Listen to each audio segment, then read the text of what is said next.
House will come to order. Today, the Pledge of Allegiance will be led by Representative Martinez. Members, please join me in the pledge. I pledge allegiance to the flag of the United States of America and to the republic for which it stands, one nation under God, indivisible, with liberty and justice for all. Mr. Schiebel, please call the roll. Representatives Amabile, Armagost, Bacon, Byrd, Bockenfeld, Basenecker, Bottoms, Bradfield, Bradley, Brown, Catlin, Doherty, DeGraff, Degree Kennedy, Rep. Degree Kennedy, Dixon, Duran, English, Epps, Evans, Frizzell, Froelich, Garcia, she's here, Gonzalez Gutierrez, Here. Hamrick, Hartsook, Herod, Holtorf, Judah, Joseph, Kip, Leader, Lindsay, Lindstead, Luck, Representative Luck,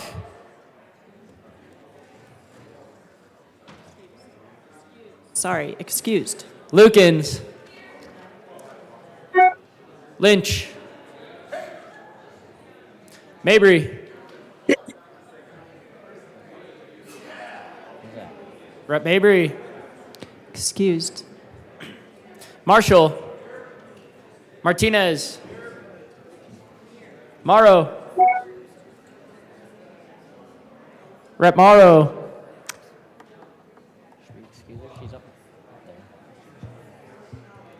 Excused.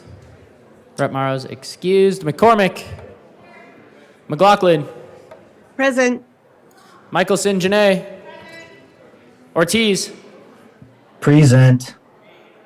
Parenti, Puglisi, Ricks, Rep. Ricks, Excused. Sharbini, Sirota, Snyder, Soper, Story, hey, Taggart, Titone, Valdez, Velasco, Here. Vigil, Weinberg, Weissman, Wilford, Wilson, Winter, Woodrow.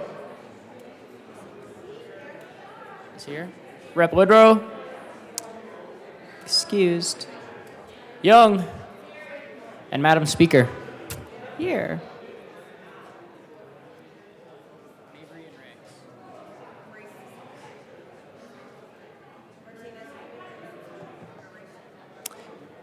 With 62 present, 3 excused, we do have a quorum. Representative Martinez. Thank you, Madam Speaker. It's an honor to serve with you. And an honor to serve with you. Members, I got thrown a curveball.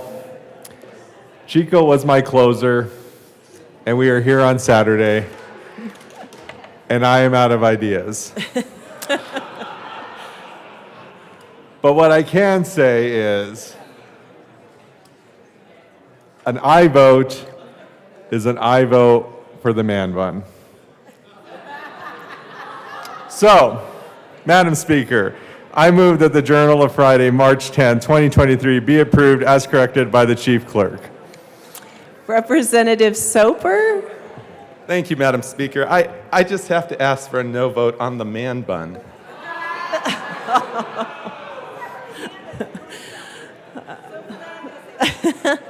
Members, you have heard the motion that the journal be approved as corrected by the chief clerk. All those in favor say aye. Aye. All those opposed, no? The ayes have it. The motion is adopted. Any announcements or introductions? Representative Bradley. Thank you, Madam Speaker. I need the Capitol Choir because we have a birthday in the house today. Capitol Rep. Ryan Choir. Arbogast is 21 again, everybody. I said Capitol Choir. Come on, let's go. Ryan, please stand while we sing to you. And we have Nicole's birthday as well. Stand, Nicole. We're going to sing to both of you. Ryan and Nicole over there. Okay. Are you ready? Who's Nicole? Ready. Our staff. Happy birthday to you. Happy birthday to you. Happy birthday, Ryan and Nicole. Happy birthday to you.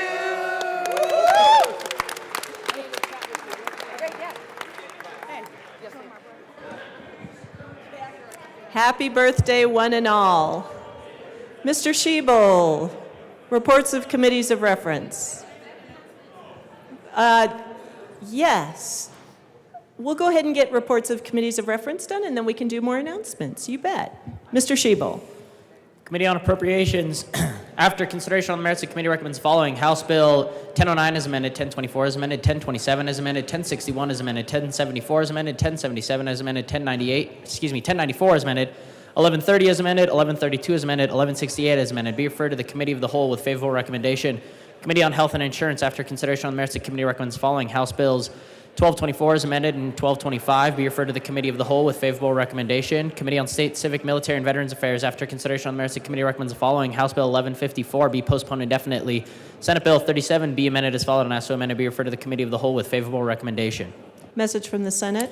Madam Speaker, Message from the Senate will be printed in the journal. Message from the reviser. We herewith transmit Message from the without comment. reviser will be printed in the journal.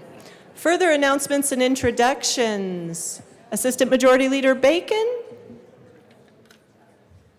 Thank you, Madam Speaker. Members, if you woke up to a CU Buffs hat on your desk, we would like to say, on behalf of the Black Caucus, we wanted to share these with you. Yesterday, Coach Deion Primetime Sanders was in the building. Unfortunately, we weren't able to do work, but we did want to let you know he says hello, thinks we're all doing good work here, and we have a gift for you on your desk. So just want to let you all know that is from me and the Black Caucus. Thank you so much. Woohoo! Representative Garcia. Thank you, Madam Speaker, and it is the bee's knees to serve with you. It is the bee's knees to serve with you. Thank you. I got to work on my comebacks. All right, folks. Today is National Technology Day. Yay! The reason I want to let you all know is because while we're here on a Saturday, that is what is connecting us to our families. Don't forget. And even more exciting than National Technology Day, this day back in 1969 was the first day. Can I have your attention, please? This is such an important announcement. Thank you. If you can hear me, clap once. If you can hear me, clap twice. Okay. This day, back in 1969, friends, was the day that Levi Strauss first started selling bell-bottom jeans. Thank you. Appropriate that it's Jeans Day. All right, members, let's get to work. First order of business is third reading of bills, final passage. Mr. Schiebel, please read the title to House Bill 1042. House Bill 1042 by Representatives Bacon and Charbini, also Senator Gonzalez, concerning narrowing admissibility standards for juvenile statements to protect the voluntariness of such statements and in connection therewith making an appropriation. Madam Majority Leader. Madam Speaker, I move House Bill 1042 on third reading and final passage. The motion before us is the adoption of House Bill 1042 on third reading, final passage. Mr. Schiebel, please open the machine and members proceed to vote. Representative Velasco, how do you vote? Yes. Representative Velasco votes yes. Representative Gonzalez Gutierrez, how do you vote? Yes. Representative Gonzalez Gutierrez votes yes. Representative Ortiz, how do you vote? Yes. Representative Ortiz votes yes. Representative McLaughlin, how do you vote? No. Representative McLaughlin votes no. Representative Morrow, how do you vote? Yes. Representative Morrow votes yes.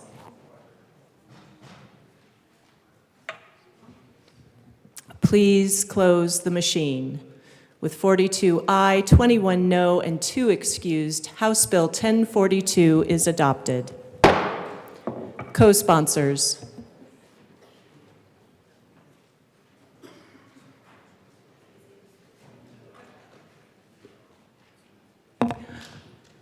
Representative Velasco, Representative Gonzalez Gutierrez, Representative Ortiz, all co-sponsor.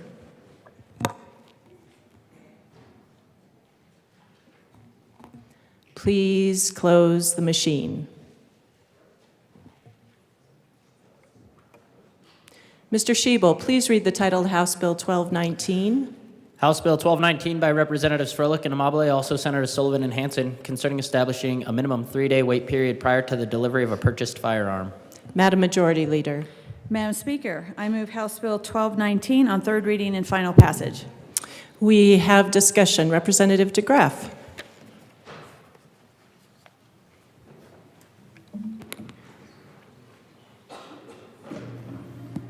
Thank you, Madam Speaker. Give you another chance here. It is the bee's knees to serve with you. It is the bee's knees to serve with you, Representative DeGraff. Those comebacks are getting better. I appreciate that. I appreciate the effort. Ladies and gentlemen of the House, I appreciate you coming in to hear some more, to have further discussion. It is a deliberative body, and so I think we should deliberate. This morning, it kind of occurred to me that what we're talking about is natural law, in the violation of the natural law, in the establishment of a 3-day waiting period. And that's very important. So for me, today is a good day to save the world from good intentions because they do pave the way to hell. So today I'll be on a 1219. I'll be an HE double no. Anna from Colorado Springs wrote me this morning, clearly not aware that her constitutional rights of self-defense had been legislated away as by a thief in the night. Anna writes, it is vital that our... Members, we are on third reading. We'll ask for quiet on the floor. Thank you, Representative DeGraff. Thank you, Madam Speaker. I appreciate that. Anna writes, it is vital that our gun rights not be seen as guns not be seen as a solution to problems. Buying a gun cannot be an impulse buy. A waiting period of 3 days is not an unfair or unconstitutional restriction, for which I disagree. It enables a cooling off period, which we've shown to be false, and a peaceful solution to be found, also shown to be false. Look at this proposed law as a safety measure, also shown to be false. Too many lives have been lost in the misuse of guns. That's true. I encourage you to, because any life loss is too many. I encourage you to support this bill rather than blindly following those who want no laws regarding guns. And to that, I would tell Anna, and I will tell Anna, that we do have laws regarding guns, and that is the natural law. And again, we've dealt with the fallacy of the cooling off period. The statistical and narrative basis for the bill are demonstrably incorrect, and the foundation of only, and therefore the foundation only shifting sands of emotion. We can't build law on emotion. Proverbially, however, you don't build a house on sand because storms are coming. Even the supposed intent of this bill to lessen the victimhood was wiped away with along with a series of amendments. So after some discussion with the majority, it seemed to me that the nature of natural law is a foreign concept. Now, this is odd to me since the laws of nature and nature's God are like the footings to the foundation of our Declaration of Independence. So I think it's important to at least look at the baby before we throw it out with the bathwater. Again, this is to the underlying violation of the natural law inherent to this unjust law, and I say unjust because it is an exercise of unjust power as a violation of the Declaration of Independence, and therefore of the oath taken to support the constitutions of Colorado and our union of formerly sovereign states. So let's look at the law. It really comes down to the nature of natural laws and legal laws. And we discussed this before. Natural laws are those like self-defense of life, liberty, and property. And it's important to note that life, liberty, and property are all lumped together as inherently valuable in the Fifth and 14th Amendments.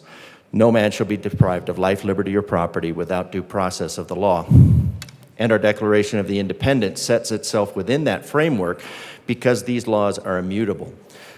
So when we set ourselves to these laws, we are saying we are going to make laws and we are going to solve problems inside the framework established by that framework to which we took an oath.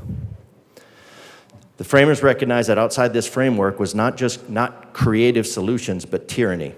Inside that framework, to secure the rights of life, liberty, and the pursuit of happiness, governments are established among men with their just powers derived from the consent of the governed. That life, liberty, and property are grouped as no accident. We cry at movies like Free Willy, where the whale is released from the quiet of servitude to the tumult and danger of liberty. Give me liberty or give me death was the rallying cry of those yearning to breathe free instead of chafing it contentedly under the yoke of the state. This bill violates the right of property, and it creates the precedent for the violation of the others, life and liberty. That is not hyperbole. Is it a danger? Well, despite the 1918 law proposed by Republicans to end the lynch laws that still held sway in the South, whereby someone could be deprived of their very life and liberty and property without due process of the law. That word comes from a person who lived in Virginia in the 18th century, a Captain William Lynch, who was I don't know if that's a relation, was sentenced people to die without a proper trial. This method of condemning somebody to his death by hanging was Representative DeGraff, I'm willing to give you some latitude, but please focus on the bill, House Bill 1219. Thank you. Thank you, Madam Speaker, but I'm speaking to the underlying law of natural law to which this violates and why this violation of the 14th and 5th Amendment are very important historically. So to wrap that up quickly, as I've said, so that was Lynch's law. And that was a proposed legislation in 1918 was sat on even by President Roosevelt through his 4th term. And now there's a statue in Washington, D.C. in his honor, despite the thousands of people that were killed under the Lynch laws that he essentially protected. So that's not very long ago, 1938, less than a century. Now, as I've said repeatedly, history is a warning from the future, but Dr. Soul has a better and more broad explanation. One of the most important reasons for studying history is that virtually every stupid idea that is in vogue today has been tried before and proved disastrous time and time again. Disarming the populace, even just these first steps towards disarming a populace, are not good ideas. They have been tried before, and historically they are met with disastrous results. So what are these disastrous results? The results are tyranny. We've talked about it. If you look at the progressive goals, if you look at the disarmament of the Native Americans, if you look at the disarmament of the slaves, they were all for the purpose of subjugation. Now, I'm willing to grant that these laws today, this law 1219 that we look to put in, has good intentions of reducing the victimhood by suicide, but we've shown those statistics to be false. We've shown this study to be false. And therefore, the footings, the foundations for this law are not there. So we need to go back, and if we want to deal with those problems, probably the first thing that we ought to do is not violate the boundaries of the 5th, 14th, and 2nd Amendments in depriving people of life, liberty, or property. Now, this bill directly violates property because the sale, the bill, it looks to begin the process of an indefinite wait period. And again, we've established that it's an indefinite wait period. We tried to remove that part to make it specifically a 3-day wait period, and that was specifically denied. So we have to go back to the original intent of this legislation, and that is to create an indefinite waiting period and a hodgepodge of laws around the state. And that is not constitutional, that is not equal representation under the law. So therefore, we violated another standard. So we're looking at all these things, and I'm not worried about the representatives in this body. I'm not worried about the representatives in this body creating tyranny. I'm worried about the representatives in the following bodies. Because the history in the violation of these, the reason that these were put into place were to protect from things that happened historically. Now, the laws of nature and nature's God, we can look at those and we can say, well, that's from an old book. Those are all tied back to the Bible, and we don't go with that. But there's a couple different things around biblical laws and biblical principles. Representative DeGraff, you have 1 minute remaining. Thank you, Madam Chair. I'll just go towards the goals of the progressive society that these are going towards. In a higher phase of the communist society, after enslaving subordination of the individual to the division of labor, to making widgets and taxes for the government, the antithesis between manual and physical labor has vanished. After the labor has become not only a means of life, but as prime want. After the productive forces have increased with the all-around development of the individual and with springs the cooperative wealth that flows more abundantly. Only then can we narrow the horizon of the bourgeois, get rid of the bourgeois, crossed, and it's in the middle class, getting rid of the middle class, and society on all its banners, from each according to his ability to each according to his need. This goal of the left, we will note, that is only after the enslaving subordination of the will. And the enslaving subordination of the will is only possible after removing all of the bounds of the 5th, 14th, Representative 2nd DeGraff, Amendment. your time has expired. Thank you, Madam Speaker. Representative Winter. Thank you, Madam Speaker. Good morning, colleagues. We had a lengthy debate last evening and morning, and I appreciate you all listening. As you can see, for a lot of us, the Second Amendment is very important to not only us, but our constituents. And if you'll let me weave this a little bit, because at the end of the day, I know everybody's saying, well, we're not trying to take away your Second Amendment right, but you're hindering the Second Amendment right. And the text is pretty clear. Shall not be infringed. That's a pretty bold statement. And I guess what upsets me the most about this is we really tried to pass some amendments that would protect certain classes of people that are in tough situations. People that are in imminent danger. People that are being abused. In most cases for women. Because we want women to be able to protect themselves. I said, I have a wife and 2 daughters. I have a mother. I've had people say, well, just because they own that firearm, that doesn't necessarily mean they're going to actually be able to protect themselves. I'm going to harken back to the word that was brought up the other night, and that's fear. When we were all children, we all had something that helped quell fear. For some people, it was a blanket. For some people, it was a stuffed animal. There was ways that you got through the dark of night with that thing. Well, for some people, knowing that they have the ability to defend themselves, and I will say with lethal force if need be, quells that fear. And I spoke to my mother yesterday after we had our lengthy debate, and actually my wife's in Denver, and I spoke to her about it, and I asked her, I know we believe the same politically, but take yourself away from that and just talk to me as a female and tell me how you feel about it. And they do feel that they are safer with a weapon. I come from rural Colorado, and last night we walked around a little bit before we went to the ballet, and if you'd have seen the reaction of my wife walking through the city a lot, because they don't see a lot of these things. She was really nervous walking through the city, because you all see, there's some things that we see in this city that are pretty crazy. And seeing that fear on my wife's face, it kind of brought back to what we were talking about the other night, and I guess that's what bugs me so much. Is we really tried to protect people with this. We were very thoughtful with those amendments. I know some of you all think those amendments were just run to burn time, but they weren't. There was some thought put behind those amendments. We talked to our stakeholders no different than you all do. My first cousin was beat within an inch of her life about 10 years ago. You know what the first thing she did? She went out and she bought a shotgun to keep in her house to protect her and her kids. And she told her boyfriend, you come back in this house, you'll walk in, but you won't walk out. And guess what? He never walked back in that house. And I don't know what stopped him from walking in that house, because he had no problem beating the hell out of her the first time when there was no shotgun in that house. But he didn't go back for seconds.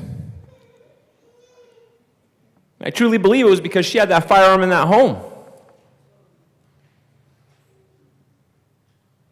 And on Twitter I posted, and right away I get that, well, who unalienable God-given right? Have we strayed so far from what the founders proposed that that's going to be the argument on this? The arguing point?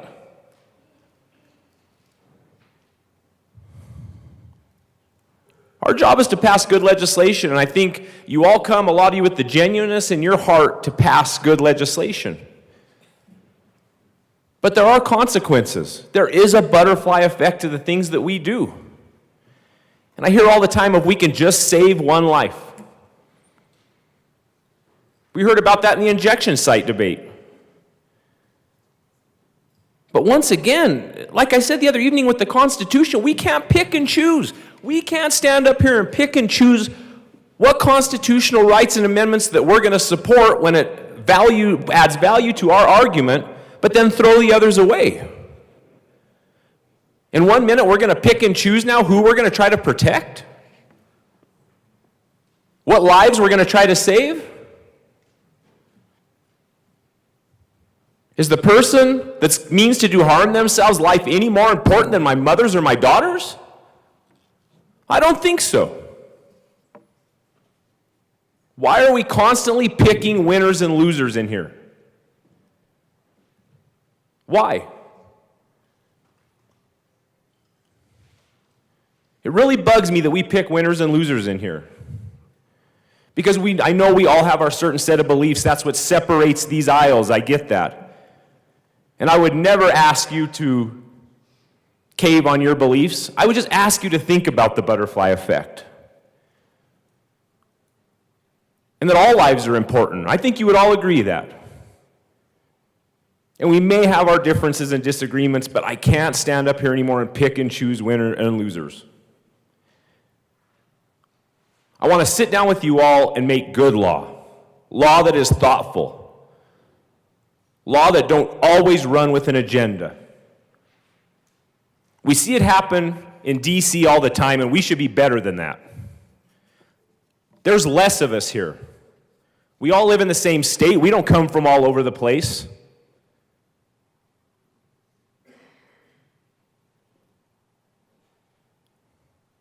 Here's the deal. I'm a strong conservative Republican outside this building, and I am when I walk in here, but I walk in here and I'm willing to bargain in good faith with you all. But bargaining is two ways. You can't rule with the iron fist. The concerns from my district are just as important as the concerns from your districts. And when I'm getting emails and phone calls from people going, what the heck is going on? Are they not listening to you? What can I tell them? What do you want me to tell them? When they go, we saw the amendments you tried to run, from cattle ranchers saying thank you. I know that some people, all the examples, those examples are important. I would not come up here and waste my constituents' time or be away from my family. When I come up here, I'm 100% serious all of the time to get the work of the Colorado citizens done. I left here a little disheartened yesterday morning because I literally feel that we walk out of here sometimes only representing and supporting some of the residents of Colorado, not all of the residents of Colorado. We talk about a Colorado for all of us. And I don't feel like, after that debate the other night, that the voices of all Coloradans were heard.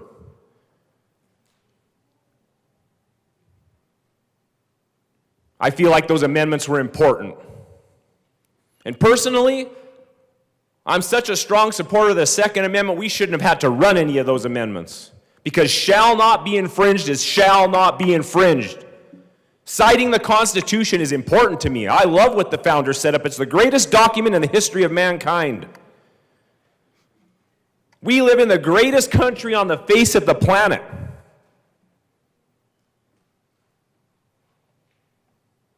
And I feel like we did it some injustice the other night.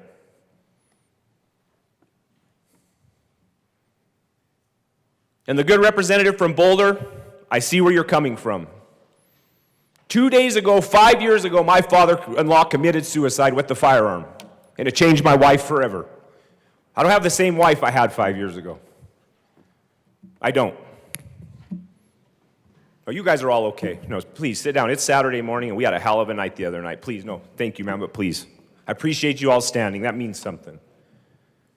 But I will tell you this. I will come up here and fight Representative tooth and Winter, nail. you have 1 minute remaining. Yes, ma'am, thank you. I respect you all, but know this. I will come up here and fight tooth and nail to represent all residents of Colorado. You're either going to get on board with me or you're going to fight me. And at the end of the day, I love you all. We'll walk out of here or go get a coffee together. You know me. I say hi to everybody in the halls. I understand all you believes. But just know that I'm not going to back down from this. And this stuff's important to us. And I appreciate you all sitting and listening to me, because there's some times we get up here and it seems like it don't happen, and I appreciate your attention. It means the world to me. But please, think about all of Colorado. That's all I ask you. Think about all of Colorado. And I know this bill's going to go through. It's not going to go anywhere, but we got a lot of debates coming up. I may have not been able to stop this, but hopefully I'm at least getting you thinking for the next one. So I respect you all. It's good to see you on Saturday morning. And let's have a great weekend together, but please, I know you've got to represent your constituents too. Representative Winter, your time is expired. Thank you, ma'am. I know you got to represent your constituents too, but please think of my constituents. Thank you. Representative Bottoms. Thank you, Madam Speaker. Good Saturday morning to you. This is, when I was talking to my family about today, we had some plans for today, and they said, why are you coming in on Saturday? So I just said, this is how it works. We stood up for something that we strongly believe in, and this is the way to push back. Well, it doesn't bother me. Because my family asked, are you mad about this? No, not at all. This gives me 10 more minutes. So I appreciate that. Because this is something that we feel strongly about. There literally are people's lives at stake here. We talk about the suicide side of this, and then and that's very limited at best. That's very limited. And then we talk about the real danger here, and that is that there will be battered women, that this will put them at great danger and knowingly cost them their lives. We know about people that are being stalked, that we've heard testimony after testimony that this is not just a couple people here or there that are going to be affected by this. This is a regular, ongoing, consistent thing. And so that's why to come up here on a Saturday morning is not a big deal for me. In fact, it's a beautiful day. There was no traffic. It was nice to get all the way here so that I could do what?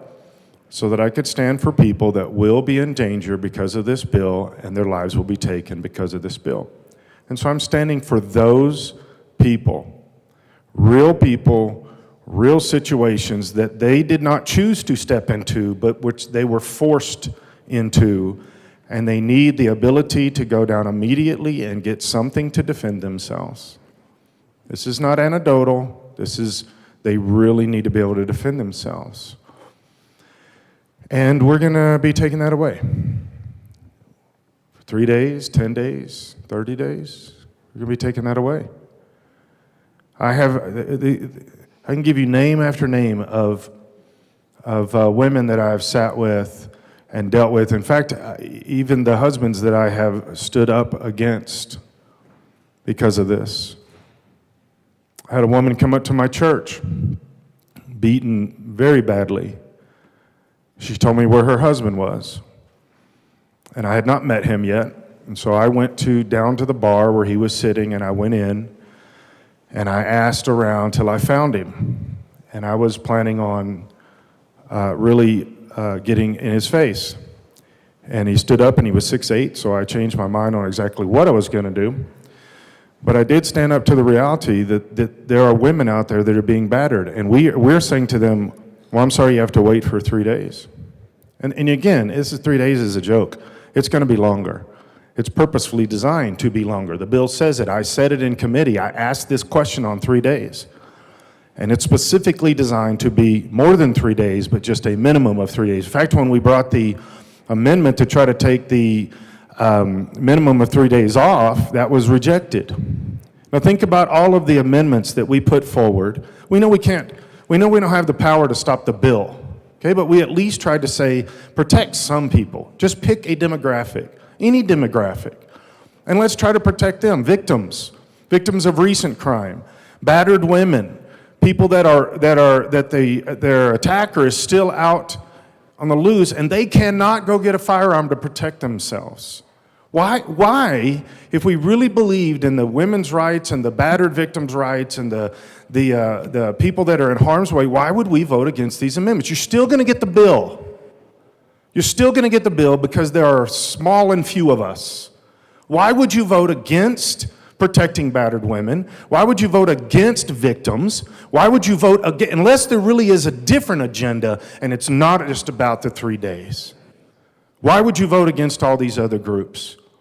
And specifically, this is on record. You guys know, we counted, it's on record, that you're saying, no, we do not believe that people that have actually had their lives, attempted murder on their life, they cannot go down and get a firearm to protect themselves. They have to, because of the hypocritical bureaucracy in this room, we're going to say you have to wait 3 days, a week, 2 weeks. You're still going to get your bill. As unconstitutional and as illegal as it is, you're still going to get your bill. Why would you vote against these things? Because it's not about the bill. It's not about 3 days. This is a Second Amendment. We're not going after 3 days. We're not going after waiting periods. We're going after our constitutional right to the Second Amendment. And that's where the argument has been from the beginning, and that's where it remains right now to this day. And that's why we are up here on a Saturday morning, because we stood for the Second Amendment. And that's no longer cool. So now we're here on a Saturday morning. Which again, thank you. Thank you for opportunity to represent my district, represent the state of Colorado, represent the Second Amendment, represent the God-given rights that every one of us in this room have, and only thing that the Second Amendment does is acknowledge that. We have the right to bear arms, to protect us first against what? The government. Protect us against us in here. The Second Amendment exists to protect us against people that may be trying to come after us in society, after our property, after our person. We have the right to protect ourselves. But now we have to wait, which is not only an attack against the Second Amendment, it's actually an attack against your individual right to own property. Because you bought it. You bought the firearm, but now the government says, no, you don't get your property. We're going to hold it. We're going to hold it against you for a while. Why? Because we don't like guns, so we're going to hold your property. How long? Well, we'll put 3 days down there, but that's not really what we mean. We mean as long as we can, but we know 3 days wouldn't pass anybody anywhere. So we're going to continue to do this. 20 days, 30 days. We know you're under danger. I actually thought about putting an amendment forward that said, what if they are chasing you into the gun shop to harm you? Once you get in the gun shop, do you have to wait 3 days? The assailant just chased you into that gun shop. But I knew that one would be voted down. So it didn't. At some particular point, we have to really stand for people that are in danger, really stand for women, really stand for minority groups, that this is going to be put in danger. Not a couple people anecdotally, but literally thousands of people will be put in danger and their lives will be taken because we're playing games in this room. That's all I have. Representative Soper.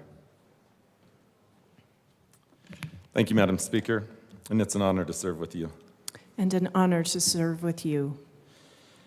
Members, I, too, also rise in opposition of this bill, House Bill 1219, the 3-day waiting period to be able to purchase firearms. We've had a long and lengthy debate about this, and I will say that the bill is one that weighs two different interests. I've been thinking a lot about this.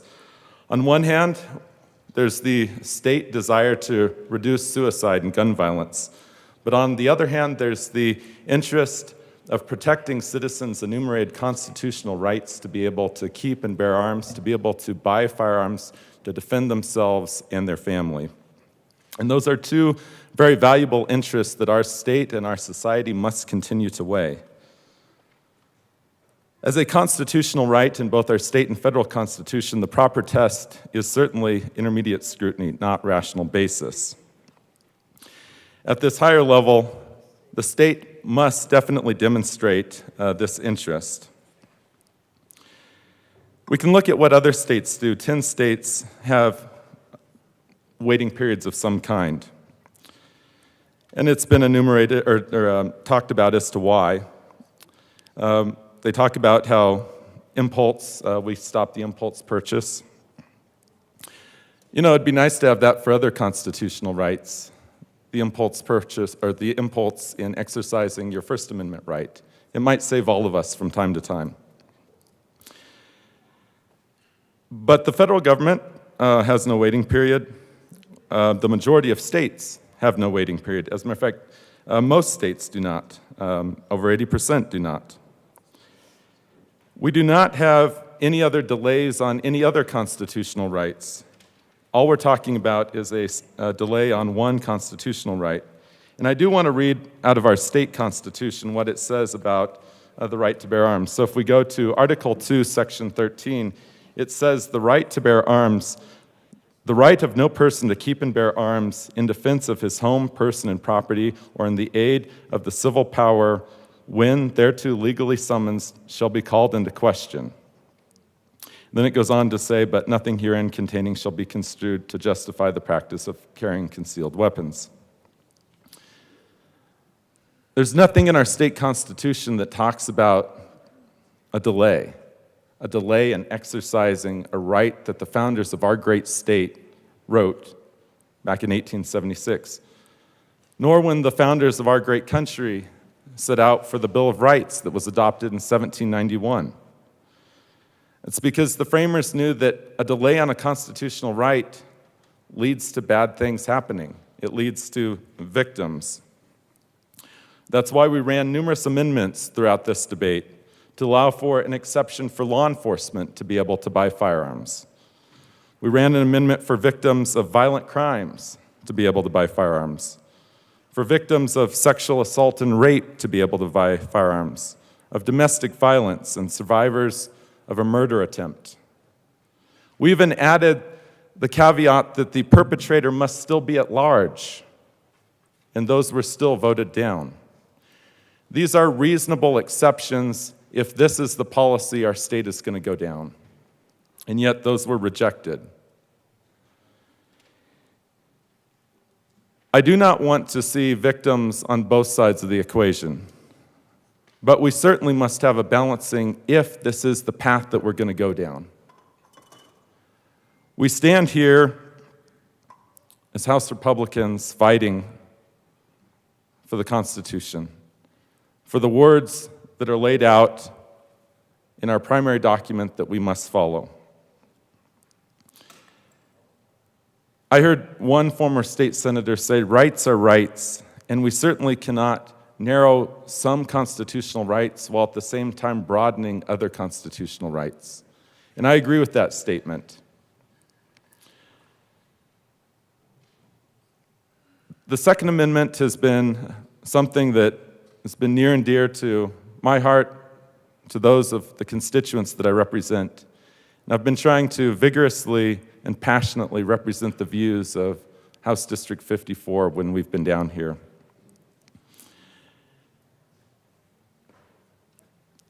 And I will say that while we've had this robust debate, we cannot downplay the fact that the Constitution still reigns supreme. And we cannot narrow a constitutional right just because we have an idea that we think it's going to have the result that we may desire. That's not how enforcing a constitutional right works. And I would just like to ask for a no vote. Thank you. Representative Armagost. Thank you, Madam Speaker. I too feel compelled to get back up here and adamantly express my opposition of this bill for, again, the fact of the matter that even since our all-nighter the other night, I've received so many people in my district reaching out to me with disbelief of the things that were discussed and still disapproved on any amendments or potential for making this bill somewhat more palatable for our constituents in Colorado.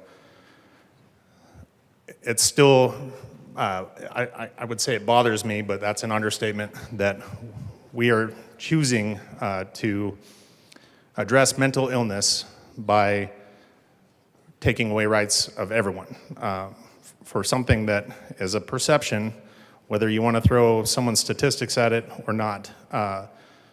When someone has experienced suicidal ideations, if they are going to perform an act, which I've experienced personally, and I know people that have suffered from this depression and ended their life in suicide with whatever was available on an impulse, to assume that there's any level of premeditation that somebody would be willing to go to a gun store and purchase a firearm to bring home and do that. I understand that has happened, but it is not a regular thing for suicide in my experience, or I don't know about anyone else in here. But making it 3 days when somebody's willing to make the effort to go purchase a firearm to commit this act, or commit any act, 3 days is arbitrary.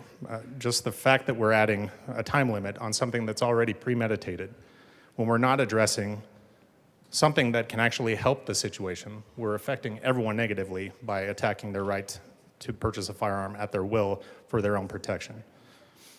Instead of addressing the underlying issue of mental illness, which we could, as a body, collectively do, instead, as this bill passes with the majority, we are going to see it affect everyone. We're going to see the lawsuits that come from this with the infringement of people's rights.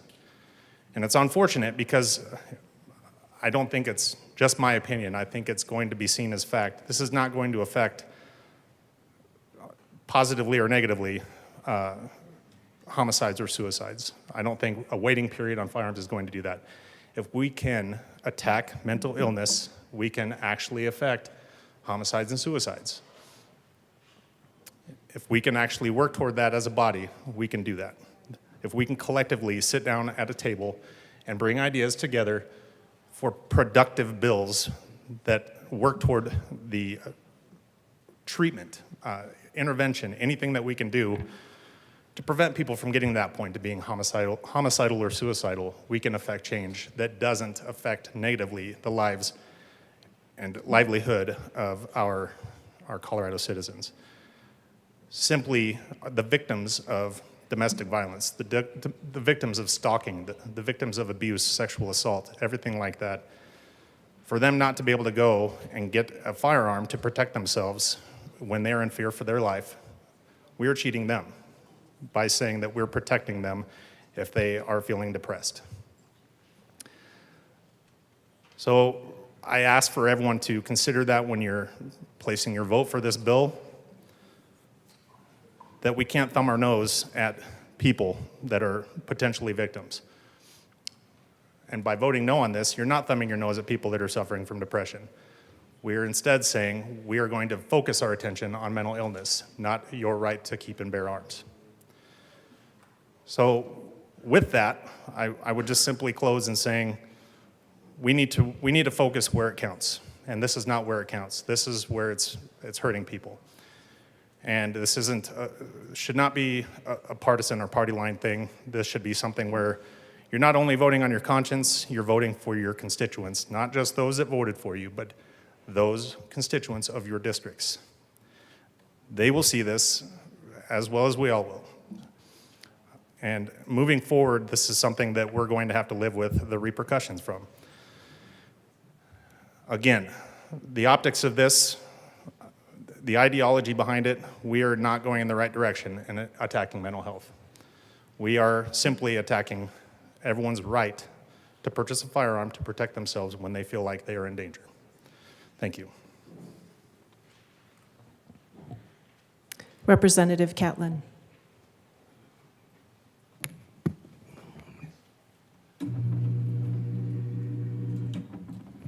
Thank you, Madam Speaker. It's an honor to serve with you. And an honor to serve with you. Thank you, ma'am. Give me a minute to center myself here. I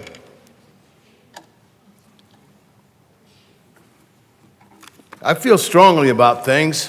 I think some of you know that. And I have to be a little careful sometimes not to get carried away about what I do feel strongly about. And I spoke a couple of times the other night about some items that I thought were important. So this morning, I stand here before you to talk about a critical issue that affects our rights. The Second Amendment of the United States Constitution guarantees our right to keep and bear arms. And I believe it's a right that needs and must be protected.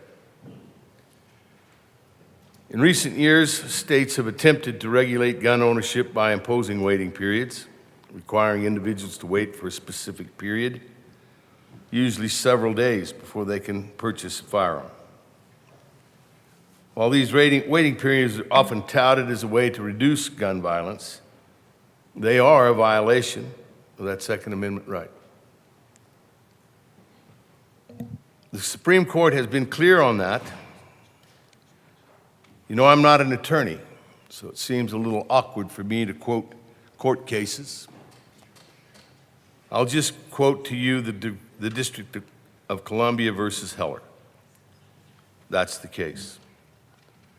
They held that the Second Amendment protects an individual's right to possess a firearm for lawful purposes, including self-defense. They went on to state that the right to bear arms is not unlimited, but it does prohibit outright bans on firearms and bans on possession by law-abiding citizens. In McDonald versus Chicago, the court ruled that the Second Amendment applies to states through the incorporation doctrine. That means that state and local governments cannot infringe on an individual's right to keep and bear arms. Waiting periods are a clear infringement on that Second Amendment right. They delay the exercise of our right to keep and bear those arms, and it makes it more difficult for law-abiding citizens to defend themselves and their families. But they don't prevent criminals from obtaining firearms through any means. Since it's a violation of the Second Amendment, as established by the Supreme Court in those cases, citizens of this nation must stand for our rights and reject any attempts by government to infringe on them. It's been, you know, I want you to understand the idea of trying to stop people from trying to hurt themselves is honorable. But that goal, moving this right up underneath it for the rest of us to protect that individual from harming themselves, harms this community. There are ways we could help with this, but not at the expense of the rest of the people. There's no doubt that gun violence is a serious problem, but there's no doubt that the Second Amendment protects an individual's right to keep and bear those arms. The question then becomes how to balance those competing interests. And that's what we're here for. You and I were sent from our communities to come to this great institution to balance things in our communities and in our state. Right here, right now, we're looking at an imbalance. We've got serious concerns about people who might want to hurt themselves, and so do I. Mental health is a big issue in the state of Colorado. You've heard me talk about it. And sometimes it's easy to move too far, to try to accomplish a goal that is really a critical goal to people, particularly individuals. And we get tunnel vision to where we're looking at that goal to the point, that's the goal, that's the only goal. But in reality, we have to think about the rest of the folks that live in our communities and live in this state. So the idea that an individual realizes they need a gun, a weapon, a firearm, whatever you want to call it, to be restricted for any period of time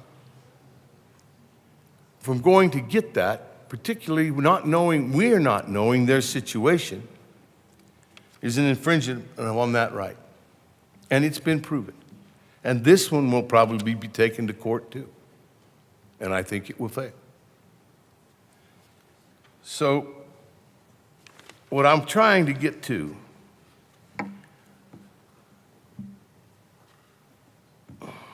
is that the right to bear arms is not unlimited, but it does prohibit outright bans on firearms and bans on possession of firearms by law-abiding citizens. A waiting period by delaying the exercise of our right to keep and bear those arms effectively amount to a ban on the possession of firearms for a specific time. That should be concerning to you as it is to me. And we've found, society-wise, that waiting periods are not an effective way to prevent gun violence. Criminals who want to find a gun or firearm, a weapon, will do so through any means illegal, such as straw purchases or theft. Waiting periods only make it more difficult for law-abiding citizens to exercise that Second Amendment right and defend themselves and their families.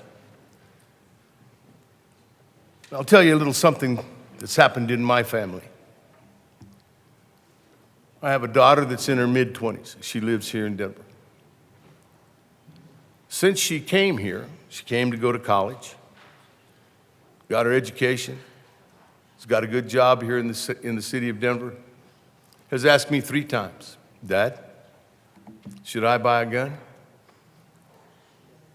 And I've said all 3 times, kid, if you need one, if you're that afraid, then you should get one. But you need to know how to use it.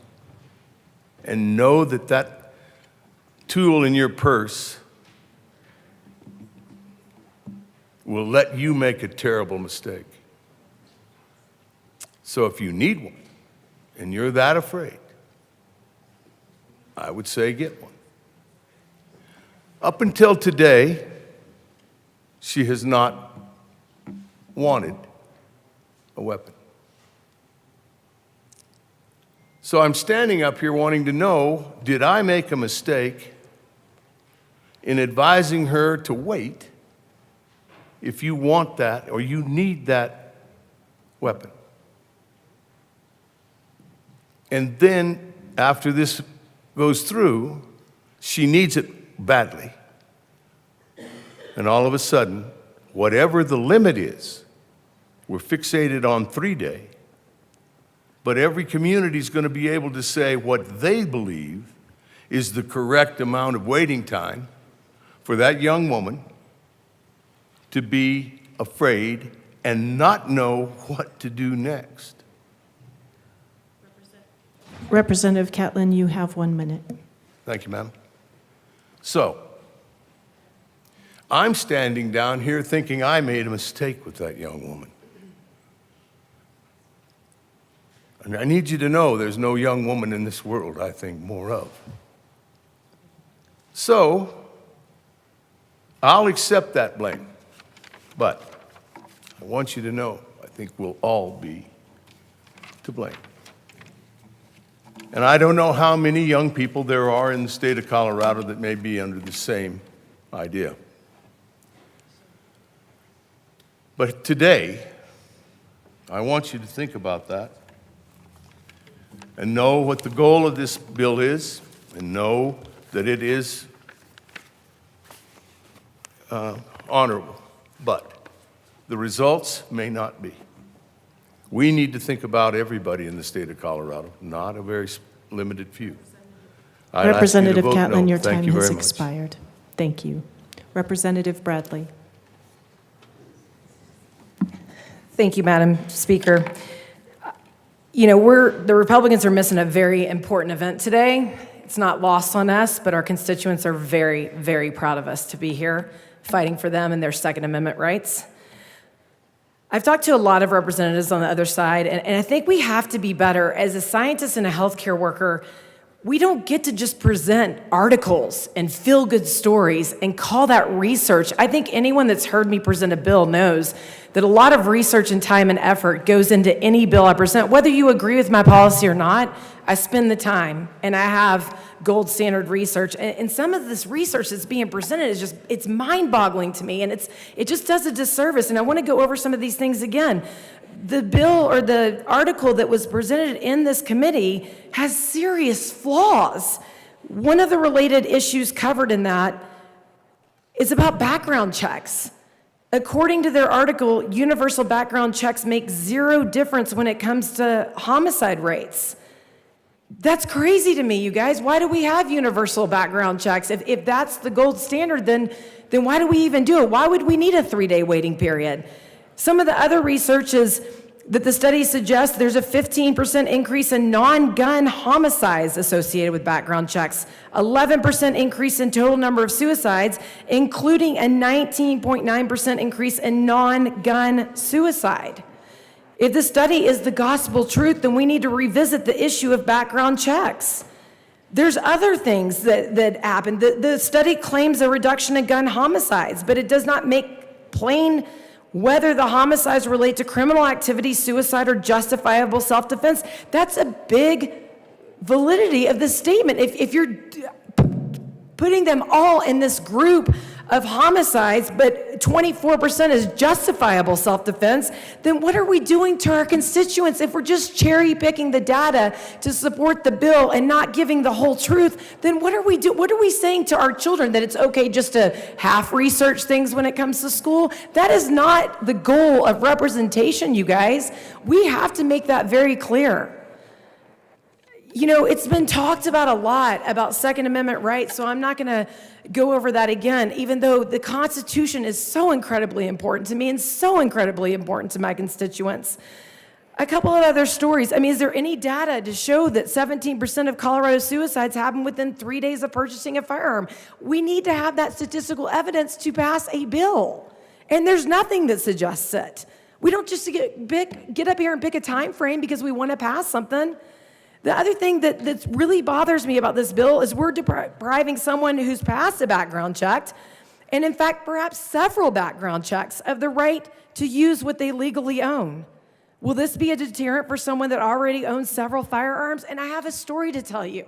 When people ask me, why did you, as a physical therapist who loved my job, run for office? And I'll tell you, I have a story. One of my very closest friends, when COVID shut down our schools, because in Douglas County, 84% of parents are dual income parents. When COVID shut down our schools and public school parents had to make a decision whether we could work or whether we have to go to work to support our families, and they played this game of we're going to open, we're not, we're going to open, we're going to not. Single moms and single dads took the brunt of that. And my very dear friend, Lori Baker, decided that she couldn't deal with the fact that she had to work instead of taking care of her children, and she took a gun that she owned and she killed herself. This didn't protect her. 6 months later, a very good friend of mine, Jamie Simon, did the same thing with a shotgun, and her 8-year-old found her. This bill does not protect that. Please be seated. This bill doesn't protect those people. I gave you guys a study from the National Institute of Health that talks about children being cyberbullied. 9%. We just had another suicide in Douglas County a couple of weeks ago. Cyberbullying is real, but we're not saying let's take away TikTok and Instagram and Facebook and make these people have a 3-day waiting period. It's all about guns and stripping Second Amendment rights. Social media is taking these children out left and right, and we're doing nothing for them. We're not asking them to have a waiting period or a cooling off period. And then let's talk about knives in the United Kingdom. Strictest gun laws, and guess what people are being killed by? Knives. Knives that you can pick up at Walmart. Knives that you can pick up at Bed Bath & Beyond. Are we going to have a 3-day waiting period for knives? Because knives kill people. And what about my friend's story that works at Skyridge that had an ex-husband run his wife over and over again? Are we going to have a cooling off period for cars? These are big questions, you guys. It can't just be about the guns, because statistically, it doesn't say that that's making a change in homicides or suicides. And my last research was the intentional drug overdoses. Are you going to make mental health people like me wait to get their prescription? We need a 3-day cooling off period every month because we might intentionally drug overdose? There are serious flaws in this bill. It's not just about guns, but it seems like we want to strip our Second Amendment rights, and that's not right to my constituents, and it's not fair to those.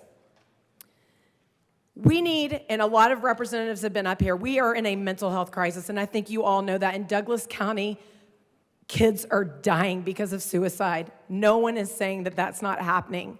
We have got to have better mental health avenues to stop this and cut the snake off at the head. This bill does not do that. And I will tell you, like my other representatives, like Ty Winter, we were all so tired. I am so disheartened,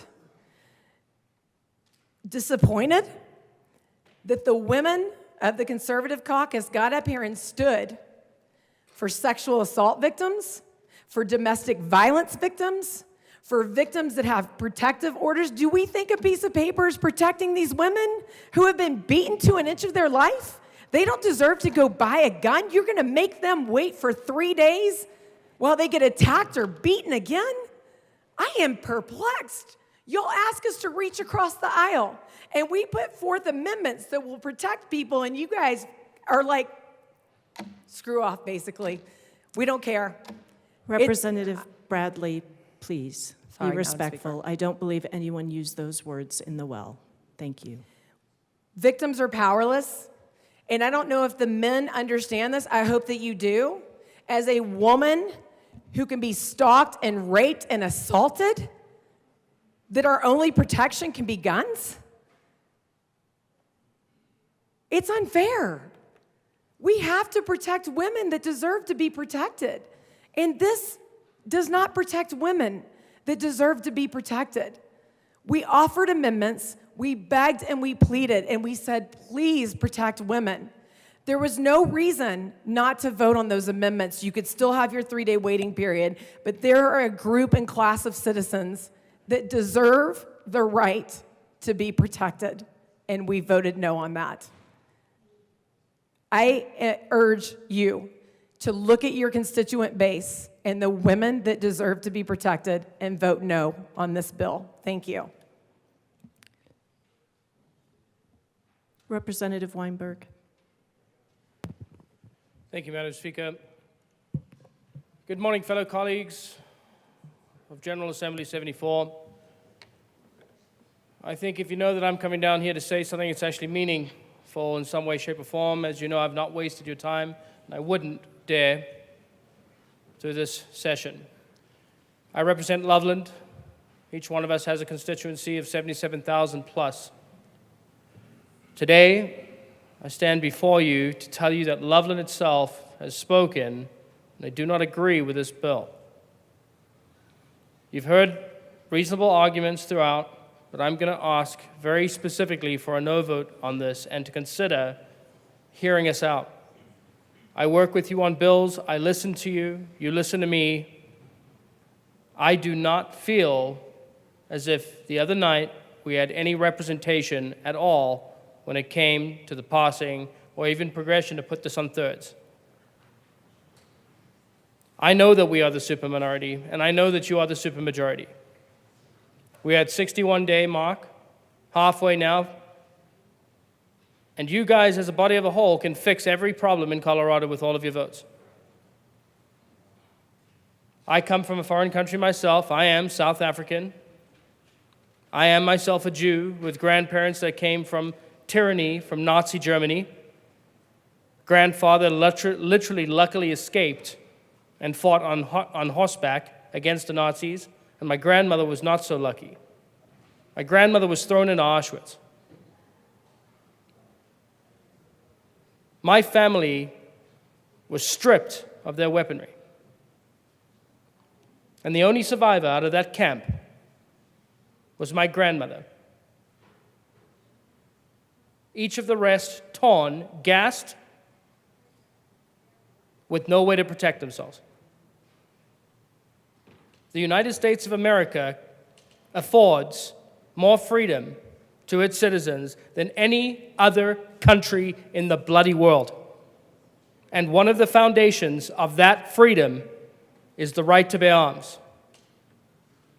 Don't for any instance think that I pray every single day that you are not trying to do something moral and good.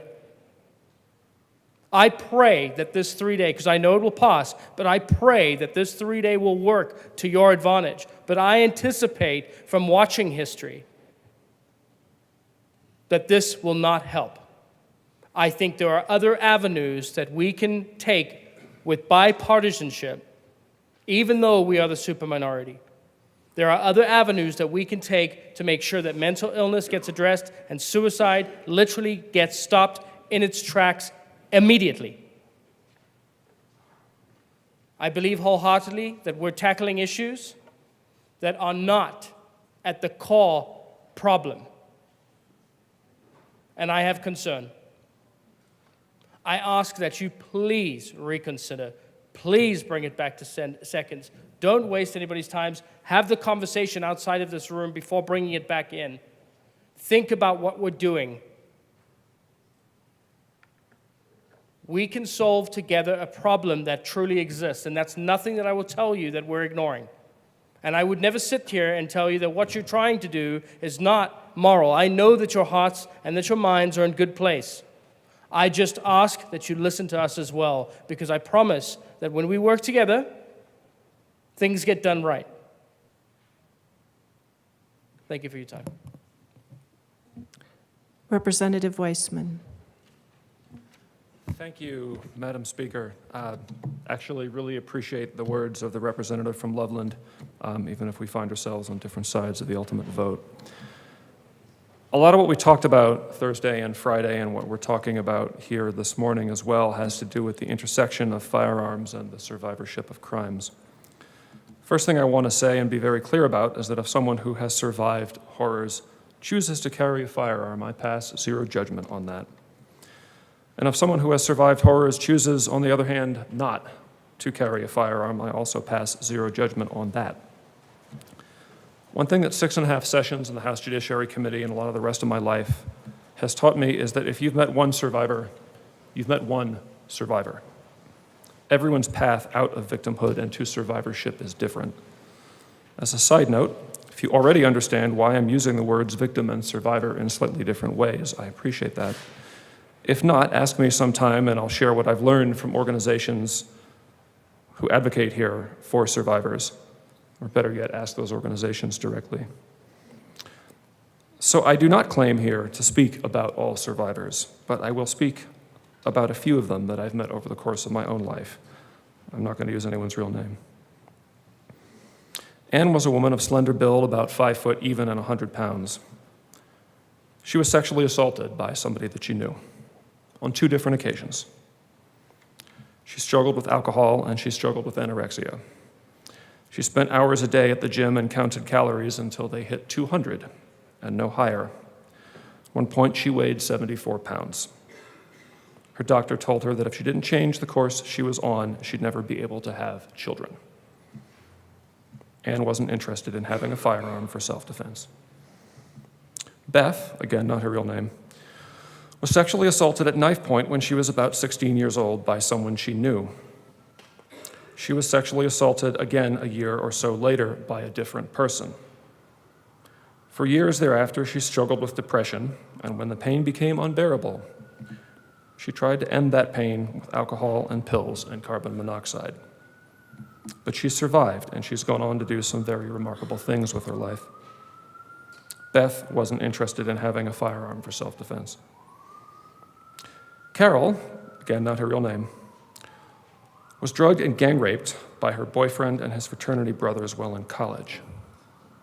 Having been a competitive athlete at a D1 school, she also began to struggle with alcohol and drugs and eventually got hit with a felony possession count, for which she served probation. Meanwhile, her assailants never faced justice in any way. Carol is a lot better now, years later, and is one of the strongest, most resilient people I've ever met.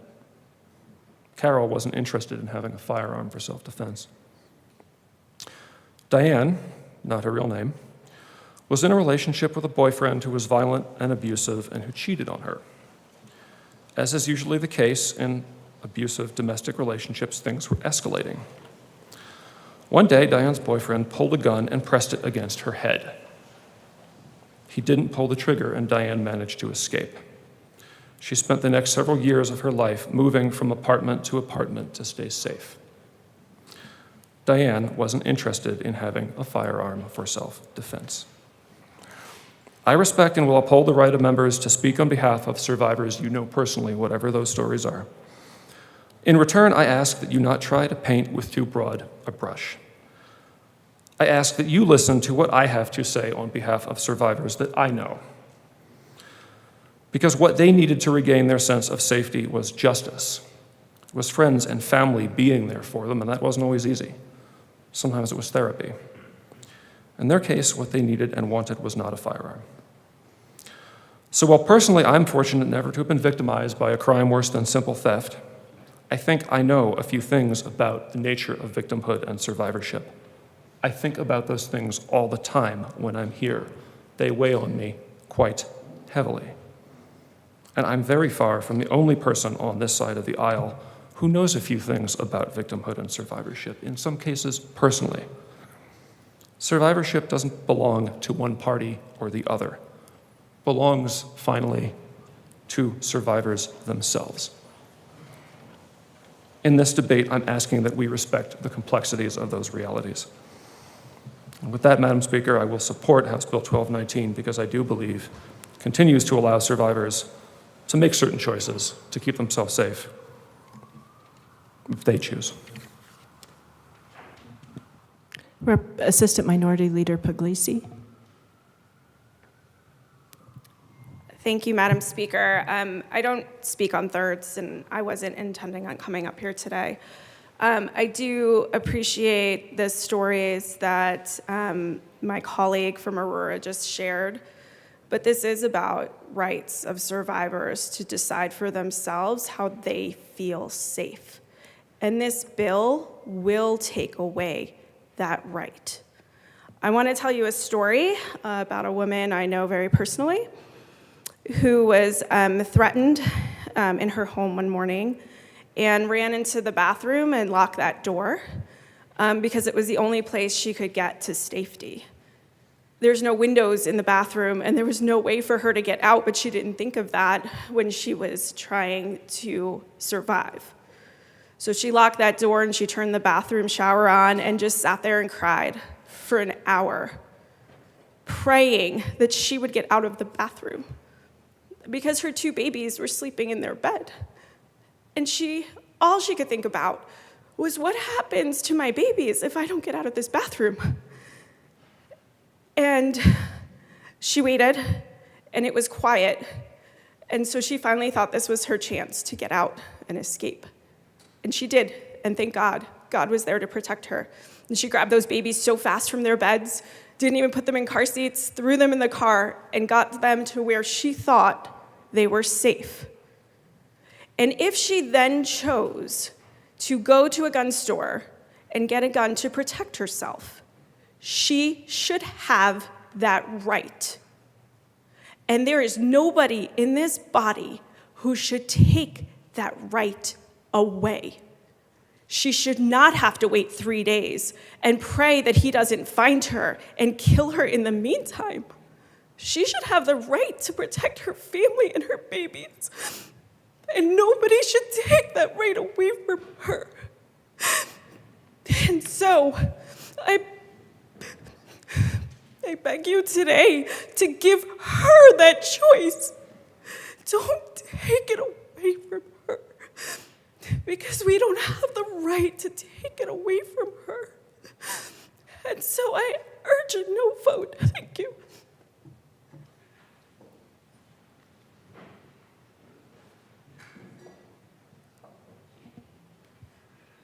Representative Garcia.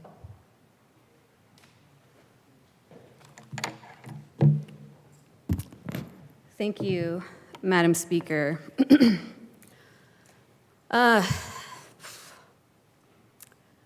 All of these stories are incredibly difficult to hear. And we're telling everyone stories that are relevant to why this bill is needed and why some think it's not. And I'm going to tell you my story and why this bill is needed. I am a woman who has been stalked and raped both in high school and in college. Please sit. Please don't, if there's more of those incidences, just don't stand, sit. I have been abused in a relationship. And what I can tell you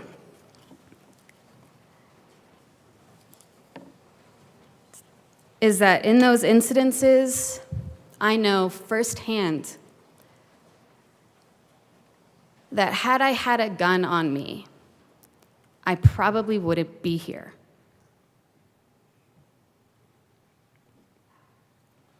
My story is not unique. It's not rare, unfortunately. And we know this.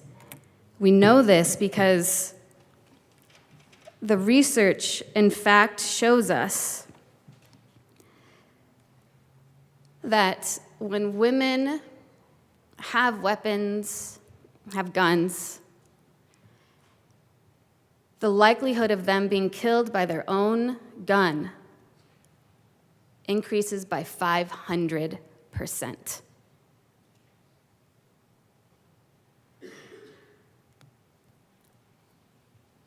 Having a waiting period, had I wanted to have a gun to protect myself, if that had made me feel safer, which it wouldn't have, having that waiting period would not have infringed on my right to be able to purchase a gun to protect myself. Having a waiting period will not infringe on anyone's rights to be able to buy a gun if they feel that they need one or want one. Having a waiting period is about safety, and it's about saving lives, and it's a responsible and a reasonable thing to do with something that is so deadly. A study of risk factors for intimate partner femicide shows that victims' firearm possession does not reduce the rate of domestic violence either. In fact, it increases. A woman's purchase of a handgun increases the risk of homicide by 50% and doubles the risk of firearm homicide. There is no change in non-intimate partner homicide risk. So this increased risk is due to the increased risk of intimate partner homicide with a firearm. An abuser's access to a firearm increases the risk of intimate partner femicide by 1,000%.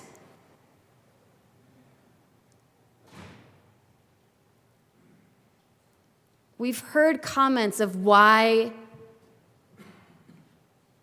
women need to be able to protect ourselves. I want us to also have the conversation of why men need to stop beating, abusing, and raping. This bill is about saving lives, and a waiting period is not anti-constitutional. It is not infringement. It is a responsible, a reasonable, and a necessary thing to do. And I am thrilled, and I will wait what we need to wait, but I can't wait to push my green button and vote yes on this. Thank you. Representative Hartsook.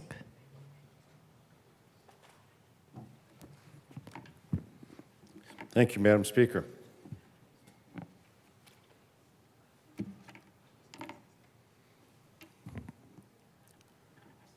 So today on this Saturday morning, we've heard very eloquent and passionate speeches.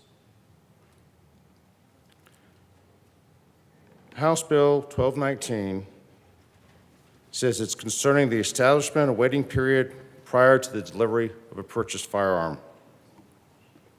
First couple sentences says the bill establishes a waiting period before a firearm seller may deliver a firearm to the purchaser.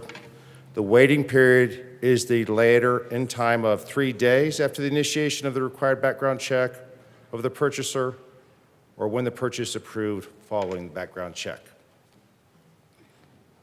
Then the article goes on, or the bill goes on to talk about numbers and rates of suicide, homicide, and a lot of other statistics.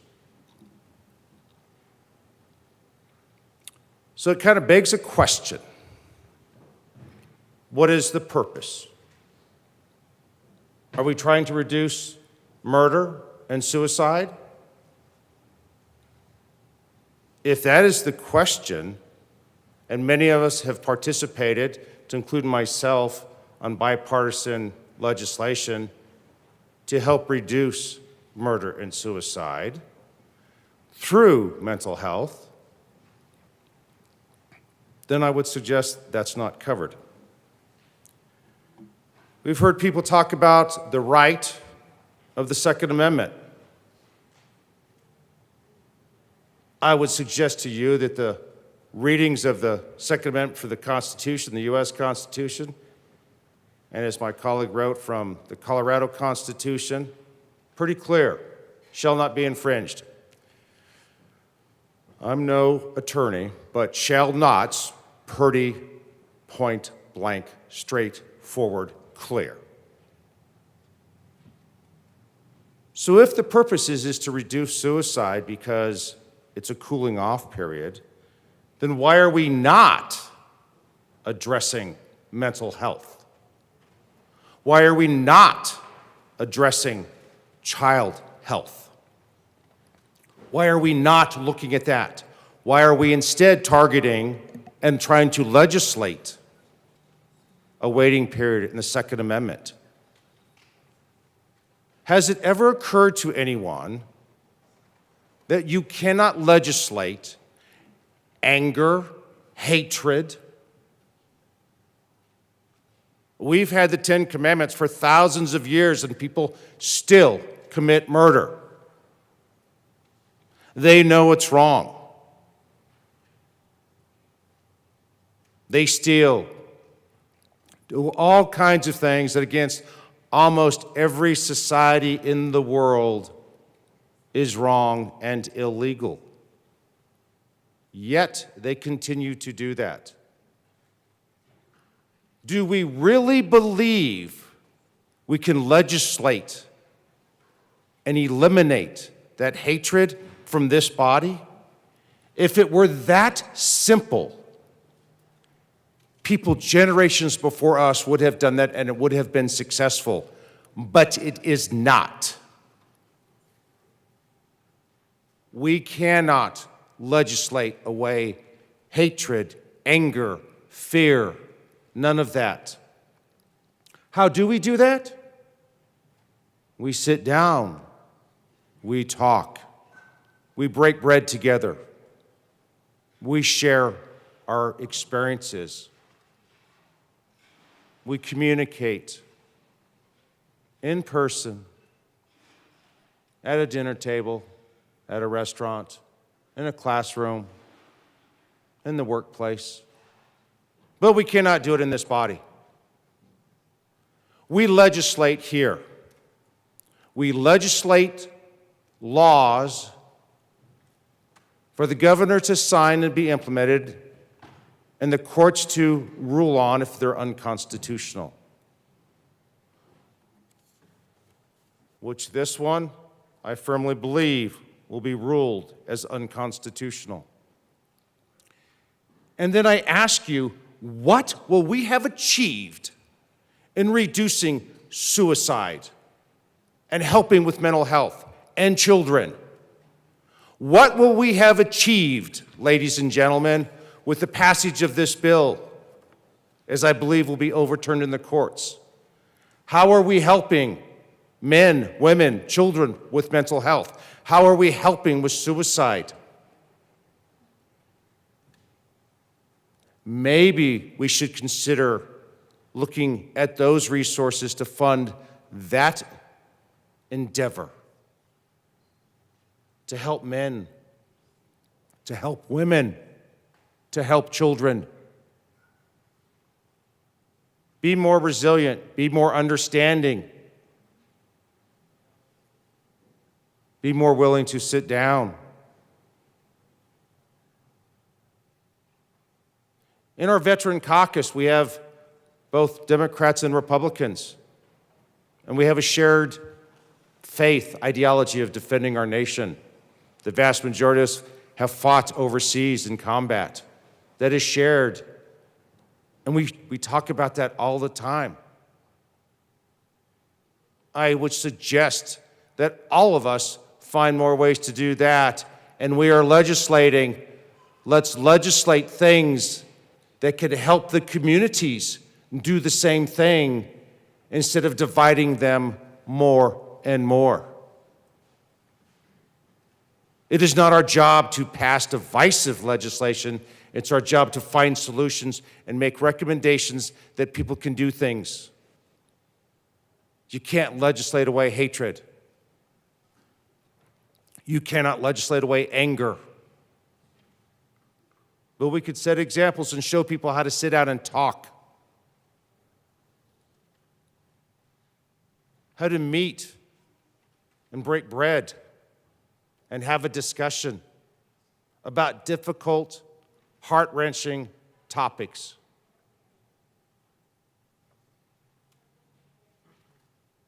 None of this is easy. If it were the easy, as my mother used to say, it's not for the faint of heart.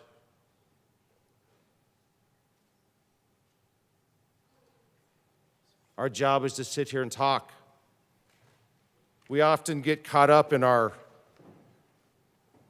phones or emails, everything that we're doing, because we've got 1,000 things pulling at us, our constituents, our family, our friends, other obligations, other bills that we're working on. And yet right now, 1219 is what's before us. We've heard so many eloquent speeches up here. Do we sit down and talk, or do we pass legislation that will continue to be divisive, foment anger and hatred out there? I will tell you, I have constituents that get furious over this bill. They send me angry emails screaming, vote it down, stop it. I don't try to email them back because that's not going to calm them down. If I can, I try to talk to them. I explain the numbers. They're like, oh, I get it. Because if I were to send them an email, I don't think it would, A, change their position, nor would it help with the anger. But if I talk to them, it helps. We need to do more talking and less legislating. We need to do more discussions and less forcing people into corners. On a variety of topics, you've heard a variety of people speak. Representative Hartsook, you have 45 seconds remaining. Thank you, Madam Speaker. I shall wrap it up. We've heard a lot of people speak on a lot of different topics. I suggest that we keep talking and having more discussions and less legislating. I would encourage you to vote no this. Thank you so kindly. Have a great day.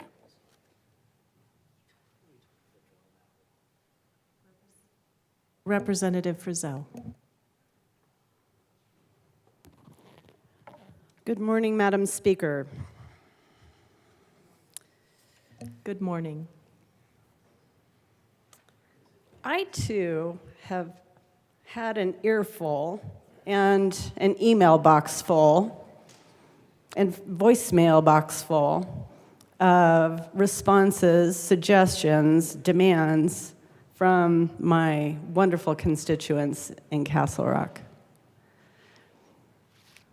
Castle Rock is kind of on the cusp of urban and rural. When I first moved there, back in the 70s, it was very much more rural than it is today. And it's a community of free thinkers. It's a community of people with big opinions, and they have opinions about this bill. The vast majority of opinions that I'm hearing are based in fear, to tell you the truth. It's based in the fear that their Second Amendment right is being infringed upon. Because when something begins to be eroded, however slightly, it opens the door for more and more and more changes. And where does it stop? We've heard so much emotional testimony. This is an emotional issue. It's an emotional issue for my constituents and for everybody else's constituents in this room. It's something that people care a lot about. We've heard a lot of powerful stories, personal experiences. I shared with you my own.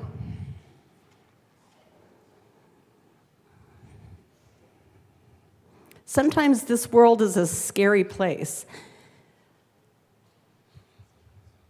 And sometimes bad things happen.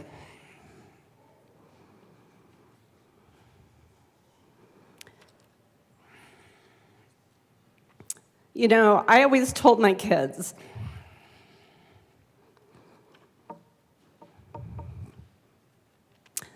as they were growing up, that how you respond to adversity in your life demonstrates your character. How you respond to other people's adversity demonstrates your character.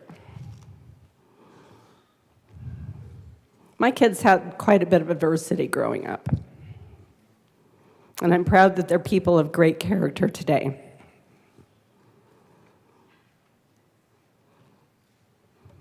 So these powerful stories of adversity that we've heard on this floor as we've debated this bill and other bills Those stories are important. With due respect to my esteemed colleague from Aurora, some people don't decide to purchase a firearm to defend themselves. That's their choice. That's the amazing thing about this country. This is a country of choice. But for those who do, they should not have that right taken away from them. They should be able to defend themselves. I do not disagree, that mental illness is a huge problem in this state and this country. I don't disagree. So let's address that issue. Let's address first the issue of mental illness in our communities. We're here for a lot of reasons. Every one of us is here because of our unique experiences. And we represent diverse communities. Let's address the issue of mental illness without infringing upon the rights of those who want to purchase a firearm to defend themselves or for whatever reason. You know, in Douglas County, we have an organization called the Women's Crisis Center. And it started off really small years ago. It's gotten a lot bigger. There's a reason it's gotten a lot bigger. It's because even in bucolic Douglas County, which is a beautiful community, it's well known for its affluence, domestic violence is an incredibly huge problem. So unfortunately, the Women's Crisis Center has grown astronomically. They have a model where you have a phone number you can call, and they will come get you. And they will take you to a house that is, the ownership of that house is masked. Nobody knows who owns it. Actually, there are a whole bunch of houses, so that you can be safe. Not everybody picks up the phone and calls that number. Not everybody avails themselves of that opportunity. And so they're just left to live in fear.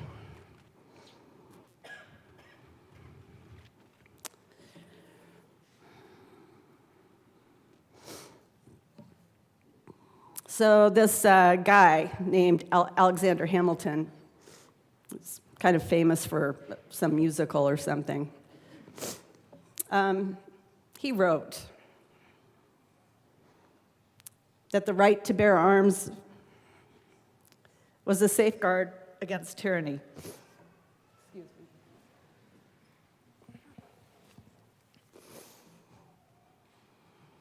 He said, if the representatives of the people, that's us, by the way, betray their constituents, then there's no resource left but in the exertion of that original right of self-defense, which is paramount to all positive forms of government,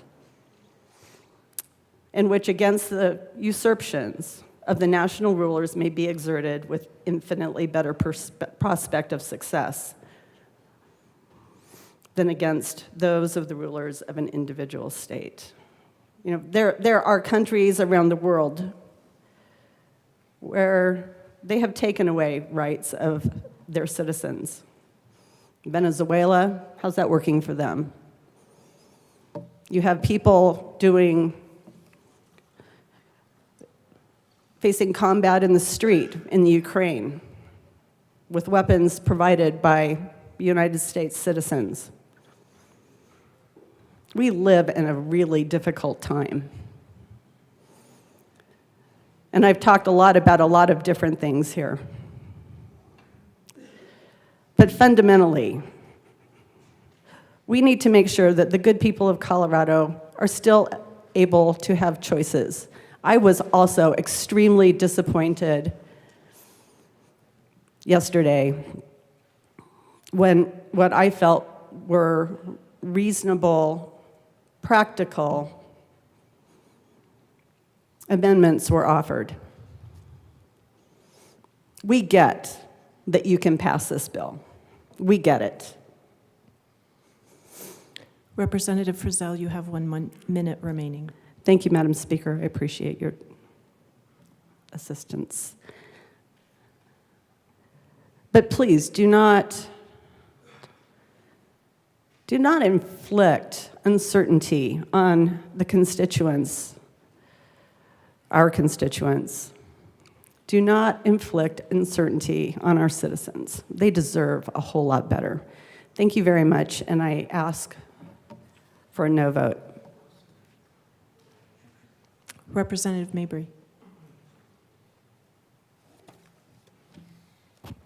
Thank you, Madam Speaker. It is an honor to serve with you. And an honor to serve with you. Members, there have been a lot of arguments made and talk about how this legislation impacts our constitutional rights. Members of this body know that I am an attorney. I have studied the Constitution at length, and I believe that there are good faith interpretations of the Second Amendment on both sides of this issue. This is the only provision of the Bill of Rights that has a preamble and an operative clause. Me and constitutional scholars who are well more qualified than anyone in this body find that to be a little strange. Yes, the Second Amendment does say, shall not be infringed. Those are words that are in it. Those words do have meaning. The Second Amendment also says well-regulated and militia. It says well-regulated and militia. Those words are also in there. Why is the only legitimate interpretation of this only focused on that so-called operative clause? I believe that, again, I believe that that is a good faith interpretation of the Constitution. I believe that conflicting interpretations of that amendment are also in good faith and legitimate. Justice Berger, conservative justice appointed by Nixon. Justice Stevens, appointed by Republican Gerald Ford, did not believe that the Second Amendment conferred an individual right to possess a weapon. And in fact, the Supreme Court never ruled that way until 2008. Over 200 years of jurisprudence, more than thousands of gun laws. Every single time the court took up the Second Amendment, it did not hold that it conferred an individual right to possess a weapon. Just a few weeks ago, a Florida court upheld Florida's law that puts a restriction that people have to be 21 to purchase certain firearms. Last week, a United States District Court judge struck down a Missouri law that would have banned cops from enforcing common sense gun violence prevention laws. I think that there are reasonable interpretations on both sides of the Second Amendment, and I do not think that one side of the aisle owns that conversation. Waiting periods for the possession of firearms are a common sense way. They are a common sense way for us to prevent impulsive and volatile acts of gun violence. I also want to address another point that's been made over and over again about how this isn't a 3-day waiting period. This could be unlimited because Boulder could do something different, Denver could do something different. That's already the case. That's already the case. And our communities are interconnected. If somebody doesn't want to go buy their firearm in Denver because they have a longer waiting period than 3 days, they can go buy their firearm in Erie or another part of the state. The immediate purchase and acquisition of a firearm, the immediate purchase and acquisition of a firearm allows people to act on temporary emotions and impulses. Suicide attempts are often impulsive, singular episodes, and studies suggest that most suicide survivors contemplated their actions for 24 hours or less before their attempt.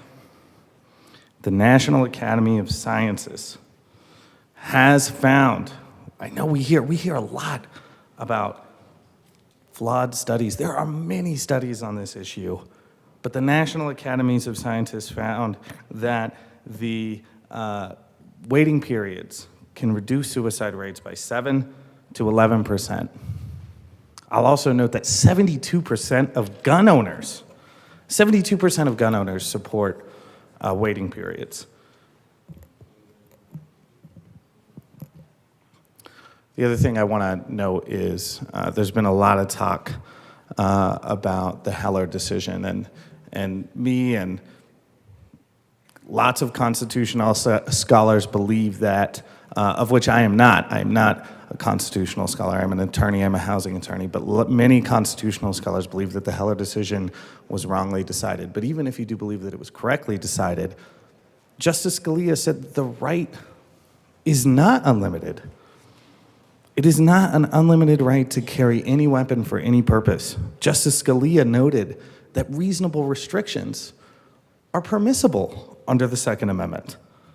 And this is clearly a reasonable restriction supported by the vast majority of gun owners. And I am very honored to stand with my colleagues today to urge you to vote yes on this critical legislation. Representative Taggart.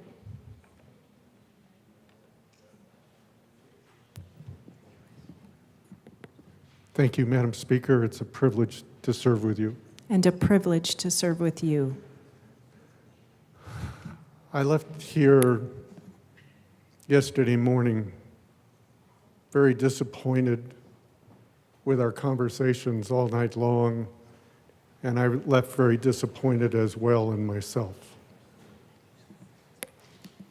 I was glad we had some time to ourselves, and I very much appreciate having been given that time. And after a few hours rest, I did one of the things that I love to do, and that was to get on my bike and train for 3 hours, which always clears my head. One of my colleagues that sits here said that there was an individual that had a story about suicide that is very difficult for me to talk about.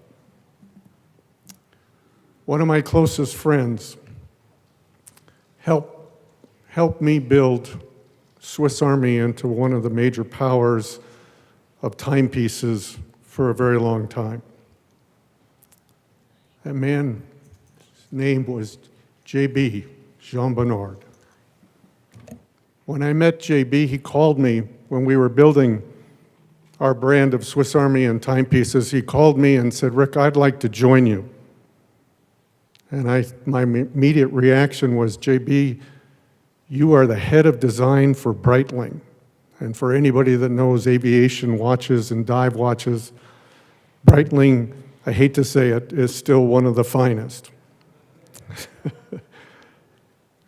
JB said, "I want to come to work for you." And he did. He worked with me for 10 years.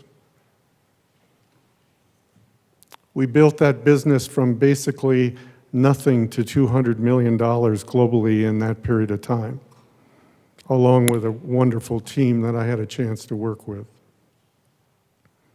JB and I, every year, traveled around the world to see our subsidiaries, to see our distributors.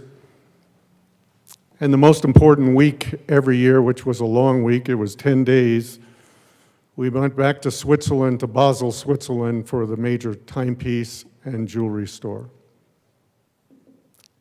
After about the 10th time we had done that, JB and I headed in a car, and this man was crazy about cars. I never knew when he was going to pick me up in Switzerland in a Suburban, which I could never understand, And anybody that's ever been to Switzerland would go, where in heaven's name do you park a Suburban? But I would much prefer when JB picked me up in that than his Mini Cooper that he had revved up, that he about scared me to death in the Ural Mountains as we went to our production facility whenever we were there.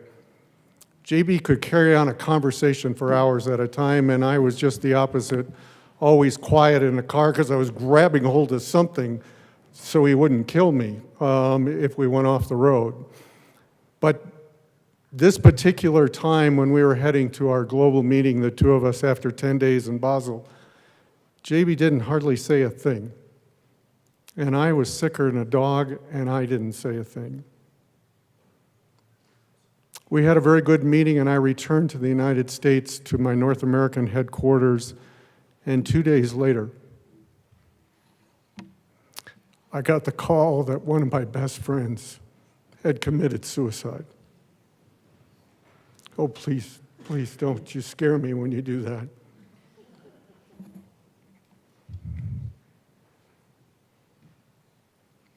We spent 4 hours in the car, and I didn't see it. I didn't hear it. I didn't feel the pain from one of my best friends.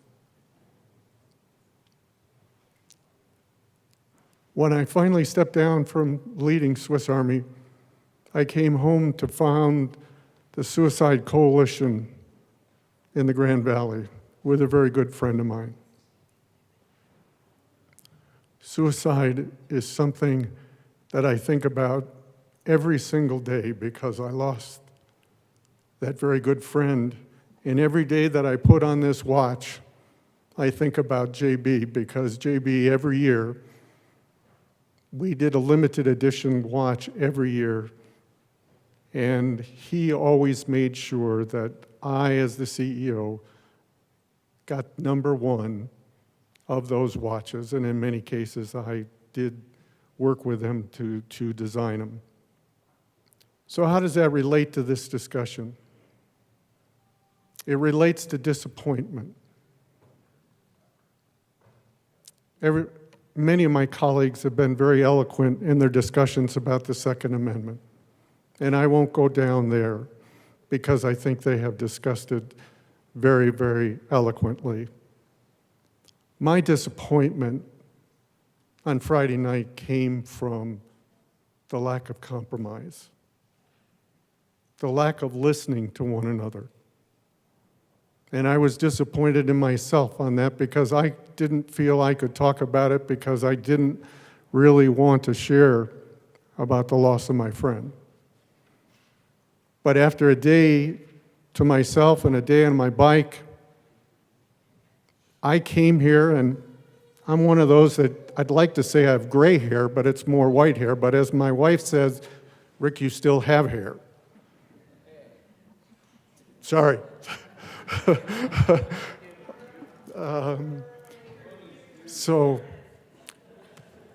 But I came here knowing that I was going to be in the minority. But I also came here knowing that I have a reputation for being logical and rational. And I would just ask this body, all of us, there is nothing ugly about the word compromise. And there were some very good amendments put out that could have been a great compromise on this bill.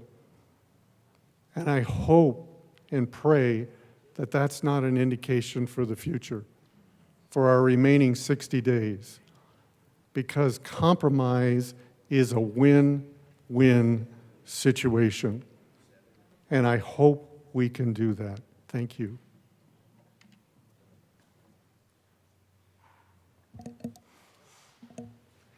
Representative Wilson.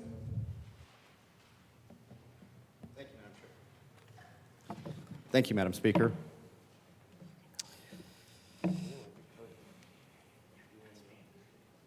Uh-oh. What did I do here?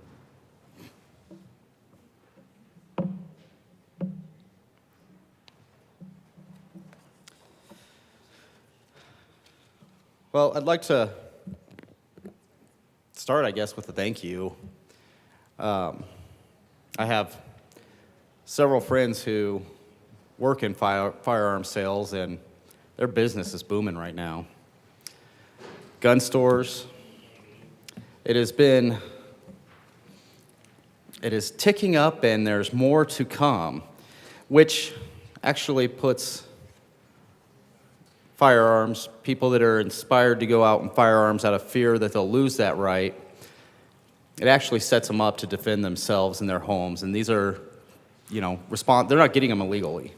They're responsible homeowners with families that are taking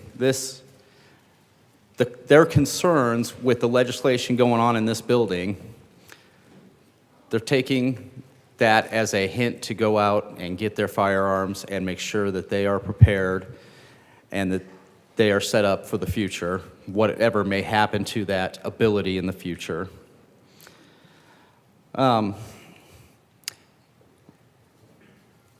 So that's on the positive note. On the other side, I'm disappointed to see the lack of support for domestic violence victims, sexual assault victims, and others. When we discuss things like this, of course, I think of my wife.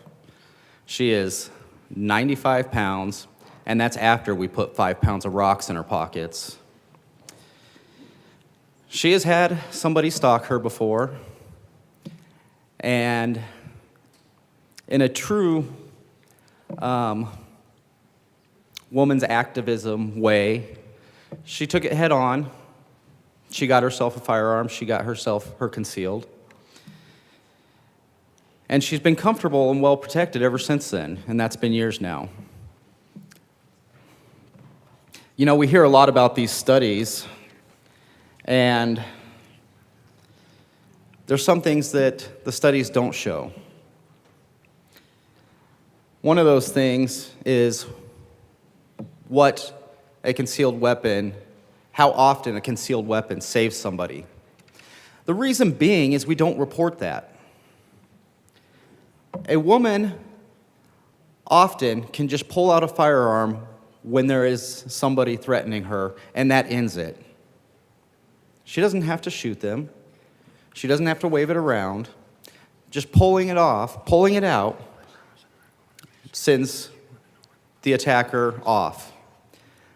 But so often we criminalize the victims that these go unreported. They go unreported all the time. So there is no statistics on that. We talk about how waiting periods reduce suicide. Which waiting period? There's nothing that says a 3-day waiting period prevents suicide. In fact, one of our colleagues mentioned exactly 1-day waiting periods are probably one of the key, and I'm sorry, I'm paraphrasing there. That's not exactly what he said, but he mentioned that 1 day, most attempted suicides have less than 24 hours of thought behind it on whether they take action or not. So we're talking about 1 day there. And when we look at the statistics on waiting periods, they're all over the board. Some places have 10-day periods. Some places have 3-day periods. Some places have, I think there's 5 and 9 and all sorts of.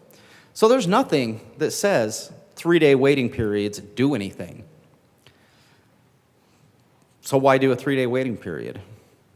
Is there any use in that? When I think about my wife, I think how harmful a 3-day waiting period could have been. She was able to secure a firearm, learn to use it, all in less than 2 days, and protect herself. 3-day waiting period could have been a danger to her, and it is to most.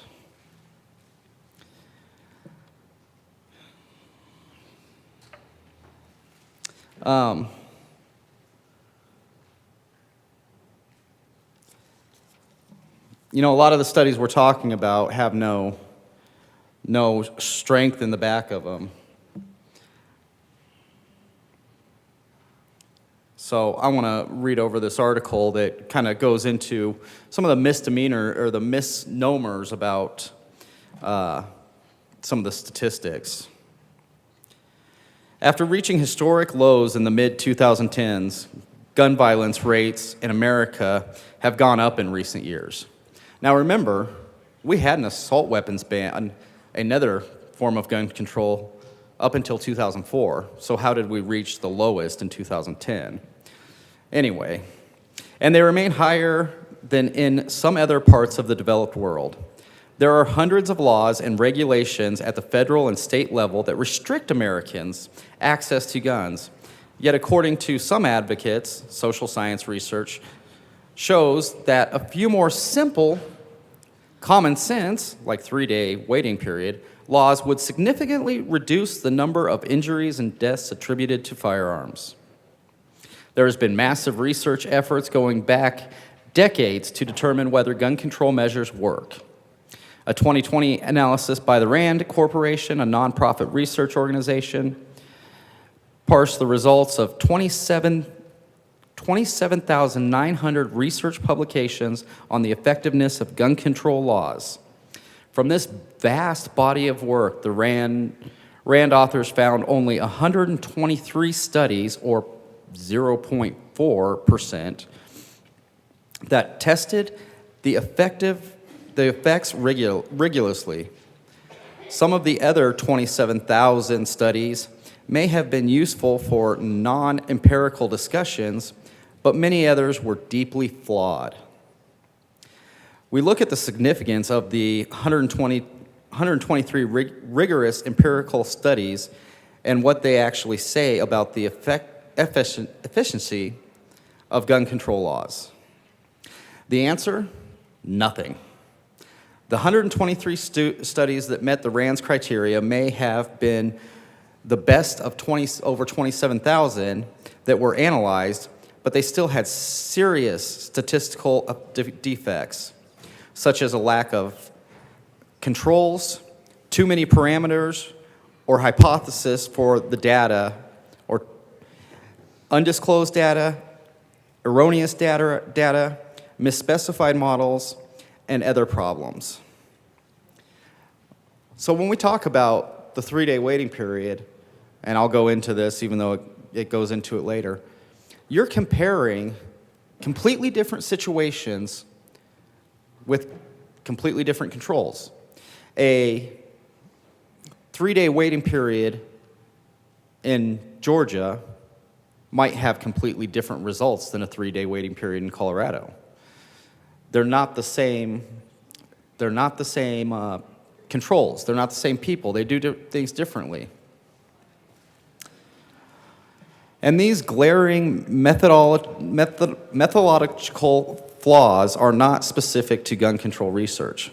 They are typical of how the academic publishing industry responds to a demand from political partisanship and scientific evidence that does not exist. Not only is the social science literature on gun control broadly useless, but it provides endless fodder for activists who say that studies prove that a particular favored policy would have beneficial outcomes. We've seen a lot of that over the past couple days. Studies prove this will fix the problem. This matters because gun laws, even if they don't accomplish their goal, have large cost. They can turn otherwise law-abiding citizens into criminals. They can increase prosecution power and incarceration. And they can exacerbate the racial and social economic inequalities in the criminal justice system. The 123 papers identified. My apologies, Rep. Wilson. You have 20 seconds left. Thank you, ma'am. I'll end there and just thank you all for the discussion, and please vote no on this bill. Representative Holtorf.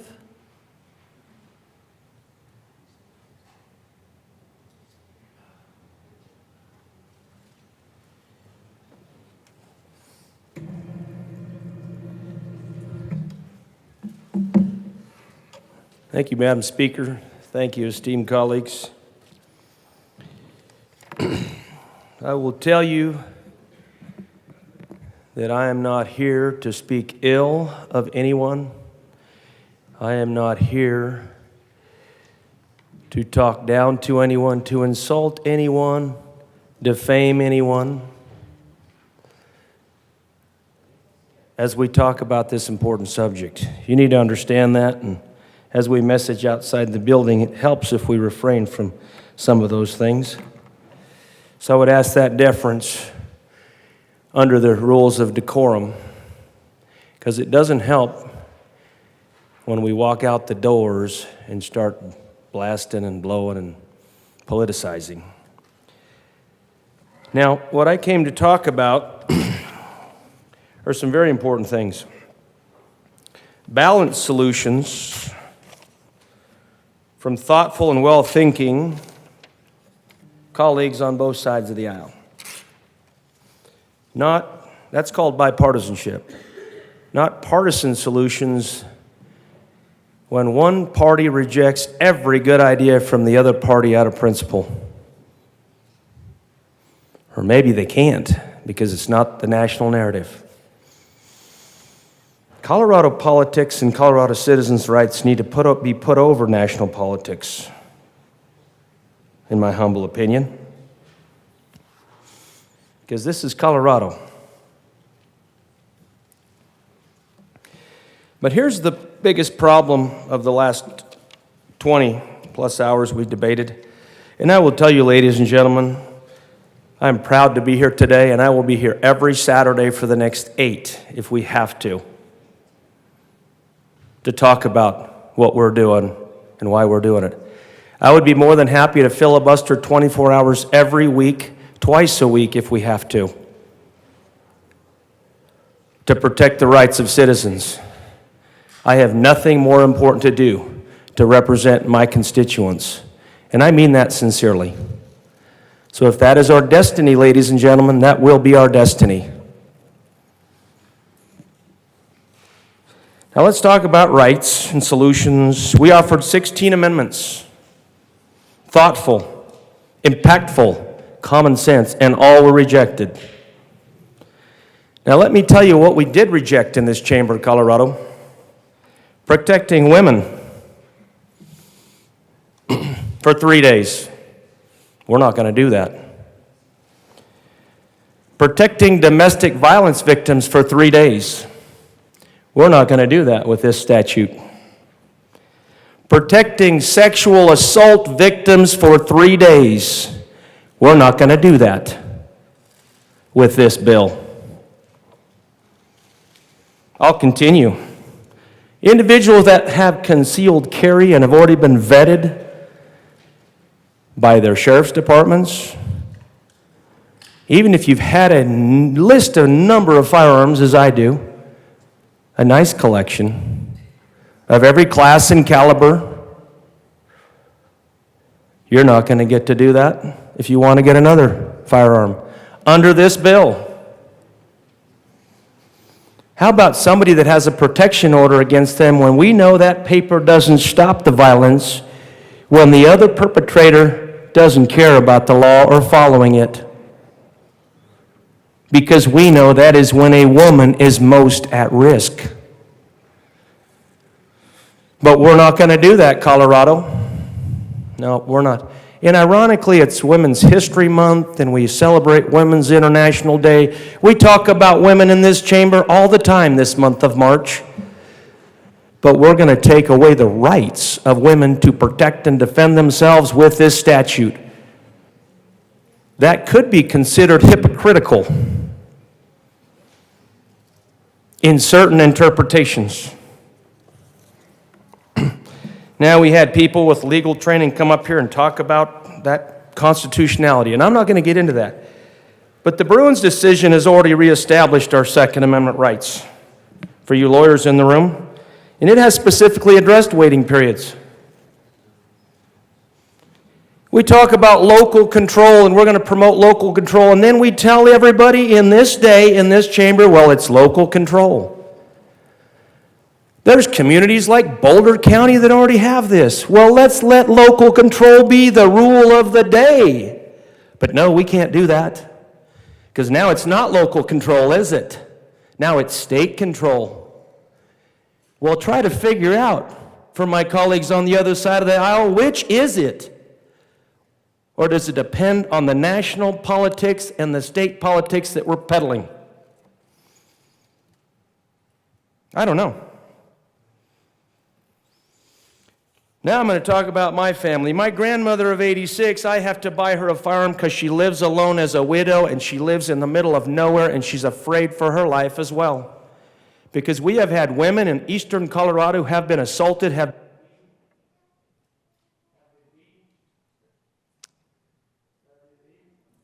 Representative Holtorf. have been beaten. There we go. Thank you.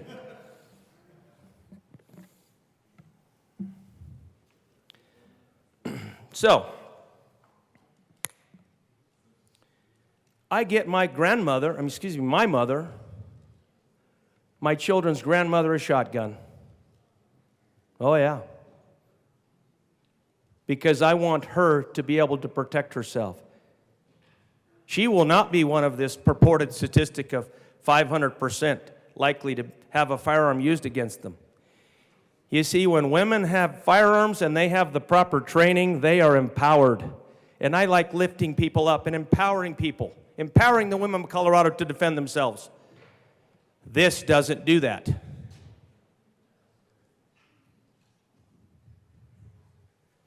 That's a problem. My wife, yes, she has a firearm. She has her concealed carry training, and she is deadly at shooting. She can outshoot me. I pity the person that wants to test her firearms and weapon skills. Because she is empowered. When I'm away 130 miles away and 911 is 30 minutes away or more, she is empowered. She will not be a domestic violence or a sexual assault victim because she is empowered. That's what we believe in rural Colorado. But people in this chamber and those in my urban cousins apparently don't think that's okay as we continue to limit our Second Amendment rights, which Bruins has reestablished. Real solutions, you want to talk about real solutions, Colorado? We brought up cyberbullying. How about if we sit down and work on a legislation that says cyberbully reporting gets responded to, and for 3 days the person that's doing cyberbullying has their applications blocked until it gets adjudicated. You want to do that? Get on board with me on that legislation. Real solutions to real problems, not coming after people's guns. Then there's a review. Could be a 30-day, 60-day, 90-day, whatever. So the youth don't commit suicide. And it's not all by the hand of a gun. Let's be clear. My daughters, many of them are firearm owners.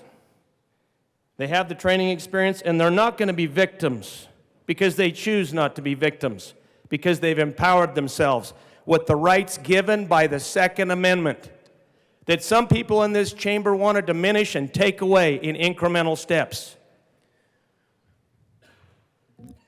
Representative Holtorf, you have 1 minute remaining. Thank you. I will tell you the people in my district are not interested. Colorado gun owners are not second-class citizens, and the Second Amendment is not a second-class right, and we will stand to defend it. And I understand there's more legislation like this. This is only the beginning. And every time we come up here with these bills, I gain strength and resilience and energy. You fill me full, and my cup floweth over at the hand and the grace of God. Thank you for that, and I will stand and defend our constitutional rights for my constituents in the entire state of Colorado until the end.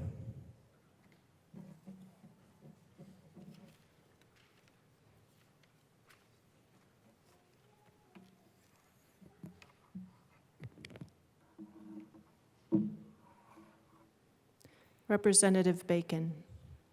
Assistant Majority Leader Bacon.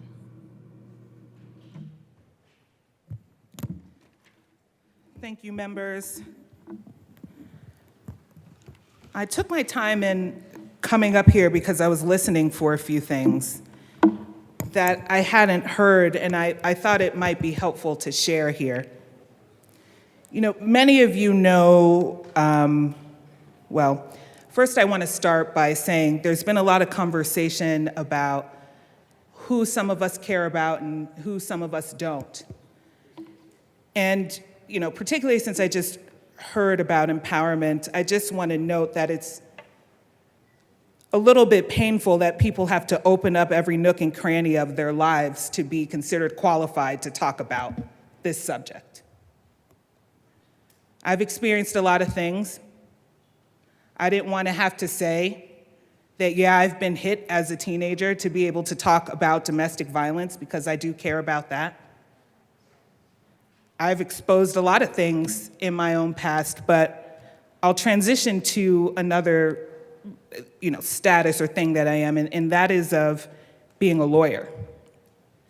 And I'm not saying that to necessarily qualify anything. I'm saying that to share with you why I became one. And it's because I had to believe, and I do deeply believe in our Constitution.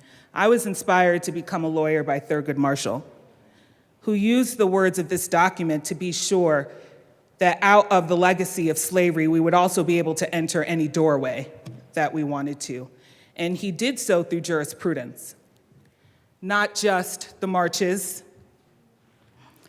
And part of that also inspired me to go to my law school, which is very old, and it was founded by a founding father. And the thing that I came to appreciate the most about the Constitution is that while it was written to protect individual rights, or the me, what holds us together is the ability to put community over me, or the we. What is also in the Constitution is this notion of due process. There is a reason why you can't yell fire in a crowded theater. Does it infringe upon speech?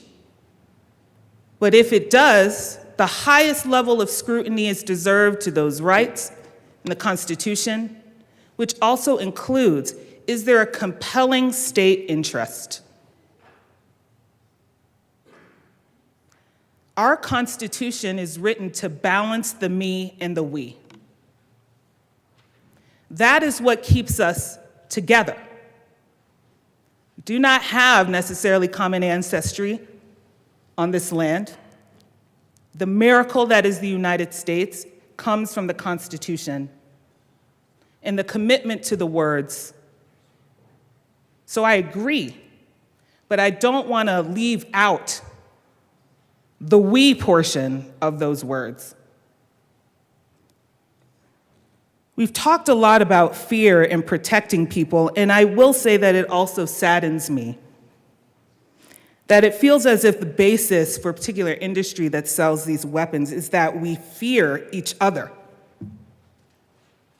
That we are putting down lines that says we need to protect ourselves from each other.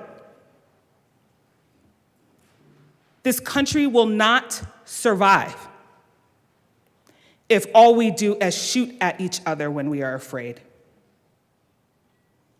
For what it's worth, I've heard talks about minority groups. I am a woman, I'm a Black woman, and for what it's worth, we do have meetings. And sometimes we talk about how do we protect ourselves. But I want you to understand why we have those conversations. I want to be able to go to church and Bible study where someone doesn't walk in there and shoot at me. I want to be able to go to the grocery store where someone doesn't shoot at me. I want to be able to go on a jog where someone doesn't shoot at me. But the hard part is, how do we balance without saying, let's just go arm ourselves? Because to be clear, that's what they were talking about in California, the Black Panthers, when the gun laws came into place to keep us from having them. I want you to understand where it comes from and that comes from being targeted and afraid. But whose interest in it is it that we do nothing but sit back and shoot at each other? Sometimes we have to think about the we. But I wish we would be talking about that. I wish we would be talking about why are we targeted and how easy it is to take us out. But I didn't hear much of that conversation here. I want to tell you about one of the scariest days of my life, and it was not when I was swung at, it's not when I was shot at. It's when a woman from my home state flew here, got a gun, and shot herself. But I want to tell you what happened before she did that. This was a day in April in 2019. I was on the Denver School Board and the vice president. And I got a notice that a woman flew here and threatened 93,000 students, 15,000 employees, and therefore all of their families, because she allegedly had a long gun. There's no school resource officer that can defend against that. And that was just one school district. For what it's worth, at least 6 shut down that day. So that's 500,000 people who were afraid.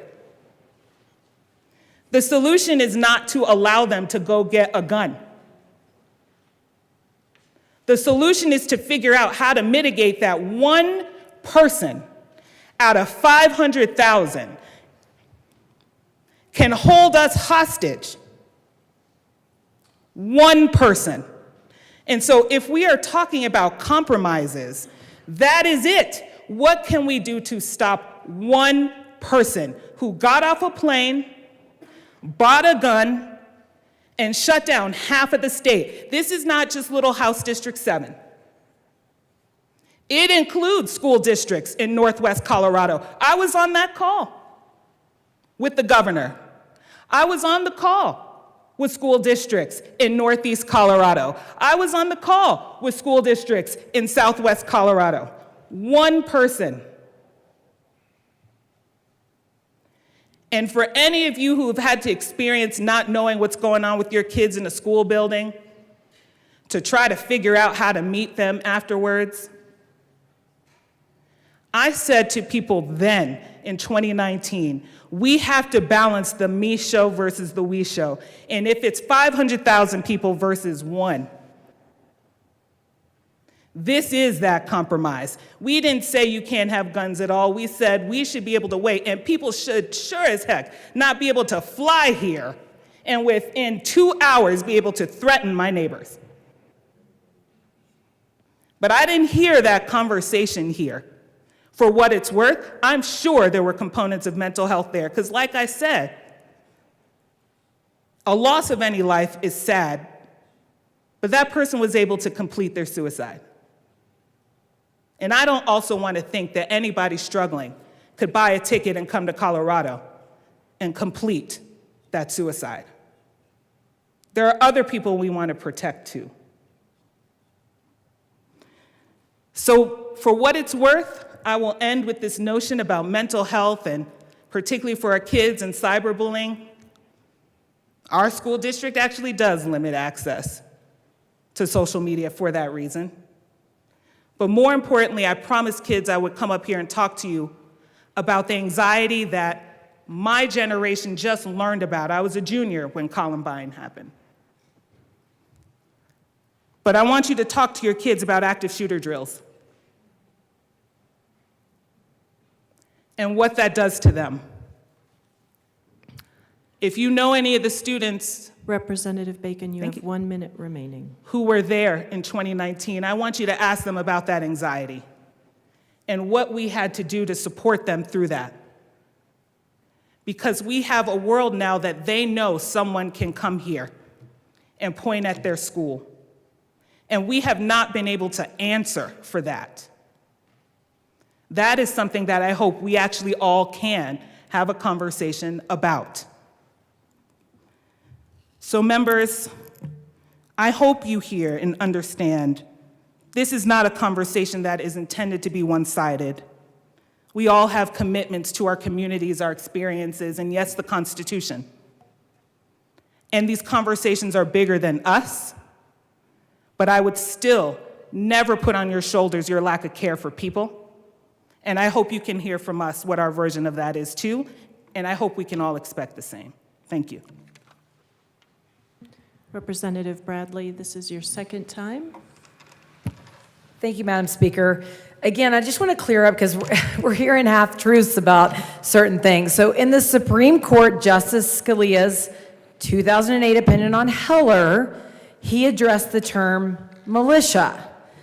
This contrasts markedly with the phrase, the militia, in the prefatory clause. As we described below, the militia in colonial America consisted of a subset of the people, those who were male, able-bodied, and within a certain age range. Reading the Second Amendment as protecting only the right to keep and bear arms in an organized militia therefore fits poorly with the operative clause's description of the holder of that right as the people. We start therefore with the strong presumption that the Second Amendment right is exercised individually. Representative Bradley, you have 1 minute remaining. Okay, thank you. And belongs to all Americans. This comes from the smartest constitutional lawyers in the land, and we have finalized the argument for all of us, including any lawyers in the room. Thank you. Representative Brown. Thank you, Madam Speaker. I appreciate it. I'll be brief. As my colleague from the Eastern Plains mentioned, my community in Boulder County has passed common sense gun violence legislation. But they're asking for statewide action because we can't do it alone. My community supports actions like this because they will reduce suicide and gun deaths. You know, we are hunters, we are sportsmen, we own livestock, we defend them against coyotes. We are people who know that access to firearms significantly increases the risk of suicide and death from guns. We know that the right to bear arms is not an absolute, and we know that like any right, that right must be well regulated. We must get this epidemic of suicide under control, and reducing immediate access to lethal means will save lives. Waiting periods save lives. My community and I urge you to vote yes on this bill. Representative Evans.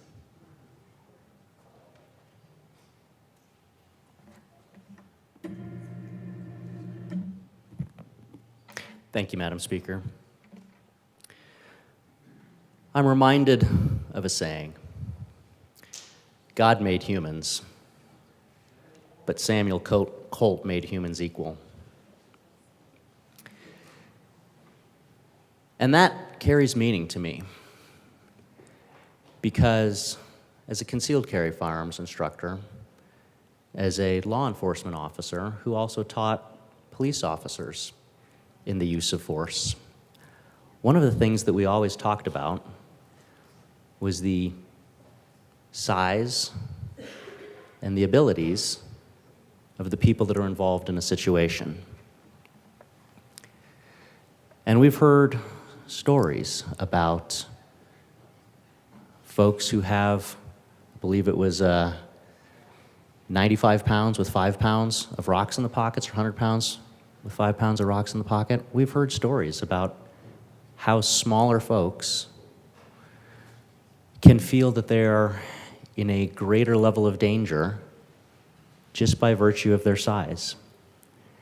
And how for some of those folks, having a tool that puts them on a level playing field, that equalizes their ability to protect themselves, is something that does make them feel better, that does make them feel safer, that does make them feel more secure. It's something that I taught as a law enforcement firearms instructor, that my female officers unfortunately, may have to use their firearm more often to defend themselves because they are generally smaller. And someone may try to take advantage of that smaller stature. It's something that is talked about when I teach women's concealed carry classes. And yes, we have a women's only concealed carry class that we teach, and it's typically full. There's typically a waiting list to get into that class. And I hear the stories about why they're there. And so as we have this dialogue, as we have this discussion, we've heard about balancing tests. We've heard about how do we protect constitutional rights, and what is the balancing test by which the government must indicate a compelling interest to intrude into that right. We've talked about how calling fire in a theater is something that would not be protected under the First Amendment right to free speech, because there is a compelling government interest that says that we have safety at risk here as well, and so that you cannot use that freedom to jeopardize others. And so, to me, the question is, as we discuss this balancing test, as we discuss this policy, we have to ask ourselves, will this work? Does this make us safer? Does this accomplish the ends that we set out to accomplish? We've heard about the victims out there who successfully protected themselves. And there is very little data for those, because it's hard to collect data on the status quo. If one successfully defends oneself, that typically doesn't go into a database. That information isn't cataloged or recorded. And so in that lack of information, we have to rely on other data sources. I remember a particular night one night, working in law enforcement, in which we got the call over the radio. Shots have just been fired, shots have just been fired. They gave us an address to an apartment. And we got there, and we found out, yes, a shot had been fired. The shot had been fired in self-defense by a woman who was being attacked by her abusive boyfriend. He ended up living, but she was not a victim that night.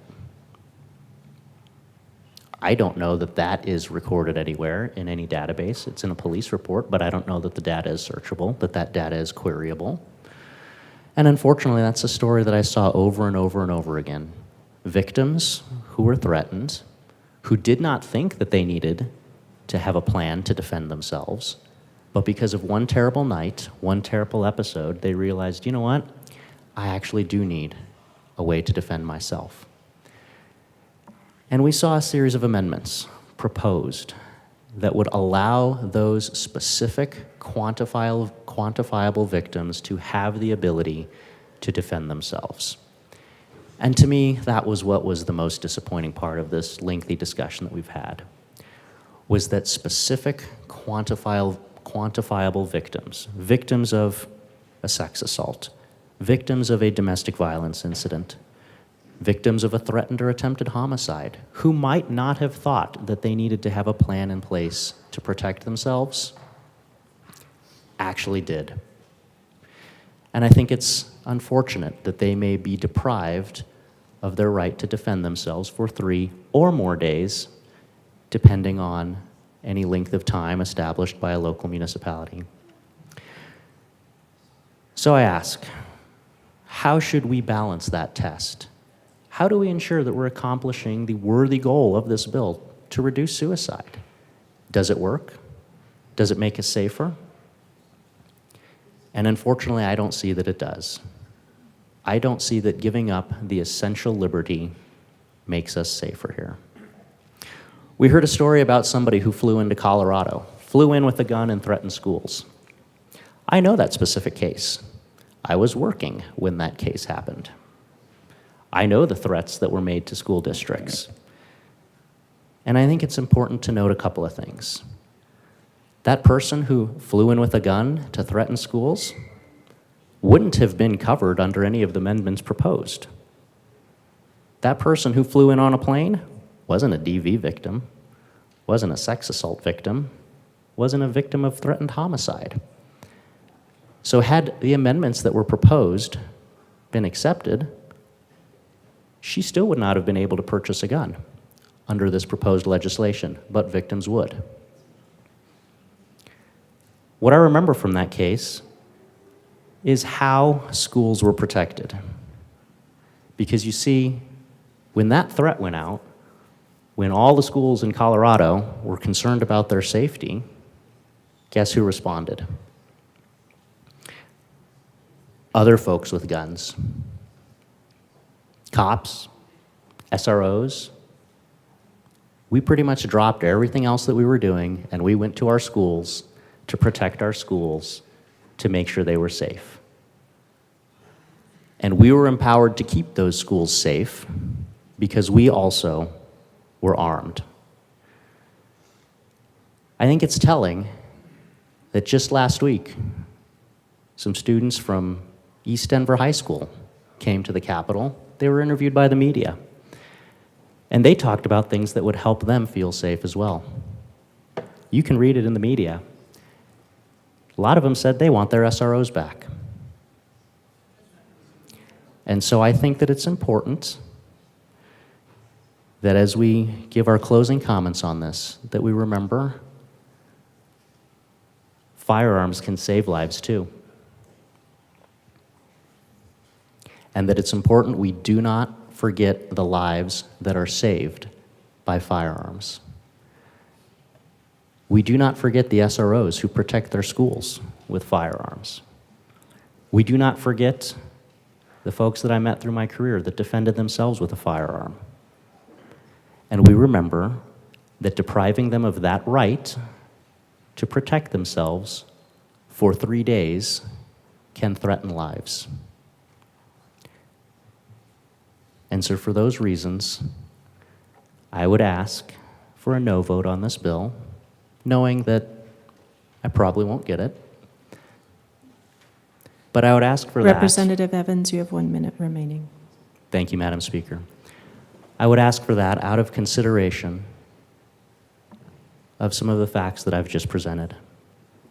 And the fact that in the pursuit of that balancing test to determine when is government intrusion warranted, we also remember the other side of the equation, which is that firearms are used every day by SROs, by victims who may not have thought just a few minutes ago that they needed to protect themselves, but then something happened and that changed, and they realized, I do need to protect myself. Thank you. Representative Armagost, this is your second time to speak to the bill. Thank you, Madam Speaker. Again, we have seen a lot of argument, a lot of good debate on this bill, and a lot of personal experiences brought to the table and used in defense to support or oppose this bill going through. I myself am a very private person. Those who know me on social media might think otherwise, but I do share a lot of my personal life to bring a smile to people's face or otherwise bring motivation for people to be mentally and physically fit. So that part of my life is definitely not private. I open myself up for that. However, things that are very personal to me, I do keep private. But in this case, there's not a single person in this room that knows anything about me as far as some of my demons that I've dealt with. And that includes my personal experiences after my time in combat, coming back from Iraq in 2003, many years later, in a very toxic marriage, and otherwise, same with my life. I too chose that in an impulse that suicide was my best option. I put a gun to my head because it was available. It's not something that's going to bring me to tears, so it's not an emotional thing, and please, you can be seated. It's something that's dear to me because that day, my family, my now ex-wife, contacted my mom and my sister, and they reported me and I had law enforcement come and voluntarily place me on a 72-hour mental health hold. That was by far the most humiliating thing I've experienced in my life, being on that hold and finding out that all my firearms were removed from my house for that reason. During that time, I can honestly tell you, although it was the most humiliating thing in my life, that 3 days made me stronger than I have ever been, and I have been since. I would never make that impulsive decision again, where I was so close to selfishly taking myself away from my son, my sister, my mom, my dad, my family, and their lives. I made a near impulsive decision, which could have cost me everything. Luckily, I was able to start over from that point forward, was able to remove myself from a very toxic marriage, clean my life up, and get the help that I needed. So that turning point was exactly what I needed. And the reason I bring that up is that that system worked. What we have in place works if it's used properly. My family did the right thing. I was upset at them in the moment for what had happened and become a very humiliating experience, but what happened after that worked. It turned me around. Am I a special case? I don't think so. I think this is a very common thing that we need to see, but if we keep adding things, my guns were taken away from me before there was any red flag gun law. This is something that already happens. So to keep adding things that further hinder people from getting a firearm to protect themselves is ludicrous. We cannot do this. I was able to fulfill my career in the military, begin, and finish a very fruitful career in law enforcement. And I'm here today with that passion, with that strength. That's the only reason I'm here today. Not saying that's the only reason I'm alive.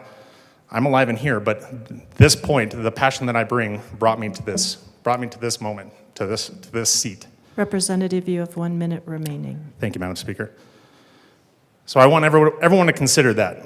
We don't need to add more restrictions to gun owners or potential victims of violence and crime. We need to let them have their right and make their choice. And we need to attack mental health as the issue in a state that is failing miserably at mental health. We need to address that. So with that, I move to re-refer HB 1219 back to second reading for further discussion. That is a proper motion. Seeing no discussion, the motion before us is to refer House Bill 1219 back to second reading for the purpose of consideration. Mr. Schiebel, please open the machine and members proceed to vote. Representative McLaughlin, how do you vote? No. Representative McLaughlin votes no. Representative Velasco, how do you vote? No. Representative Velasco votes no. Representative Ortiz, how do you vote? No. Representative Ortiz votes no. Representative Morrow, how do you vote? No. Representative Morrow votes no.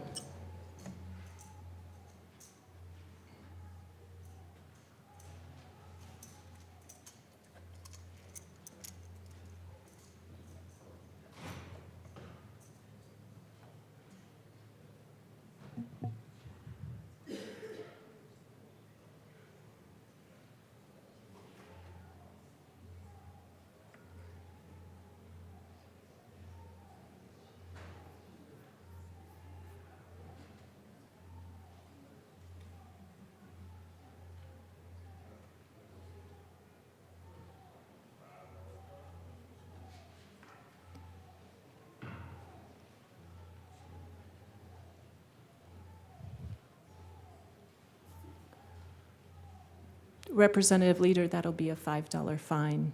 Please close the machine. With 19 aye, 45 no, and 1 excused, the motion is lost. Representative Epps.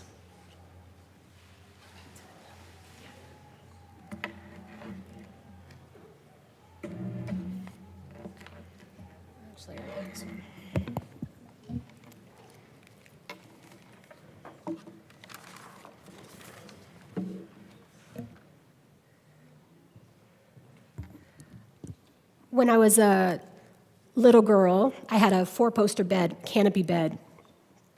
I was a very little girl, and it was a very big bed. I loved this bed with these 4 poles and the canopy. I also had at that time a stepfather who pretty regularly beat my mother within an inch of her life.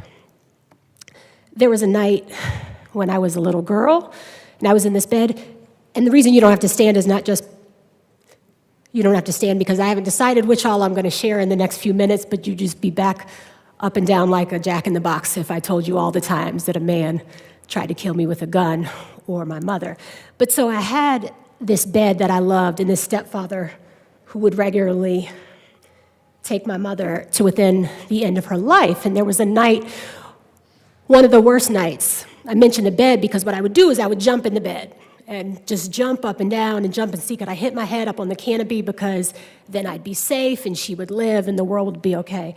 But there was a night where things weren't okay and I couldn't jump hard enough to stop him from what he was doing. And so I wasn't the most coordinated child and I fell and I took a pole down with me and the bed broke and then the night turned into me having to go to the hospital. And so I told myself, well, I guess I saved her life.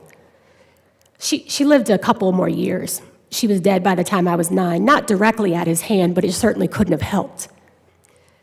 No man was ever going to put his hand on me. I knew that. No matter what she'd been through, or my sister, or my cousins, or my grandmothers, no man was ever going to put his hand on me. So when I grew up and became a grown woman with a different bed, and the first time somebody's son put his hand on me, who was I going to tell? Because it was never going to happen to me. And so when I think about my mother's little girl growing up and living and surviving and being in this space, I'm going to vote yes on this bill. I think about her, and I think about how I was able to keep silent as a little girl, because my job was just to jump in that 4-poster bed and keep him from killing her, to be silent. And so for the past 62 days, I've kept silent almost every day for the past 62 days when I've been lectured about my blackness, about free blacks. I've stood silent when I've been lectured about what queer folks need, what indigenous folks need, what renters need, what black women need, what black women need, what black women need. I've kept silent because I've got decades of practice with that. Representative Epps, I appreciate your story. This is directly about a waiting period. Thank you. And I appreciate the Thank you. reminder. I tell you that to explain why I'm not being silent. By the way, being linear is patriarchal, but I'm African, and so it's circular. This is how we tell our stories, and this is how we advocate, is we center, and then we tell you what our ask is. And so I'm going to ask you to vote yes, and I thank you in advance for doing so, but that little girl who jumped in the bed to save my mother's life became a woman who can keep silent when my blackness is talked about. But when we talk about domestic violence, and we appropriate the experiences of we who have had the nerve to survive to justify policy that harms us, that's when I decide to stop being silent.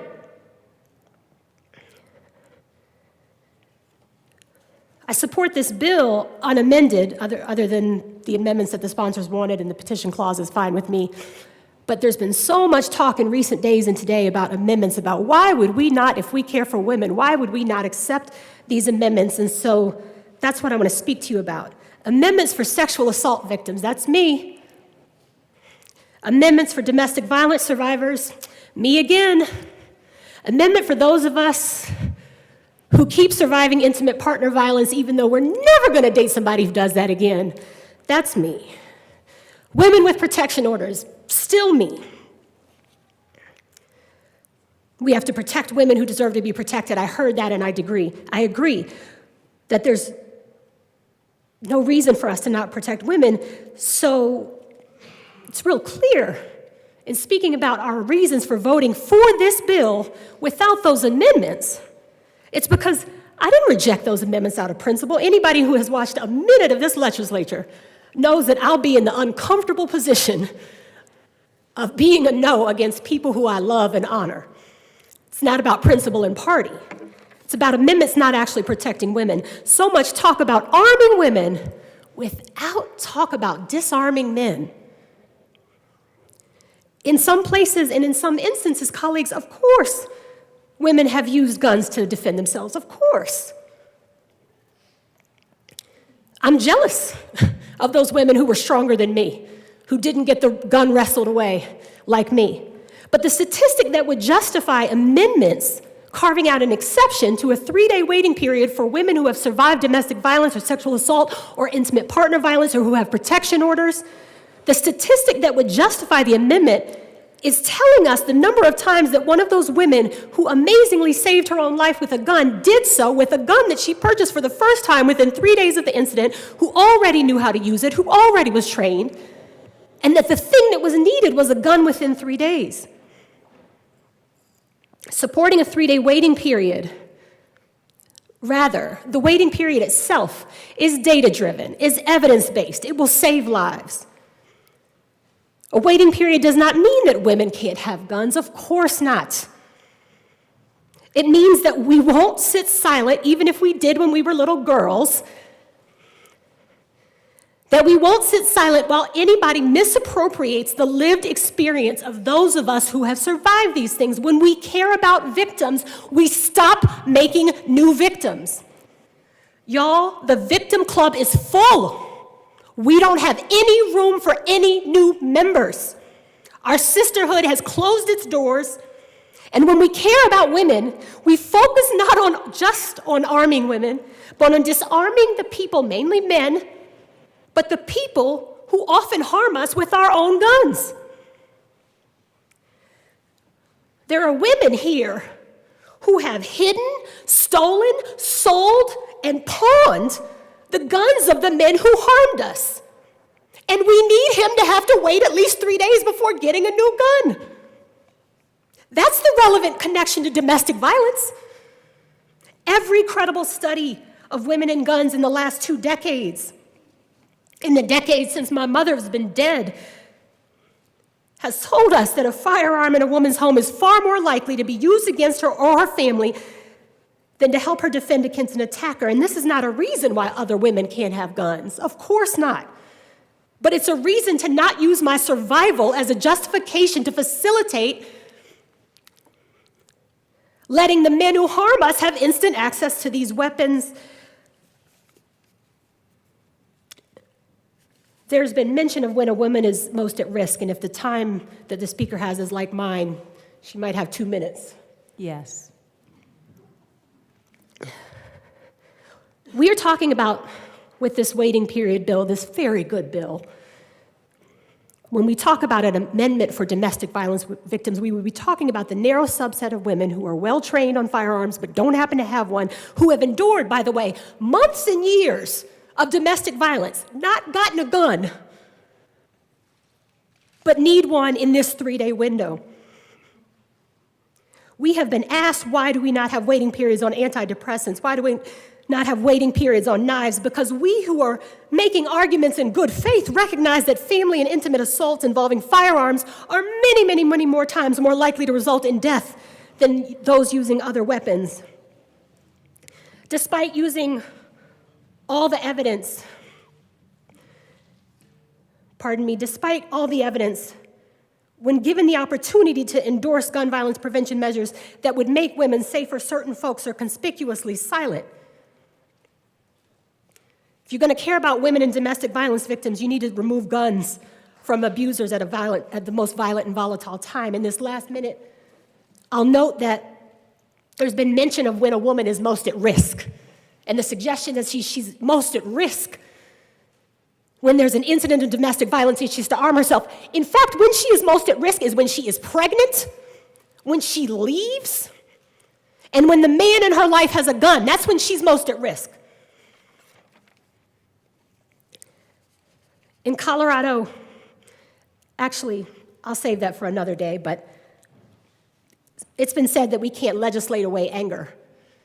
We can pass 3-day waiting periods, and if we care about women and those of us who survive domestic violence, while we can't legislate away anger, what we can do is legislate away guns in the hands of angry men who are disproportionately the ones in that anger who commit domestic violence. Representative Epps, your time has expired.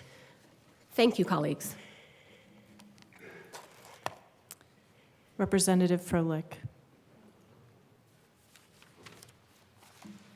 Thank you, Madam Speaker. It's an honor to serve with you. And an honor to serve with you. Thank you to my colleagues who have shared their experiences and who have helped us have this debate over the last 3 days and many hours. And thank you for those folks sharing their stories. I am so proud of this bill. Every Coloradan deserves to feel safe and secure in their community, whether they are at home, at school, or at the grocery store. The number of gun deaths in our state is unacceptable. The number of gun deaths in our state is unacceptable. Like background checks, this is a modest, common sense policy supported by a vast majority of Coloradans and a substantial, over 1/3 amount of folks who own multiple guns. Putting distance between a firearm and a person in a mental health crisis in an angry rage saves lives. I'm grateful my colleague from Larimer is here. I'm grateful that during that time in his life, he was separated from his firearms. I'm grateful that my colleague's son was unable to access a firearm in his darkest moment. This generation, our children, my children, have grown up with active shooter drills and lockdowns, like the one my colleague from Denver mentioned in April of 2019, caused by a Florida woman's ability to land here, purchase a firearm, and threaten to copy the Columbine tragedy. My children have lost too many friends. My children and I have been to too many memorial services of people who have completed suicide, who have taken their own life. The loved ones left behind testified to our committee. The loved ones left behind have reached out to me. The loved ones left behind are asking us to pass this bill. And you know who is statistically most likely to complete suicide in Colorado with a firearm? Rural men over the age of 65. And I care about them as much as I care about our children. Thank you to this body for your desire to focus on mental health, to empower women in domestic violence situations. As our colleague from Arapahoe County said, survivors seek justice. And I welcome your participation, your advocacy, as we continue to work on those important legislation in those areas. You will have that opportunity this session. 3 days means 3 days.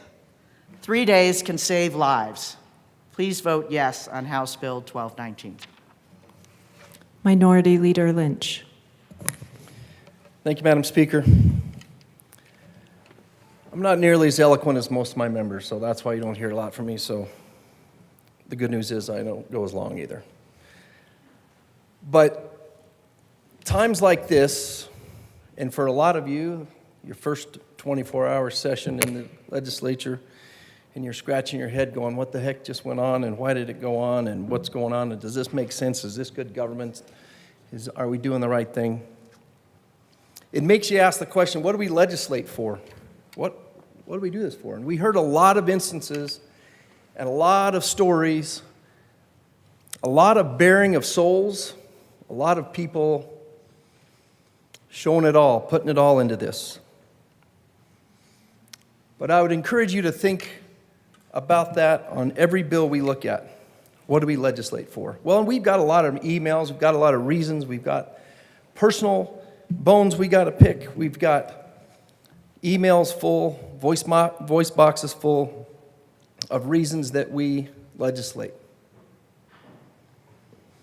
But I would submit to you that we're put here to be the mediators between all of those events, all of that emotion, all of that special interest, not taken wrong, the special interest, because every constituent's interest is special.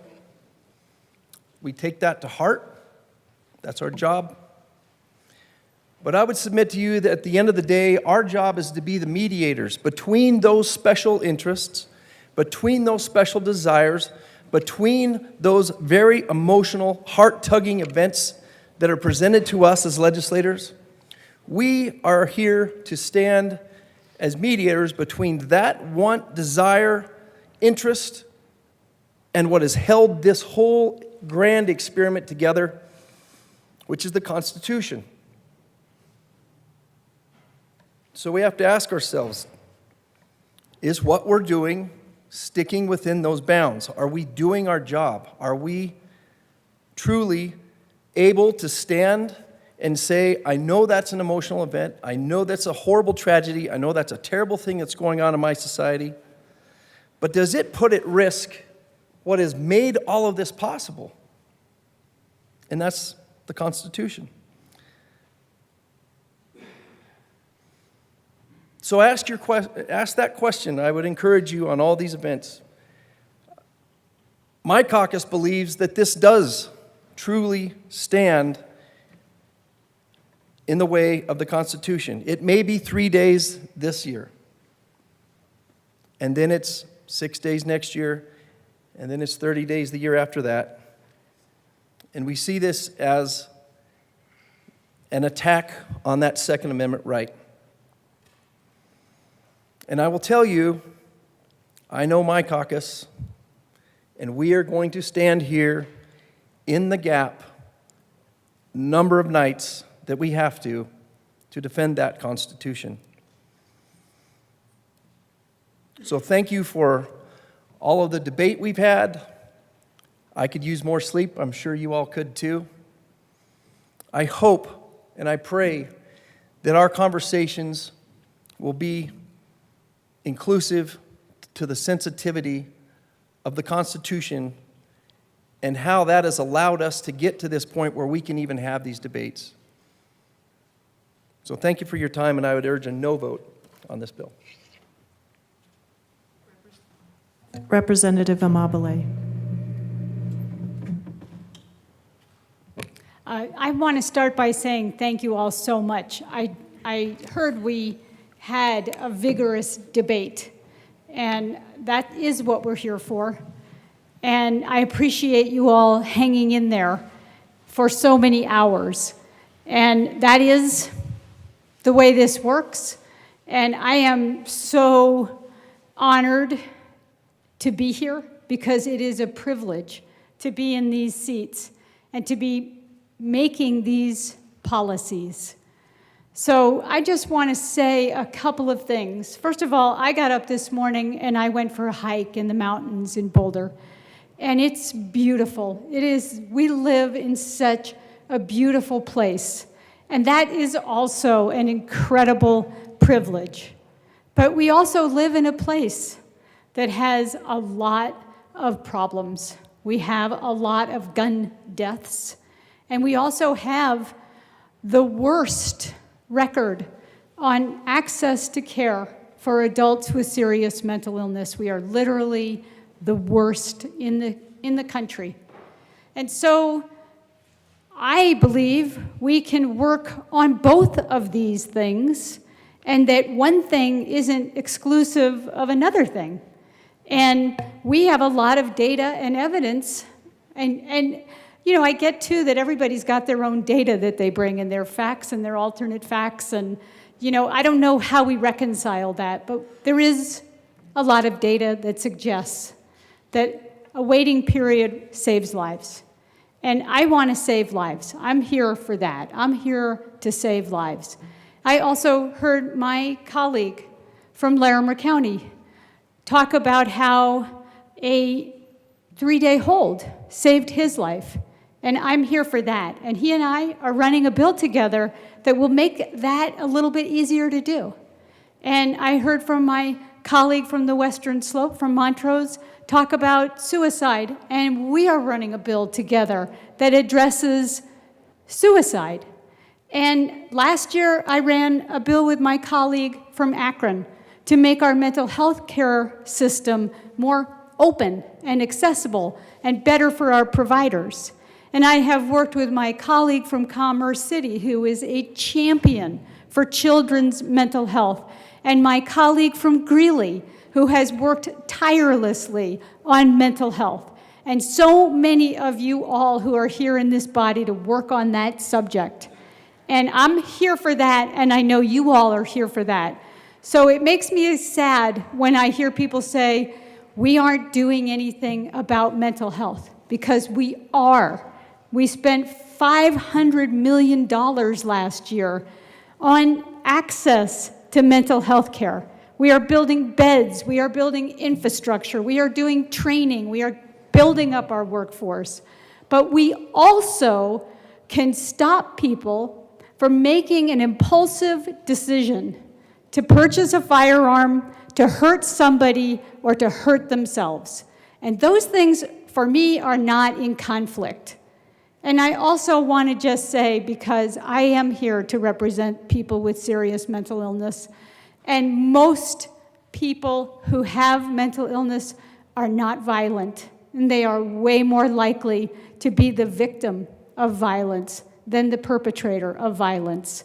So no, I don't think we can blame all of what's happening on mental illness, but it's a piece.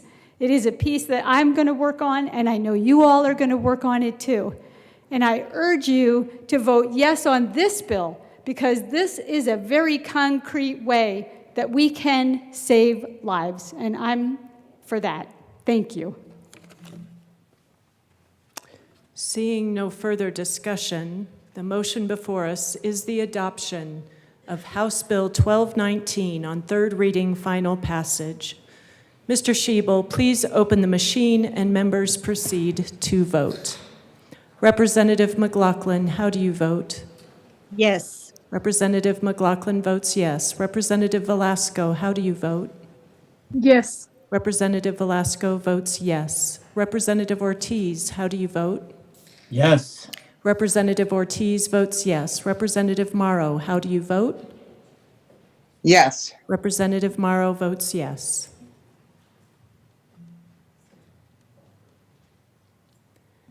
Please close the machine. With 44 aye, 20 no, and 1 excused, House Bill 1219 is adopted. Co-sponsors. Representative Ortiz, co-sponsors. Representative Morrow, co-sponsors.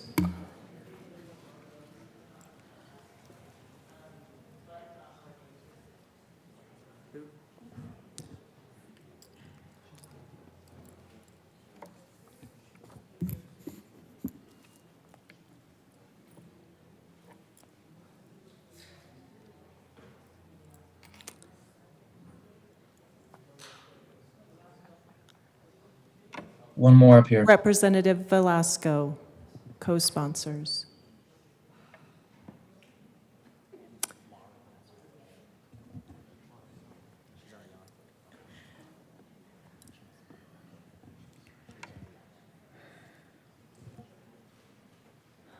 Please close the machine. Members, before we proceed, I want to commend you all for your respectful, passionate, moving dialogue. I appreciate our conversation today, and thank you for the level of respect and decorum you showed not only one another, but this chamber. Thank you. Mr. Schiebel, please read the title of House Bill 1202. House Bill 1202 by Representatives Epps and Wilford, also Senators Priola and Gonzalez, concerning the ability of a municipality to authorize the establishment of life-saving overdose prevention centers. Madam Majority Leader. Madam Speaker, I move House Bill 1202 on third reading and final passage. Representative Holtorf.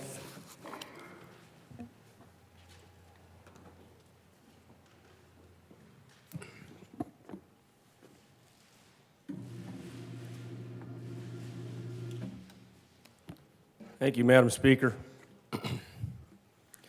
Once again, I remind my colleagues that I don't come here to speak ill of anybody, to hurt anybody, to be a racist, as I've been called.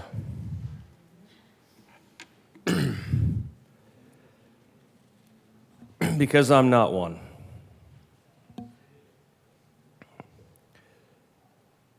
I try to speak the truth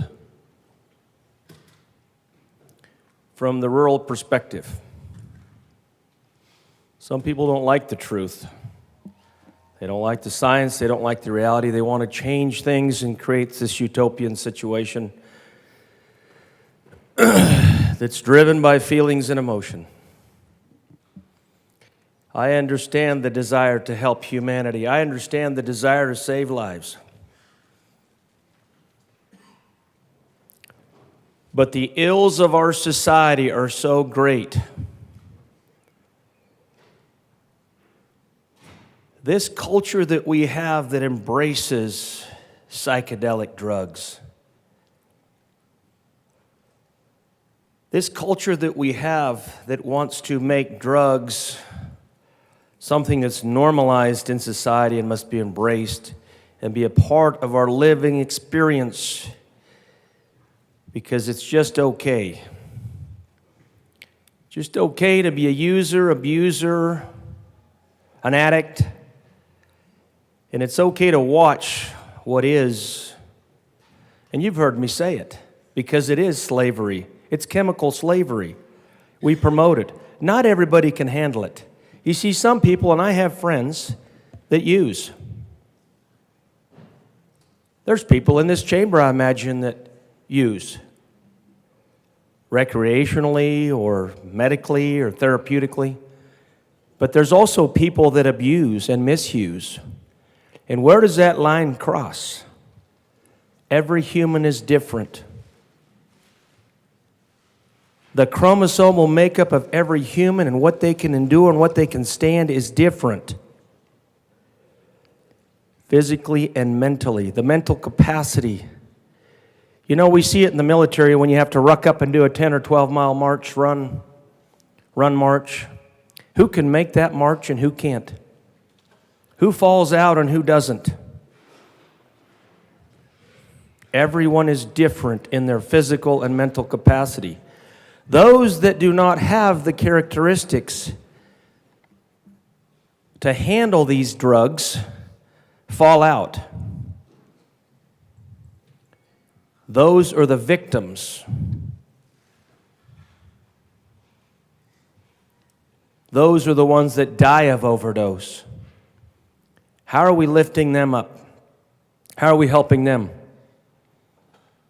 The chemical addiction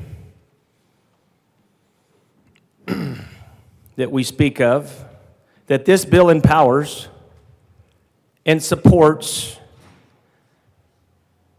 and allows to continue actually near indefinitely, as was presented in committee, because the person that is chemically dependent gets to decide, even though can they even decide? Do they have the mental capacity to decide anything except where their next fix is coming from? For those people that are addicted, I would argue they absolutely do not have that capacity until a certain point in time. And that is the lowest point in a person's humanity and their individual lived experience. And when they hit that point, then maybe by the grace of God, they can come back up and climb out of that. And they are damaged forever. I understand the compassion of wanting to help people, but I don't know how we help people by letting them put poison in their bodies over and over and over again and trying to normalize this terrible ill of society. Even in Canada, in testimony in the committee, it was stated that in Canada right now, they are legalizing these drugs because they can't control them. Well, you really can't control them if you don't fight just as hard on one end as the other. And I'm talking the end where they're coming in. You don't address the sickness of society that is drugs. It's everywhere. It's in our youth, it's in our schools, it's in our communities, adults. When adults have all these drugs in their house and they're users, either recreational or abusers, medical, you don't think the kids don't know? Kids are smart. And they're not going to get on that, potentially fall into that trap. When we don't go after the dealers, which is what we should be doing, when we do this, we empower, we profit, we allow profit to be gained by the drug dealers, the drug cartels, and those that want to peddle the poison. And boy, they like what we do.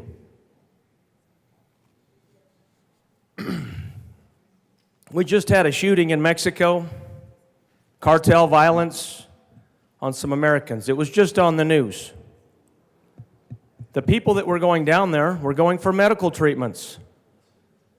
But guess what they got in the way of? A cartel crossfire. You don't think this type of a bill is going to open up for that and more of that? And hurt the people south of the Rio even more than they're already harmed? Well, I will tell you it will, and it continues to. If we want to take this dangerous path, which this legislation enables, if we want to enable drug use in the inner cities, in our cities across the biggest, largest cities, or maybe even the smallest or rural cities across this state, then let's just open up all these centers and let the drugs flow. BYOD, bring your own drugs and let's shoot up. I don't say this to be mean. It's a reality. That's what's happening.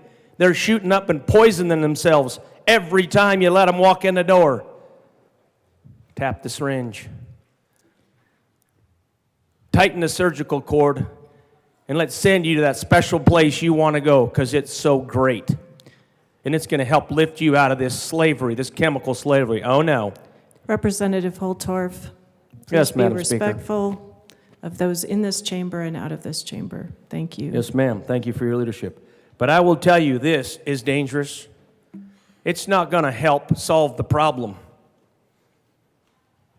It'll save a few lives in a very acute, localized place, but the damage it will do to Colorado and others is much greater. You all need to open your eyes and think about that.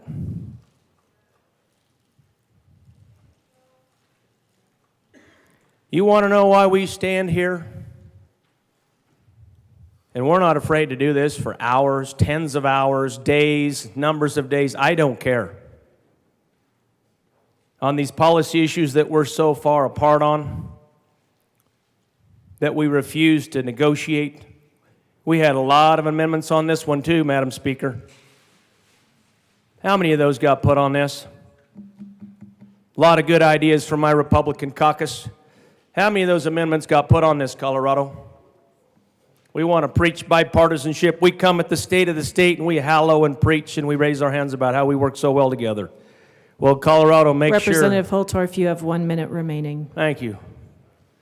Make sure everybody understands in this state, we are not bringing two sides together to the middle and finding solutions that balance this state. We are pulling this state farther and farther to one direction, and it's this hand, not this hand. For those of you that need to look at that, you can see which one's on which side of my body. If we want to come together, my colleagues over here need to start listening to us. But our amendments fall on silence, and our amendments seek no consideration, or very little at that. Straight out of Boulder, straight out of Denver. Rural-urban divide. I talk about that all the time, rural-urban divide. With this kind of legislation, you are not closing that gap. Representative Holtorf, your time has expired. Thank you, Madam Speaker. Please help me close the rural-urban divide. Representative Bottoms.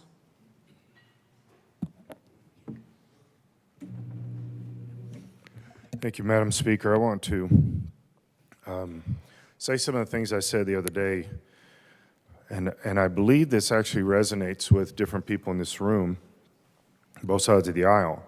But again, I think it's kind of lost. I've worked with a lot of different rehab centers over the years, a lot of different addicts over the years that have fought through this, and I can give you many, many success stories. What I know is that any time I have to work with the state in these things, it is horrendous. The state causes more problems than they ever help. They keep people addicted, they don't help. And that is not anecdotal, that is statistical. Just look at recidivism rates on state-type institutions, either specifically endorsed or financed or anything. Their statistics are horrible. Look at nonprofit, faith-based rehab centers and their statistics. Now there's limited, because even within the faith-based groups, you still have the same mindset that I'm about to address. But anyone who has the proper mindset in the faith-based rehab centers, their statistics are amazing. Like in the 80 percentile of people that are completely off drugs. Now, the reason that we have these potential kind of bills, and I said this earlier, and I'm not trying to be tongue-in-cheek with this to garner something. I really don't question the motive behind this bill. I question the motive of like 98% of the bills, but I don't question the motive of this. I really think this is legit. I think that I think these representatives are literally saying, we think this can help, and we do see this as an issue. And while I do see it as an issue, I don't think it can help. And here's the reason that I stated the other day. It depends on where your starting point is.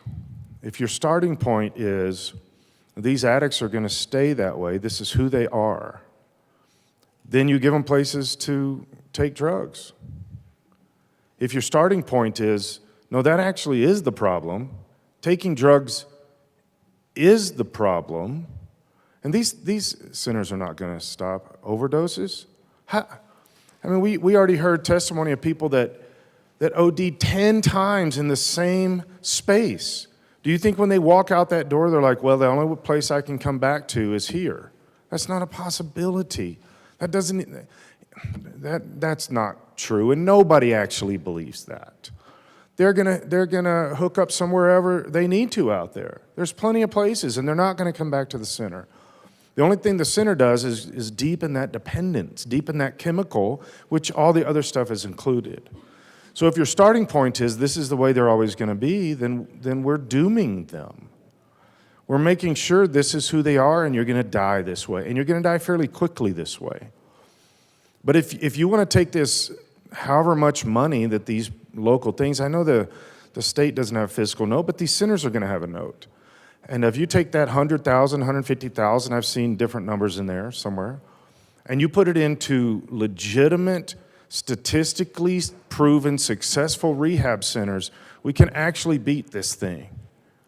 But if what we're doing is making sure they have a place to get worse, we're hurting them. And so the starting point should be, and this has always been my starting point. I had a guy years ago come into my office.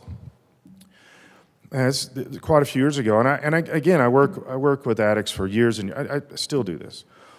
But he came into my office and he said, "You got my cousin off drugs. Get me off drugs." And I said, "I can't get you off drugs." He said, "You got my cousin off drugs." I said, "Your cousin is off drugs."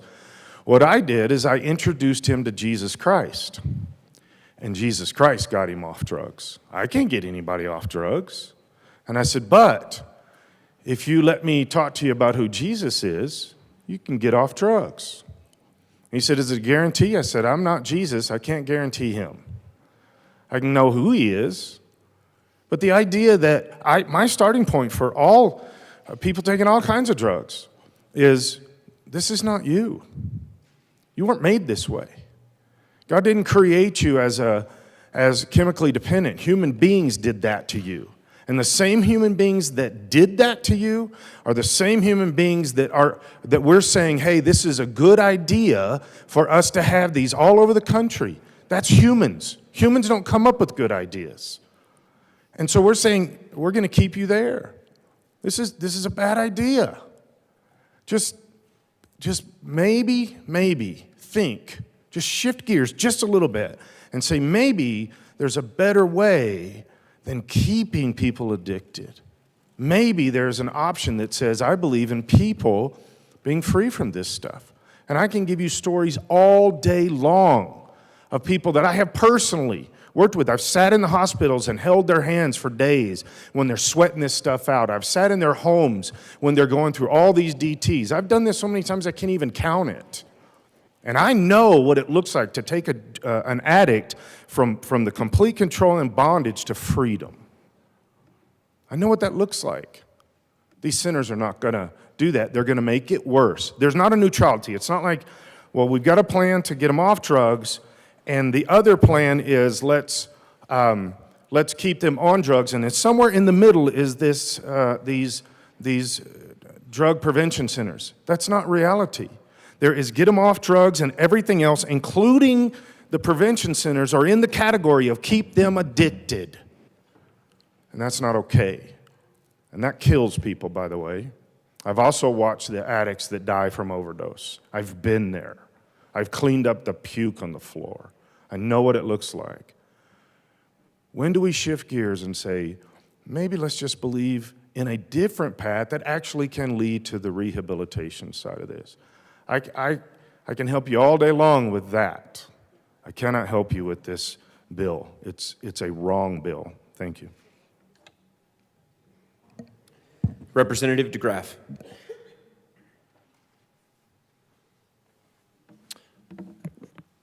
Thank you, Mr. Chair. It's completely unexpected that Reverend Bottoms would go less than 10 minutes. I've seen the future of opioids in Vancouver. It's not pretty. Residents complained that they were not involved in the process. They felt less safe than before after the release of the report. Local government officials use their area as a testing ground for safe injection sites. I'll talk about that. But make the neighborhood unsafe for them in the process. Why was it in their neighborhood? One reason why the supervised injection site was located there is that East Harlem has consistently been one of the neighborhoods with the highest rate of lethal overdoses. I'm going to just guess that the locals in that area were not really thrilled about being the site of the highest rate of lethal overdoses. And so they probably did not want that ensconced in their neighborhood. More New Yorkers die of overdoses, with 88% of those related to opioids, and most of those involving fentanyl. Fentanyl, 1 gram, can kill 500 people. Why that is not considered a weapon of mass destruction outside its proper use is beyond me.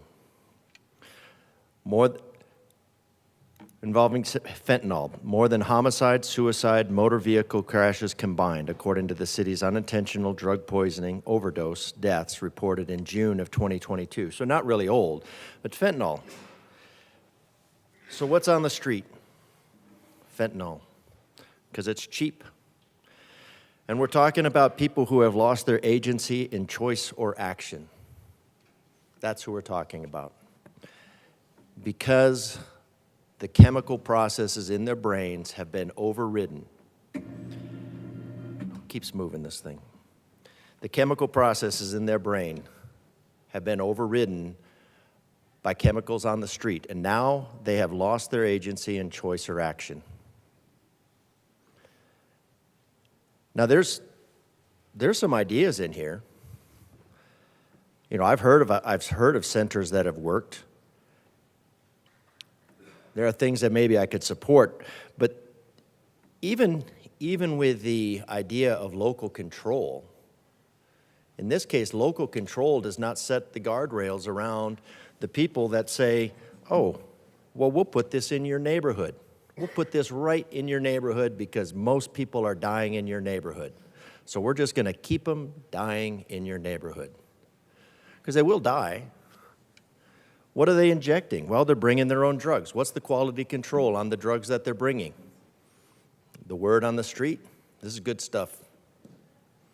So what's the option? That we get into peddling it ourselves? That apparently has worked in some other countries, but that obviously creates some moral challenges. So some of these localities, they just put them right in the middle. Now we did get a concession that I appreciate. There's at least going to be a hearing about where this would be placed. But what's the limitation on places like parks, playgrounds, nursing homes? The limitation is 0 feet. 0 feet. We couldn't even say, because again, these are people who have lost their agency in choice or action. I think I can say that. Due to chemical processes outside their control. This is bring your own drugs. There is no quality control. And guess what? What did we find out from the testimony? The testimony tells us, and the literature tells us, that these places will be surrounded with drug dealers. Drug dealers that they're hands off, chemical dealers, whatever you want to call them. They're going to be hands off from the police. And where else are you going to go? Because everybody is gravitating towards that station. I mean, why not? Needles aren't free. Now you can have everybody gravitate towards that, and you can start. And where are these stations going to be? How far away from schools, nursing homes, residential areas? There's really no limit. We could have said, yeah, we're gonna relegate these to the outskirts of town. Maybe that would have at least been safe, but we're going to put them in the middle of town. We're going to put them near parks. We're going to put them near, who knows what we're going to put them near? There's going to be a hearing. What else don't we have control over? One of the things, and I do appreciate that it's a short bill, because obviously in the most pernicious parts about this body is the length. Because you can pretty much guarantee that the longer the bill is, the more things are going to be snuck into it. This is not only a bring your own drugs for local municipalities, this is a figure it out yourself.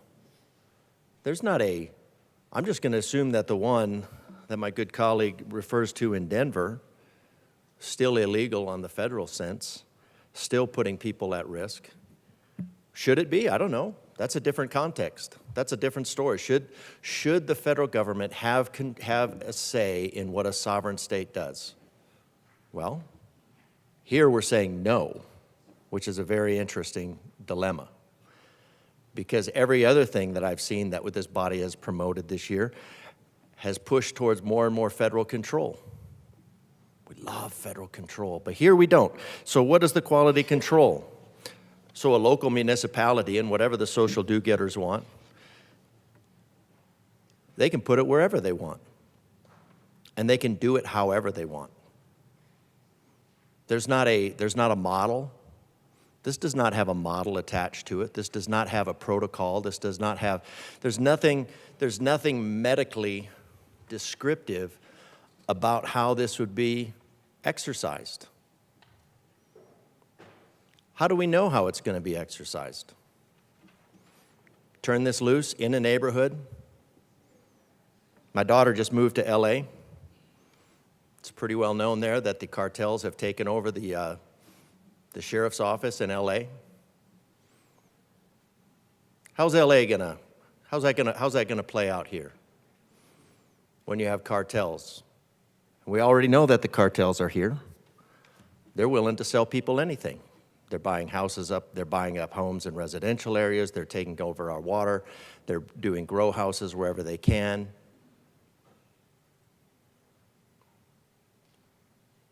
How are these,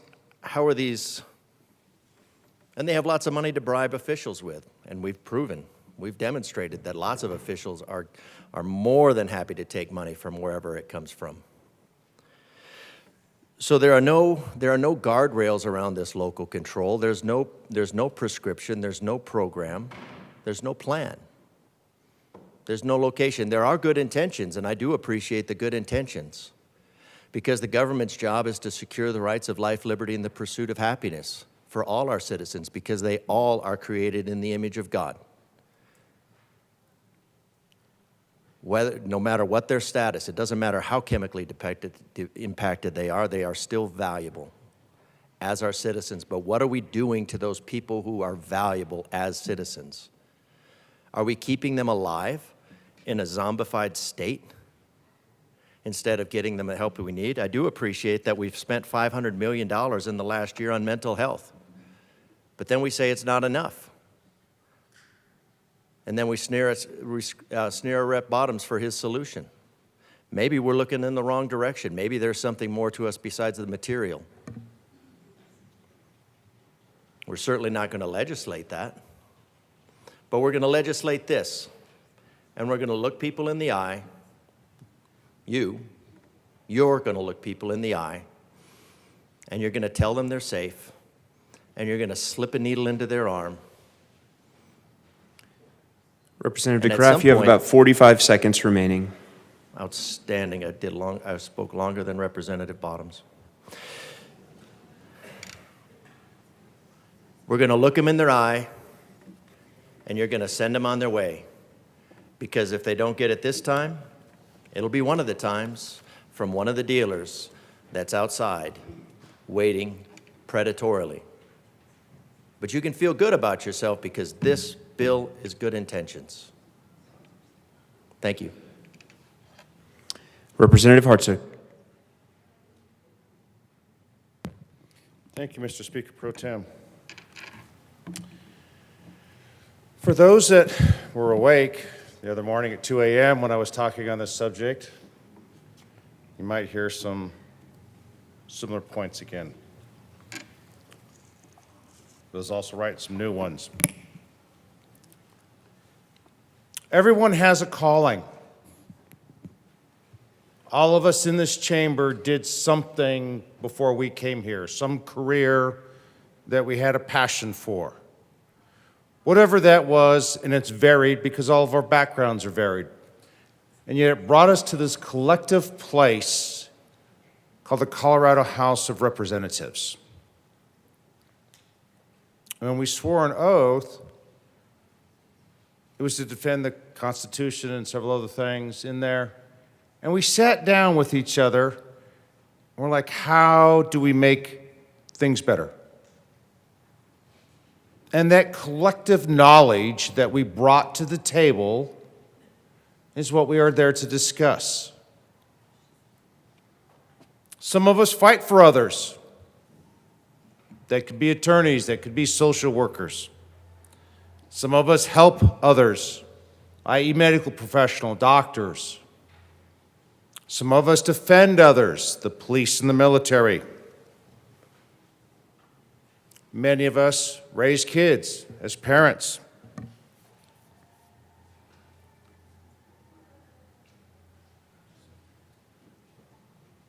Do we really, really want to see an increase of drugs in our community? I love the fact, I'm going to say that again, I love the fact that people with a background to want to help each others have brought this idea to the table. Their backgrounds are just as important as mine and all of us, the 65 of us sitting in this chamber or on Zoom.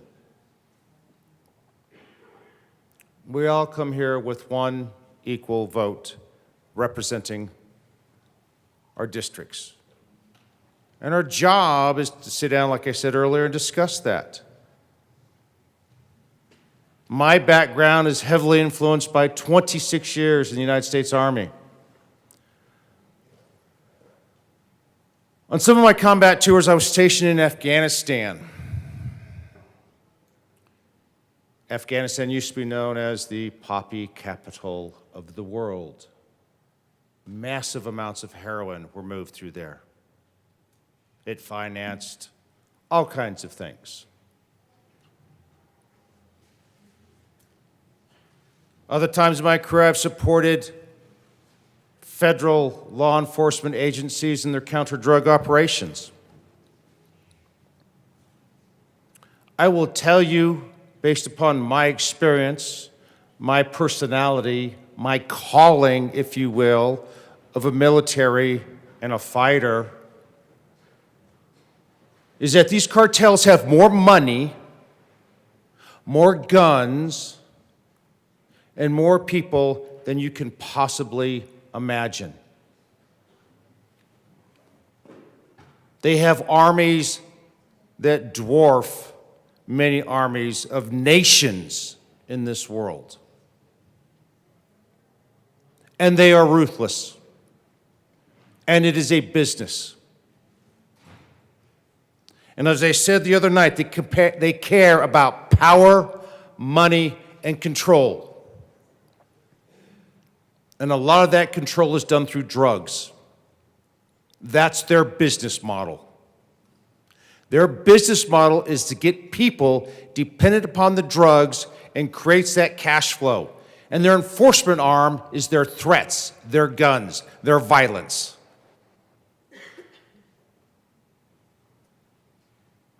I do not believe that we should do anything that enables that. And I understand the representatives that have the calling of wanting to help people want to save people from overdoses and save them from dying. As many of you saw when my wife was out here, she is a surgeon. She saves people. That's her job. Our lives are our personalities are very, very different. Some of you laughed, and you're like, how did you get her to marry you? But let that be an example. I often wear cowboy boots, and I can't say it here at the podium, but you know, kind of when you go into war, you do a little bit of kicking, you know what, and taking a little bit of names. My wife, on the other hand, puts people back together when they get blown up. That's not my calling. And mine is not hers. I disagree with this bill wholeheartedly. The implementation of the execution of it as designed. What I do not disagree with is the intent of the representatives that brought it. I admire their calling for wanting to save people. I would encourage us, though, to go back to the table and discuss a better way to accomplish this, because I very honestly think this will lead us down a road that I have seen in other places in this world that we do not want to go, that will jeopardize our children, our businesses, and our lives more so than you can possibly imagine, because I have seen it firsthand.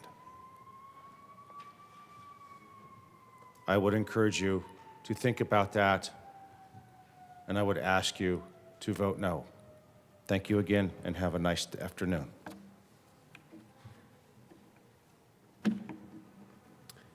Representative Frizzell. Thank you so much, Mr. Speaker Pro Tem. It's an honor to serve with you. It's an honor to serve with you. Thank you. You know, this week, I've talked about where I come from before in this chamber. It's a little town of Castle Rock that's just down the highway. A lot of people think that it's closer to New Mexico. It's not. It's just 30 minutes south of Denver. And I had the opportunity this week to visit with the Castle Rock Town Council, provide them kind of a legislative update this last Tuesday before their public council meeting. And let me tell you what I heard. I candidly dislike the phrase top of mind, but I'll use it. The item that was top of mind for my town council was this bill. And you can say, come on, it's a local control issue. They don't have to adopt this. They probably won't. But the reality of Douglas County is we are bisected by a drug highway called I-25. It's a crime highway. We are just simply a place to get gas. Interestingly, the town of Castle Rock's police department has implemented an amazing technology where they are catching folks who are stealing cars. And they stop in Castle Rock for what? Gas. And these cars light their system up, and they come and get the bad guys. So that's really cool, because we are capturing a lot of bad folks who are stealing cars. That's a real problem. Put the state of Colorado on the map, not in a good way, right? But as I mentioned, Castle Rock is just 30 minutes south of here. And all of the attention, all of the peripheral crime that's associated with drug use, it hits us too. It's not isolated. I'd like to say that that border that surrounds the city and county of Denver, or the Arapahoe County, prevents anybody from passing through, from jumping over it. There's no wall. The bad guys don't care if that gas station that they stop at is in Centennial or Pueblo, Colorado Springs. They don't care. We have actually, in Douglas County, seen crime rates increase because, candidly, we're low-hanging fruit. They come down here, come down to Castle Rock, to Highlands Ranch, to Parker, to the city of Castle Pines, and they commit property crimes, and then they jump back up across the border. There's a lot of issues with this particular bill, and I'm going to once again speak to the amendment that was offered, which prohibited safe injection sites within 2,000 square feet of schools, licensed child care facilities, playgrounds, healthcare facilities, or senior centers. This is identifying those who are most vulnerable in our population. When I spoke to this bill, and as Representative Hartsook indicated, we might not have had a captive audience. It was late at night. We were sleepy. Some of us were sleeping. But I talked about what's happening in Harlem, what the good people, the citizens in Harlem are seeing as a result of this safe injection site. They've seen dramatic increases in crime.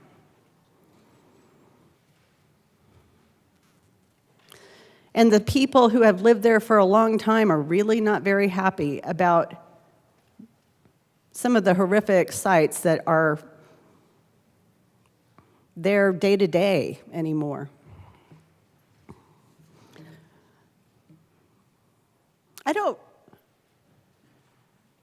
I'd like to speak to the message that we are sending. The message that we send to our citizens. Because when we say, you know what, we don't care where a safe injection site is placed. We don't care if it's close to a school.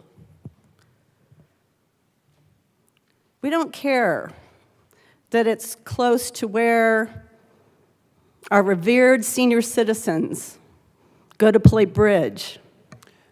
Representative Frizzell, so sorry to interrupt, but please make sure you're not characterizing whether or not other members care. Thank you, Mr. Speaker Pro Tem. I appreciate your leadership. The message that we send is that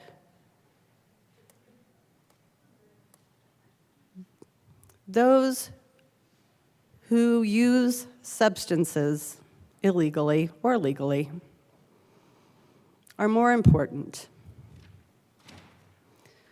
than our children, than our senior citizens, than our sick. I think that's an important message. It's about priorities. It's about the priorities of this chamber. And I question, is this even really going to serve the purpose? Drug users inject multiple times a day. They're addicts. So is this going to be successful only if they move into this facility? Are they going to stay there all day long? Overdoses on the property may not occur, but what about off-premise? As I mentioned, I'm from Castle Rock. We don't even allow marijuana dispensaries where I come from. I've learned a lot in my short time here at the legislature. And I've done a lot of reading about this because I've had to educate myself. This is not the norm for my little town of Castle Rock. But I just am concerned that the failure of this solution is that we haven't changed the drug user's fundamental high-risk behavior. It's perpetuating it.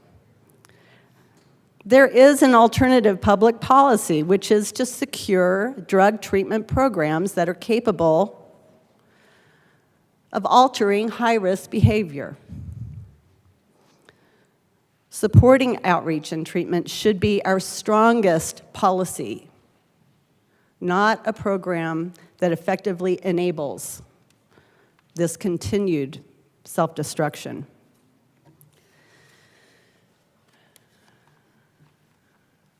I've also heard and learned in my short tenure here under the Golden Dome how severe our healthcare workforce issues are. And I worry that this is just going to exacerbate that particular conundrum that we have. Representative Frizzell, you have about 1 minute remaining. Thank you very much, Mr. Speaker Pro Tem.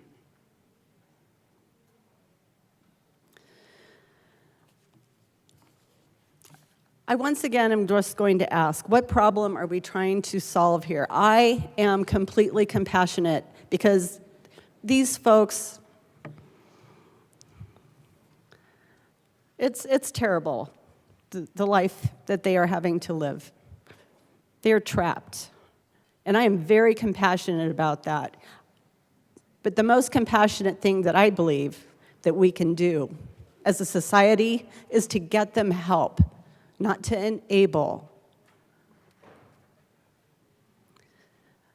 So I humbly ask for your consideration and your no vote on this bill. Thank you very much. Representative Wilford.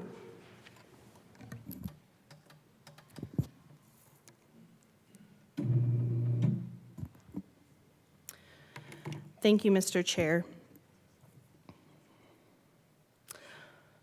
I served on a city council for 5 years prior to becoming a state representative, and I can't tell you how many problems I got to be a part of solving.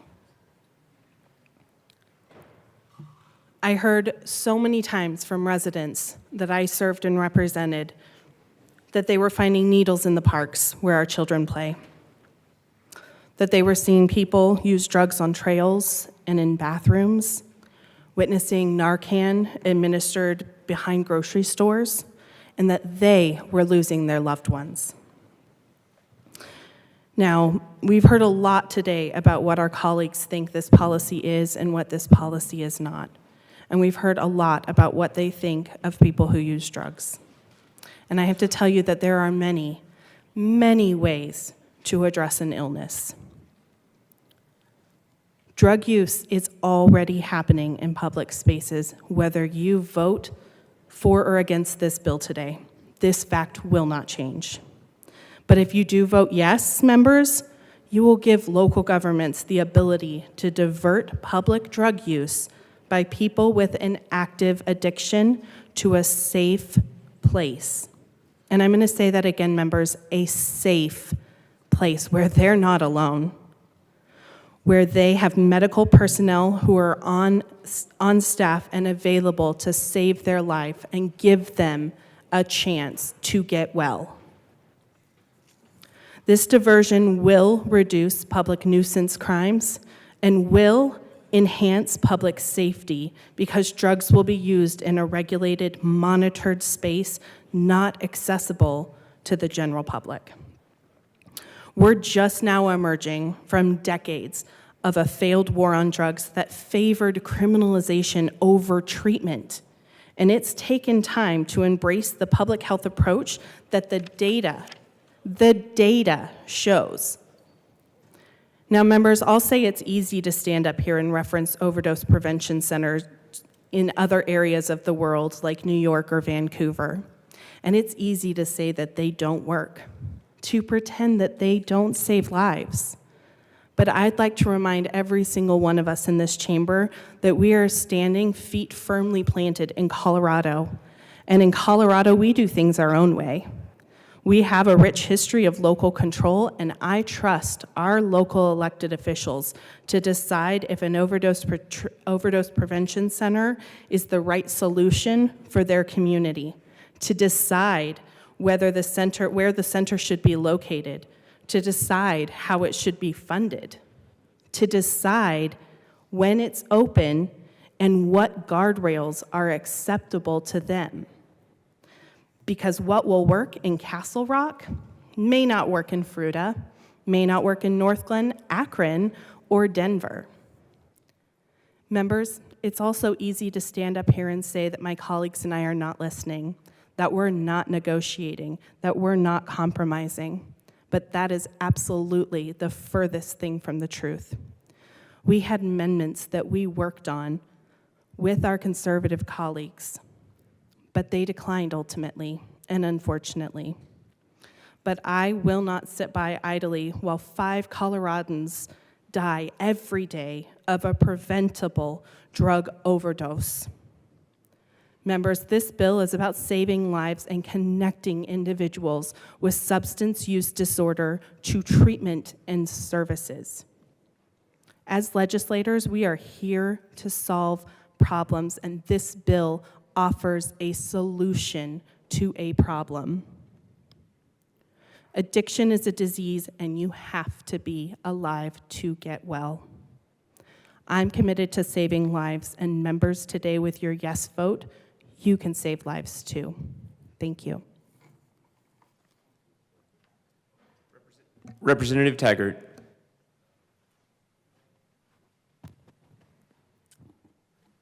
Thank you, Mr. Speaker Pro Tem. Oh, this is working. I said on the last bill that I left this chamber very disappointed yesterday morning. I also said I was very disappointed in myself. And that had to do with this particular bill. When you get to be my age, unfortunately, we have stories. And I'm not going to take you through a long one at this point. But I will tell you I almost lost my youngest son to drugs. And would it not have been for people, please don't, please, please, this one's, oh no, I understand that, thank you. Were not for my love of the out of doors and my ability to find a center that would take my son into the wilderness for 16 weeks and get him clean and work with him on his mental health, I don't think I would have a son today, a son that's been prosperous, a son that every day I'm immensely proud of. I had the opportunity to speak with the two representatives, Representative Epps and Wilford, a great deal on this particular bill. And I certainly want to commend them for everything they have done on this bill. I think in this chamber, as well as all of us as adults, we have to admit we continue to lose the war on drugs. It is one of the most complicated subjects that I think I have ever been associated with.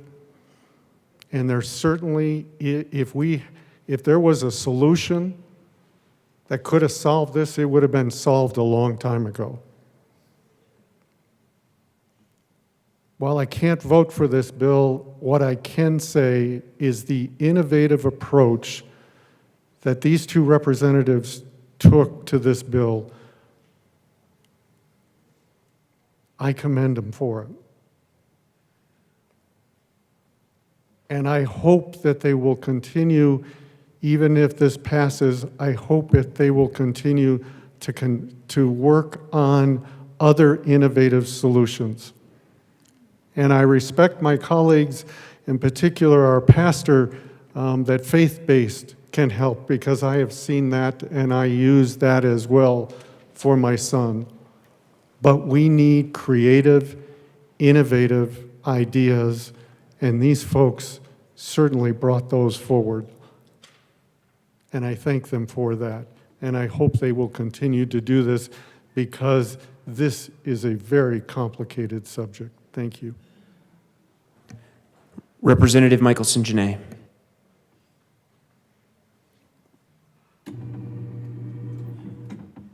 Thank you, Mr. Speaker Pro Tem. It is an honor to serve with you.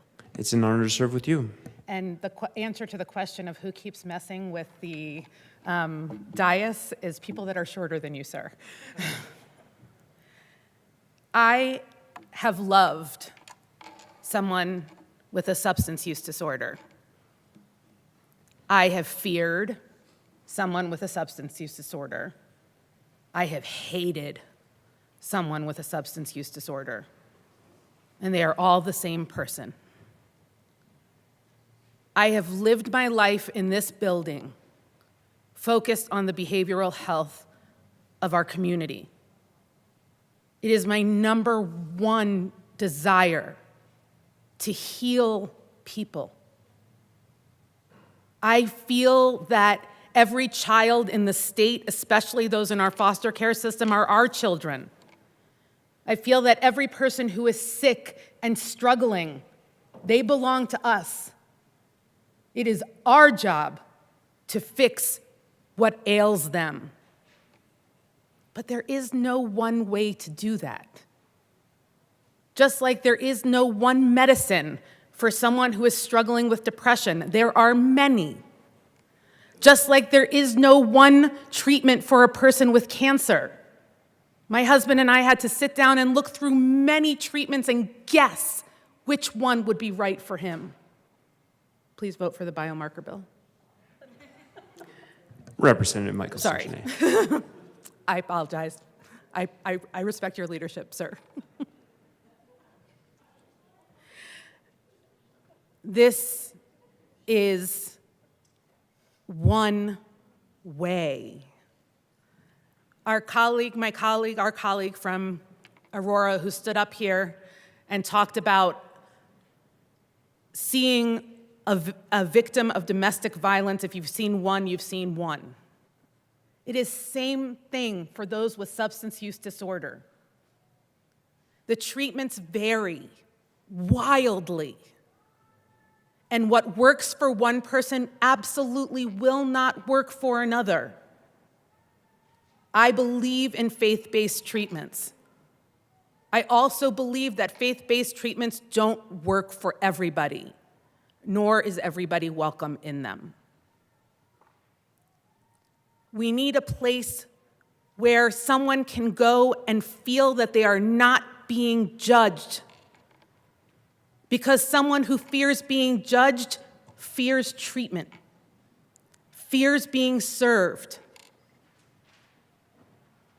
We talk a lot about fear in here, and there is great fear that this treatment option might not work.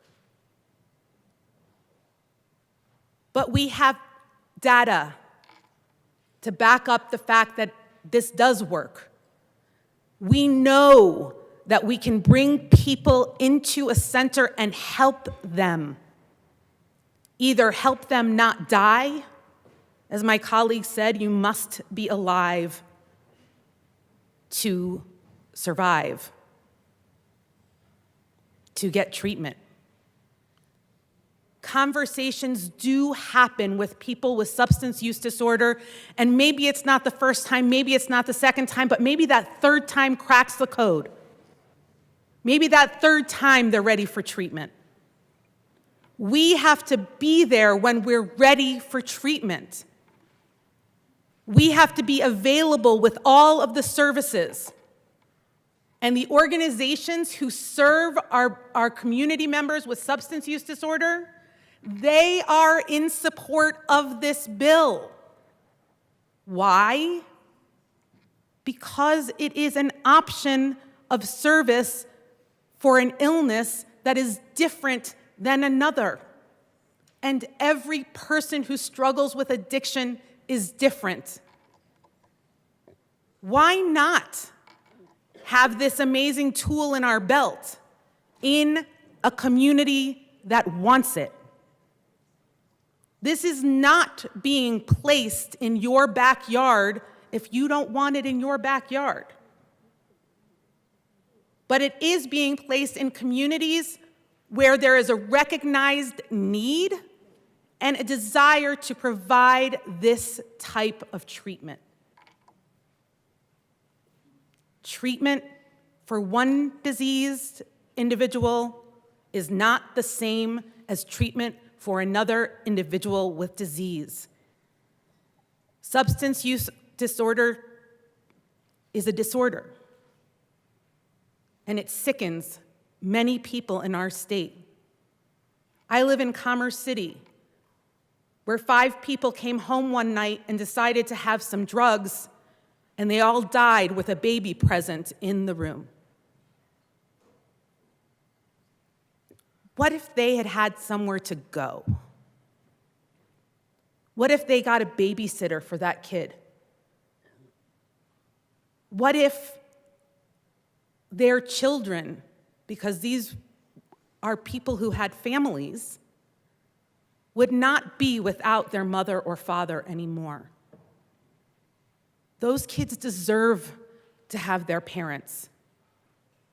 And their parents suffered because they made a choice to take drugs in an isolated space.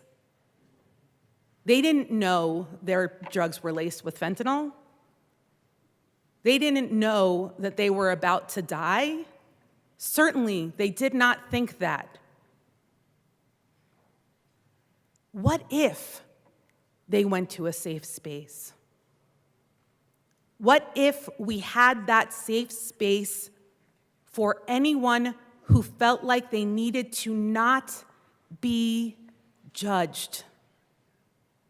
Do you think people with substance use disorder don't know what some people think of them? Don't fear that we all think that of them? How many people with substance use disorder have tried mightily to hide that substance use disorder so that they don't get judged, so that they don't lose their job?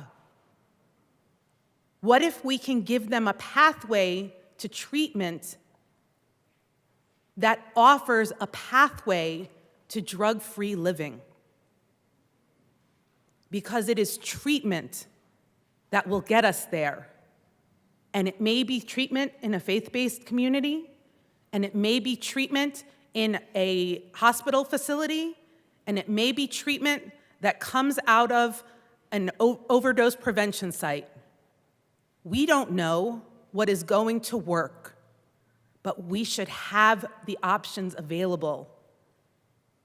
It is 2023, people. We know how to save people from overdose.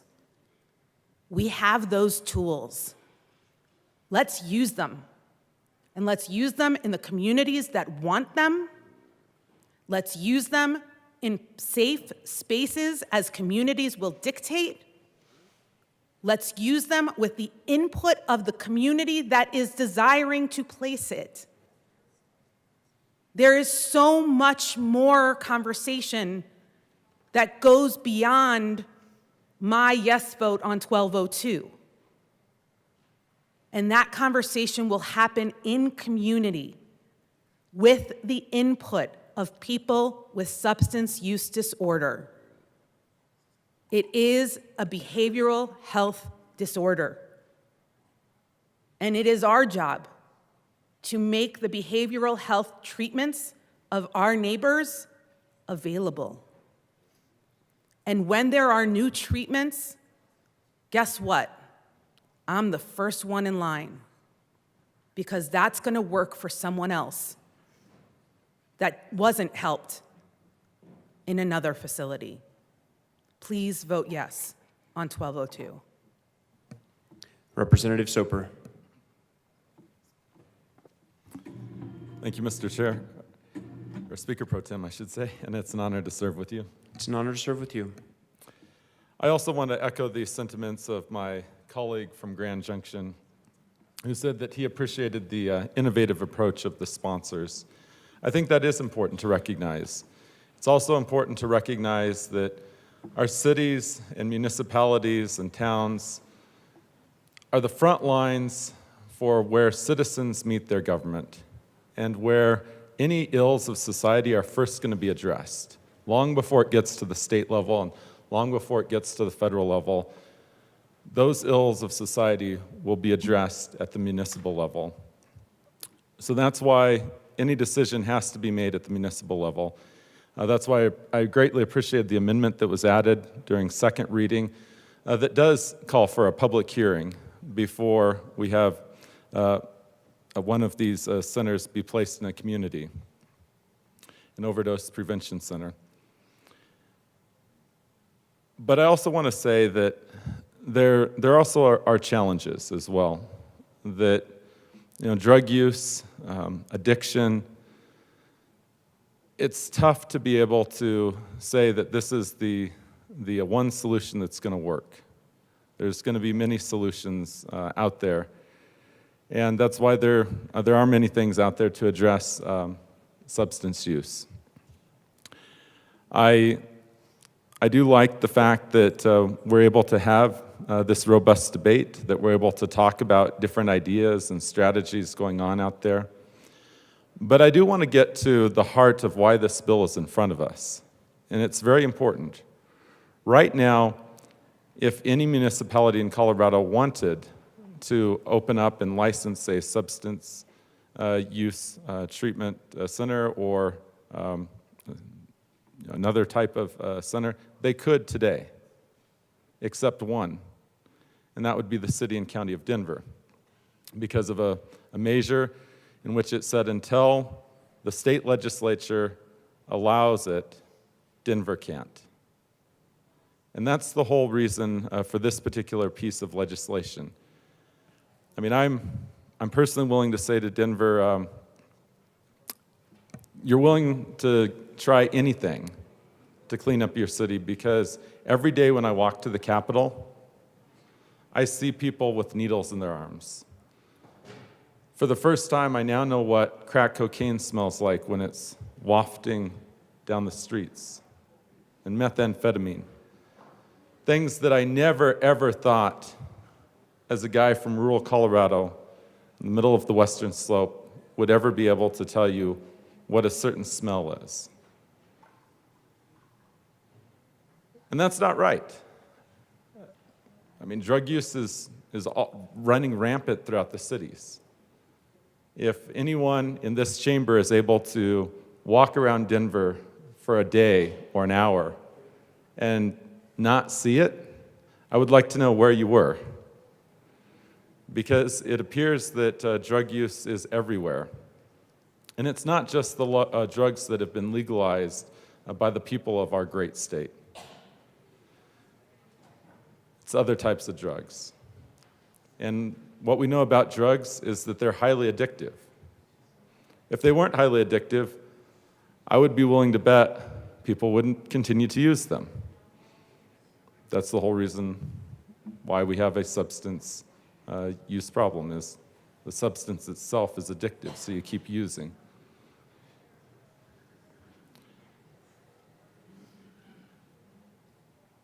And to tell you that we should deny Denver from being able to explore every option out there when other municipalities can already go down this path, I do think is unfair. I mean, to tell you the truth. I think the ballot measure that Denver had does put a lot of restrictions on one city, whereas other cities are able to do it. Even though I may not be able to get behind this particular policy, I do think the reason why we're here comes out of a state of unfairness. We do need to step back, though, and address the larger problem when it comes to addiction and treatment. Being able to use drugs where you would have a medical professional nearby who would help if you're having an overdose, that's one thing, but it doesn't stop the addict from using again and again. And it doesn't break the chain. Non-use is what breaks that chain. And being able to be with professionals who are going to be able to help walk you down that path of getting away from using, that's how the chain is broken. And it may be faith-based, may be publicly supported. I don't believe there's one model that's right. I don't believe there's one model that's wrong either. But it's non-use is how you start cleaning up your life.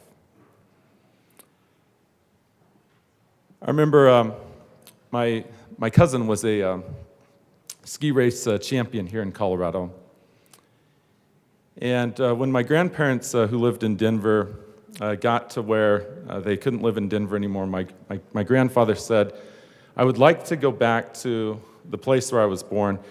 So in their 90s, they moved from Denver back to La Jolla, California.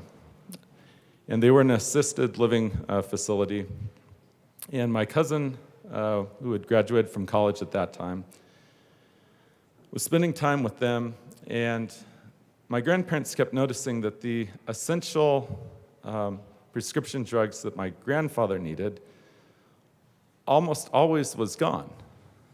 The pain pills to take away the pain that my grandfather had, it was really to help with his last few months of life, always seemed to be empty.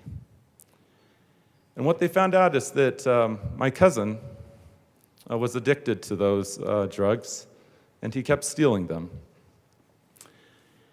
And after both my grandparents passed away a few months from each other, that same cousin, we lost track of him. But he ended up homeless throughout California, someone who had the entire world in his hand. He, like I said, a championship ski racer. He'd done modeling, super smart. And yet, he was addicted and homeless. And he had a family that loved him. He had, a father that would have done everything for him. But what we learned from him is when he was able to finally stop,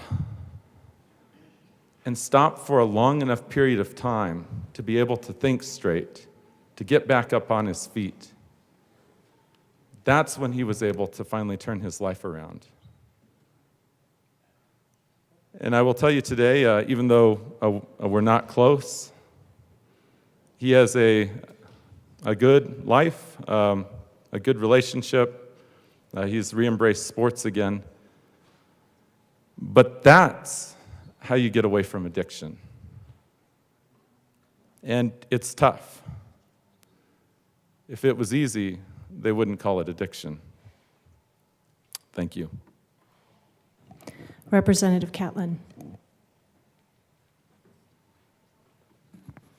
Thank you, Madam Chair. Oh. I missed that. It's all good. It's an honor to serve with you, Madam Speaker. Honor to serve with you. Thank you, ma'am. Members, I'm here wanting to talk to you, but it's not about how much I know about the subject. It's not about right, wrong, or indifferent. When I first got here to Denver in 2017, I often wondered why there was such a crowd across the street. You know, we would cross the street to go to a restaurant for lunch and those kind of things, and I didn't know why those folks were there. So I finally asked some folks that had been here, hey, what's going on over there across the street? Well, it was a needle exchange, which to the country kid that I was, still am, was quite a shock. I had heard of nothing like that. And it was a big deal. There's a lot of traffic there, a lot of people. And I can't help but wonder, from what that was, what will this be? I'm not sure that communities are aware of what that could be like. I'm not sure even if we have public hearings and all those kind of things. Now, you know, folks that live in the city, they may be a lot more attuned to it. They may understand it better. But I'm afraid that there's going to be people in those neighborhoods that are not as well versed as some of the others. They might be a lot more like me, pretty naive. The idea of trying this, I guess if that's what it takes, we'll try it. But will we be able to say it's not working as a community? Will we be able to say this is too much for where we have it? Some of those kind of things, and that's not really addressed in this bill. So I want to be careful about that. I want to make sure that I'm sensitive to the situations where people now have been hooked by different chemicals, because there are a lot of them. But one of the things that I want to ask, and I don't know how these will be managed at all, is will there be access to 12-step programs? I have some familiarity with that. Will that be offered to folks when they come in? Will they be introduced to them? Will they be introduced to treatment plans? Or simply just, here, come and sit down, we'll make sure that you get out of here okay? Because that seems to me to be much more humane than simply saying, here's a chair, you can do what you're going to do, we'll keep an eye on you for X amount of time, and just sterilely go about doing this. Because if we're going to do that, then I really think this is a bad idea. But if we are going to ask, would you be interested in treatment? Would you like to get off some of those kind of things? Then I'm still a no vote. But it would give us an opportunity as a community and as a society to say, you can get help and this is how. Try it. But I do know in order to quit, you got to quit. So I'm in favor of helping people get off of drugs. I want you to know that. I think that's the human, the humane, the religious, the kind of thing that we as people should be doing.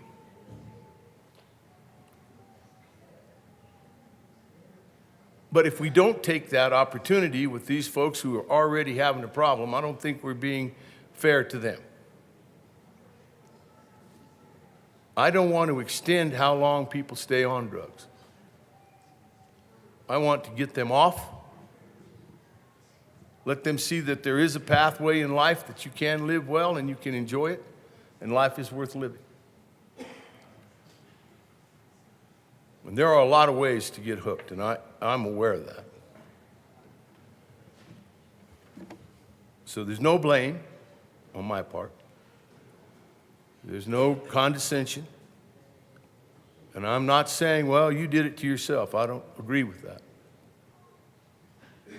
Because I don't know how the human body works, and particularly when those chemicals are introduced. So I'm not going to say I don't care about them. I'm not going to say that it was their fault, self-administered, all of the things that we hear. That's not going to come from me at this microphone. What I want to do is I want to help people get off of drugs. We've all told stories about all that, and I have them too. That's not for today. My point in being here is to say we as legislators need to help people get off if they can get off. And if this is one of the ways to do that, I'm torn between it. But I'm not positive, and I'm still going to vote no. But without the introduction to here is a pathway off, we're not helping. My grandma used to say things like, can't hurt, might help. And that's what I want us to do.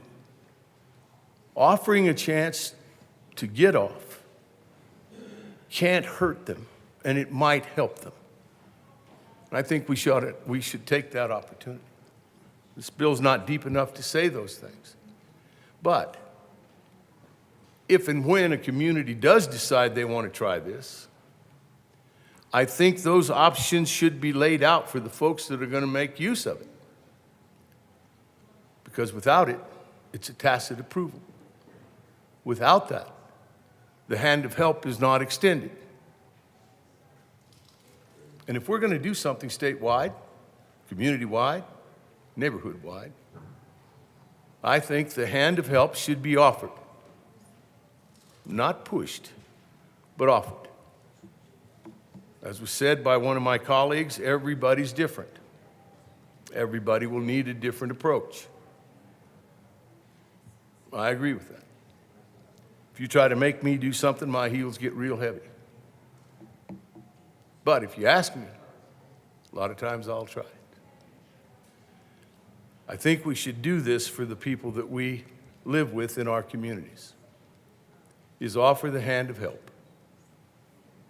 Every time we talk about this item and this issue, we should offer the hand of help. Thank you. Speaker Pro Tem Degree Kennedy. Thank you, Madam Speaker. I very much appreciate the questions that were just raised by my colleague from Montrose. These are absolutely the right questions to ask, and there's a very clear answer. It's yes. Treatment is made of, or not treatment itself, but resources, access to treatment, referrals to treatment are made available at these kinds of facilities. And that's the same is true of the needle exchange facilities and other harm reduction organizations that are out there. You know, we've talked a lot about saving people's lives, preventing the spread of disease, but making sure that when people are ready to seek treatment, that they know where to go, that is absolutely a part of what overdose prevention centers are all about. If you've visited the Harm Reduction Action Center, either when it was in its old location over across the street on Colfax or its current location at 8th and Broadway, you will see the wall of overdose victims who have died on the wall. The executive director posts a picture of every single one of them, and no one sheds more tears for those who have lost their lives to overdose than Lisa Rayville. Now, it's fair to disagree about whether or not this bill will help. It is fair to argue about unintended consequences or what else may come and how to grapple with those kinds of challenges. But I'm here to tell you that the intentions are quite clear. This is a bill about saving lives. It is about maximizing the chances that people struggling with addiction get help when they're ready. There was a question about 12-step programs. Yes, those are included among the options. I know people that have gone through these faith-based programs and that they have had great degrees of success. I know people who have pretended to be Christians to become part of these 12-step programs, which can at times be awkward, but nonetheless it fits in with the idea that these 12-step programs ask you to give yourself to a higher power and to recognize that your addiction is a disease that pushes beyond the limits of your control at times. And so these programs, alongside many others, whether they involve medication or not to help with treatment, are absolutely made available so that when people show up at these sites, and they're not always ready on the first try. You know, that is part of the challenge with addiction, and I have been working on this issue for some time. My first interim here, I served on the Opioid and Other Substance Use Disorders Interim Committee. I did that for 3 consecutive years, and in 3 legislative sessions that followed those, I was the prime sponsor of several pieces of legislation that didn't just look at the harm reduction aspect. Yes, that was a part of it, but we talked about every component of this problem. How do you do prevention? How do you put evidence-based prevention programs in our schools so kids never start using drugs in the first place? That's part of the solution. How do we build up robust treatment infrastructure across the state so that when people are ready, they get there? That has been part of the solution. How do we make sure Medicaid actually pays for it? Because prior to my service in the legislature, if you needed inpatient treatment because your substance use disorder was that severe, Medicaid said, sorry, we won't cover you for the kind of inpatient treatment you need. We fixed that, and I will add it was bipartisan. I think there were 52 people in the House that voted yes on the bill to ask for that Medicaid waiver and subsequently supported the budgets that have helped do that. Thank you. Thank you for seeing that that was part of the solution to this problem. And then the last step of this is always the recovery piece. You're out of treatment, but then you're trying to get your life back together. Maybe you don't need the medication-assisted treatment anymore. You're probably still going to need counseling sessions for the rest of your life. But how do you get back into a stable job? How do you have the peer support services you need to make you feel normal and have somewhere to go when you're feeling low other than drugs? Access to these programs requires you taking that first step. Taking that first step requires knowing where that first step is. Knowing where that first step is requires staying alive. Overdose prevention centers help get people to that first step. And as my colleagues have spoken about very well earlier, this may not be the right choice for every community. Every community may choose to use different guardrails. But when we talk about whether or not these should be near schools or parks, this was never about saying that they should be near schools or parks. It was about letting the local governments decide. Now, I don't know that every city is like my city, but in Lakewood, these debates about where facilities get placed are very robust, and the community is very engaged. We had a community corrections facility that needed a new building a few years ago, and man, people came out of the woodwork to say, nope, not by my house. Go put it somewhere else. Now, that's a challenge that our local government folks are going to have to grapple with and overcome, but that is what they are to do, and they are very experienced in doing it. And they are also very experienced in figuring out, okay, what do we need to think about for the neighborhoods surrounding these facilities to make sure we are not allowing drug dealers to pop up and use those as a safe haven. That is not what this bill is about. This bill is about creating that critical first step, keeping people alive, preventing the spread of disease, and making sure that when they are ready, they know how to get treatment.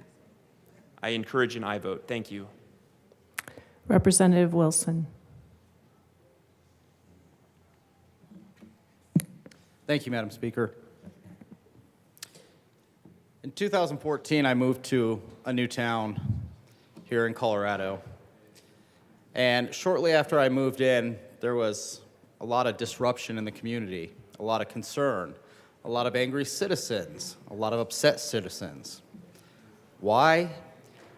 Because flying under the radar, a methadone clinic was going into the middle of the town, right at the main park where all our children play.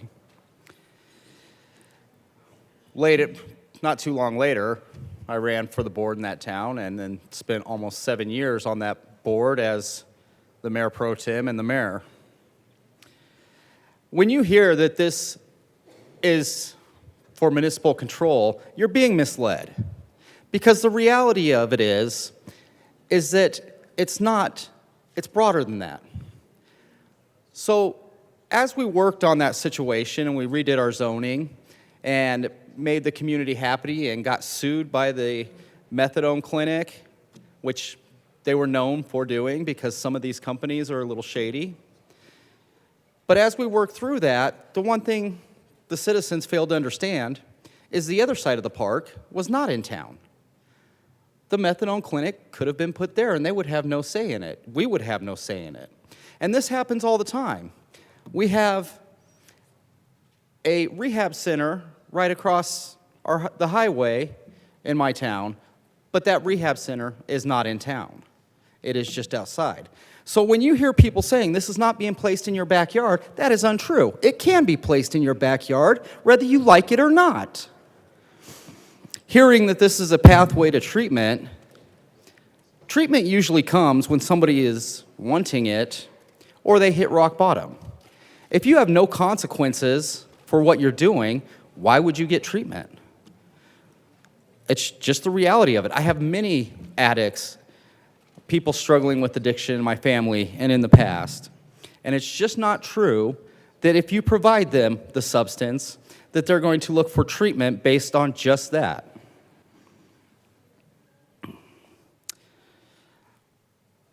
So I disagree with the idea that this is a first step.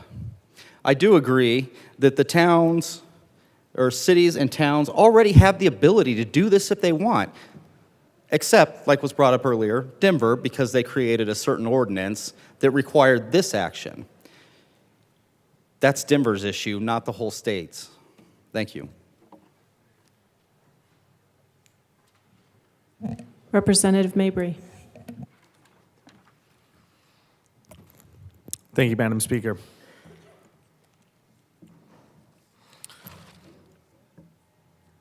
Our communities are already infiltrated by drugs. I said this the other night, maybe it came off as a joke, but drugs won the war on drugs. We cannot lock our way out of this problem. Drug imprisonment is not correlated with decreases in drug use, drug overdose death. Pew Charitable Trusts examined publicly available data from federal, state, law enforcement, correction, and health agencies and found no statistically significant relationship between state drug imprisonment rates, drug use, overdose deaths, or drug arrests. This research reinforces a vast, vast body of prior research that shows that the theory that stricter drug laws or more people who are locked up, that would deter drug use, that would deter drug distribution or other drug-related violations. The state of Tennessee imprisons drug offenders at more than 3 times the rate of New Jersey. But yet the rate of drug use in those states is the same.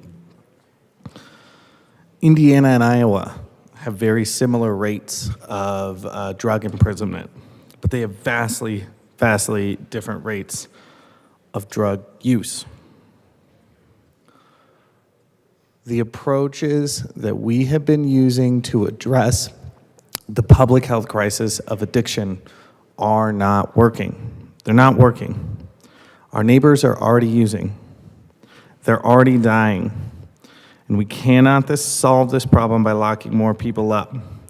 We need to give our communities tools to save lives. And safe use sites save lives. Period. They do not lead to an increase in use. They do not lead to an increase in crime. They do not bring new drugs to the community. The drugs are already in our communities. There is a reason why this legislation is backed by the experts in this field. The Colorado Nurses Association, Colorado Psychiatric Society, Colorado Behavioral Health Care Council, the National Alliance on Mental Illness. The organizations that work in this space are asking us to do this. A study from the National Library of Medicine found that safe injection sites are associated with lower overdose fatalities and 67% fewer ambulance calls in the areas that they exist in for treating overdose, and a decrease in HIV infections. Peer-reviewed research in this field finds over and over again a great reductions in the harms associated with drug use. Nearly every one of these studies calls for this sort of intervention to save lives. I ask members of this body to support this legislation. Our communities need new tools to save lives, and I thank the sponsors for bringing this legislation. Representative Vigil. Thank you, Madam Speaker. It's such a privilege to serve with you. A pleasure to serve with you. So members, just setting aside for a minute whether or not there could potentially be an overdose prevention center near your own home or school or daycare center, people are using drugs around children and in sensitive public places right now. This dangerous situation that opponents of harm reduction warn of, this catastrophe that's supposedly going to occur if we enact these policies, that's the one we're already experiencing under the status quo. That status quo is the war on drugs, which, as my colleague who said before, we've been waging it for half a century and the drugs are winning. So if the goal was to make this country a global leader in caging the poor and kicking people while they're down and to burn through trillions of dollars that we could have spent on something more productive, then I would say mission accomplished. But if the goal is public health and safety, this has been an abject failure. I want to share with you all something that we've been trying in Colorado Springs, which doesn't appear to be really well known around the state. And if you don't like clean needle programs or overdose prevention centers, buckle up. We have a program through the Colorado Springs Fire Department that goes quite a few steps further. Officially, it is the Homelessness Outreach Program, and the goal is to get our unhoused neighbors into housing.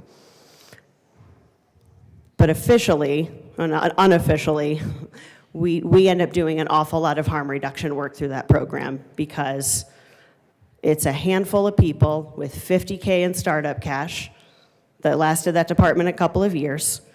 They go out and build long-term relationships in our community with the most vulnerable people, the super users of emergency services. They get wraparound services that those people have not been able to access any other way. They help them replace missing documents. They help them connect with missing loved ones who haven't been able to find them. They get them care they haven't been able to get anywhere else, and we've had a 70% decrease in emergency calls just from that program. Part of that work, invariably, when you're doing homelessness relief, is that you're going to end up helping quite a few folks who are struggling with addiction. And that voluntary treatment that it gets them to is so much more effective, which I find is one of the more promising parts of the overdose prevention centers, is the ability to get people into treatment that they are actually personally committed to, because you're in the driver's seat of your own treatment, you're in the driver's seat of your own recovery. So if you don't have the buy-in that you can do it, if you didn't get yourself into it, the success rate just isn't usually as great. That voluntary treatment is more effective, it's more humane, and it aligns better with our national value of preserving people's freedom, something that, again, the war on drugs has seriously eroded. So I really want to thank our bill sponsors for bringing this bill and working so hard on it, and I appreciate the discussion that we've had. I know this, no one has not been touched by this in our communities. I will be a yes. Representative Brown. Thank you, Madam Speaker. You know, as we continue to struggle to respond to the opioid epidemic, I think it's important that we have many different tools to save lives. This bill provides new and important tools for local communities to fight the opioid epidemic and save lives. According to the Centers for Disease Control and Prevention, over 107,000 people in the U.S. died from opioid overdoses in 2022. This is over twice the number of people that died nationally just in 2015.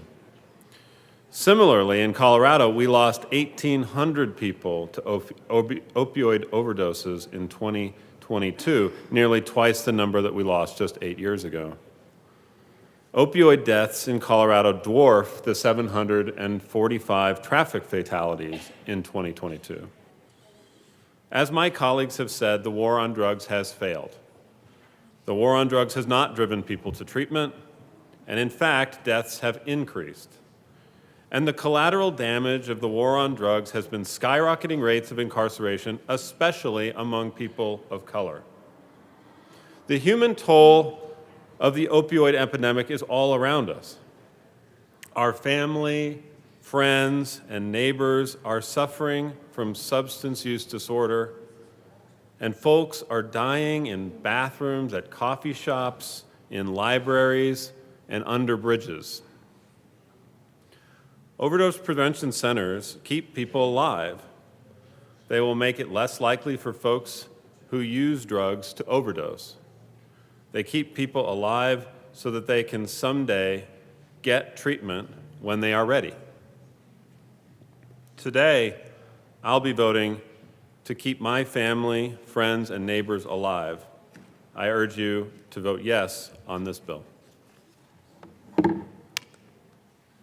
Representative Evans. Thank you, Madam Speaker. We've talked about harm reduction.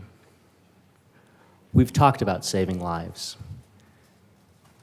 And I don't think there's anyone here in this room that disagrees that we have a problem and that saving lives is what we must do. We must find those policy solutions. We must take those steps.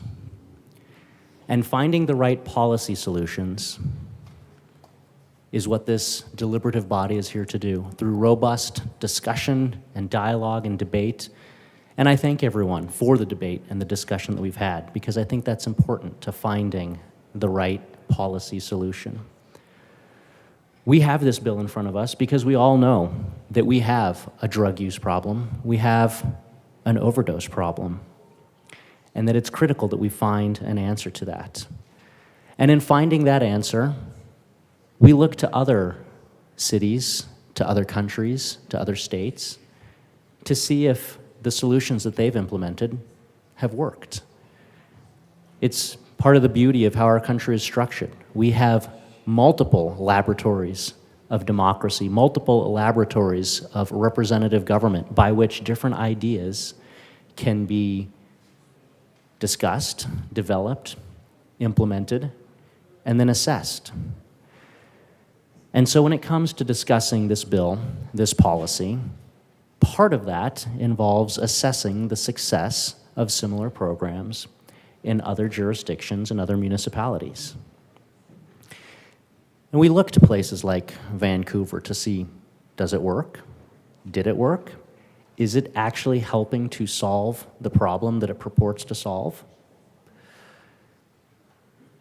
And we've seen the data that says marginal at best, but probably not. And we heard a comment that said, well, we're Colorado. Colorado can do it. So I ask myself, is Colorado currently doing it? Is our current trajectory working? And unfortunately, I think the answer to that is clear. In the last 5 years, Colorado has moved up compared to our 49 other states. Colorado has moved up from 27th highest for number of overdose deaths to 16th highest. That's relative to other states who are also experiencing the same drug and opioid crisis that we're experiencing. But for some reason, even when graded on a curve compared to our neighbors, we're doing worse, not better. We've gone from 27th to 16th. Why? We've talked about the war on drugs, criminalizing drugs, Does it work? Does it not work? And I would have to agree in part. Many times, imprisoning a drug user does not work, but sometimes it does. I brought you stories of folks that said that being arrested was the jolt that they needed to come to grips with the fact that they have an addiction and that they need to beat it. And so when we talk about having tools in the toolbox, I think it's important that we look at the tools that we currently have in our toolbox. Do they need modification? Of course. But we shouldn't throw out tools that have been shown to have some success. And I think it's also important to note that if we make it easier to use these addictive, toxic substances, we are making it easier both physically and mentally and emotionally to use those things. When we talk about making it legal to ingest or inject or smoke or consume these substances, we're sending the message that it's okay, even if it's not okay from nothing other than a health perspective. These substances are still bad. And so talking about making them legal in certain situations, we have to be very careful of the message that we're sending. Because we have young, impressionable folks that look at that and say, well, I guess drug usage has been legalized there. Guess it must not be so bad. And even if it is, well, they've got a medical professional on site that will help me recover from this, help me survive this. So even if it is bad for me, well, I mean, what's the worst that's going to happen? Somebody's going to revive me. And unfortunately, I think that that is a component of how addiction starts. Because using some of these substances just one time is enough to send somebody down the wrong path because of the absolutely lethal potency of some of these substances. We've talked about referrals for long-term treatment from overdose centers. And again, in comparing to some of our surrounding municipalities, states, countries, unfortunately, we find that that data just isn't there. At times, referrals from overdose centers that are operating in other places have seen less than 1% of folks actually be referred and seek that long-term treatment. And so I asked, do overdose centers actually do what they are purporting to do? Do they reduce the overall harm? And my concern is this. Even if in the microcosm they prevent somebody from overdosing, do they help the long-term issue of reducing chemical dependency?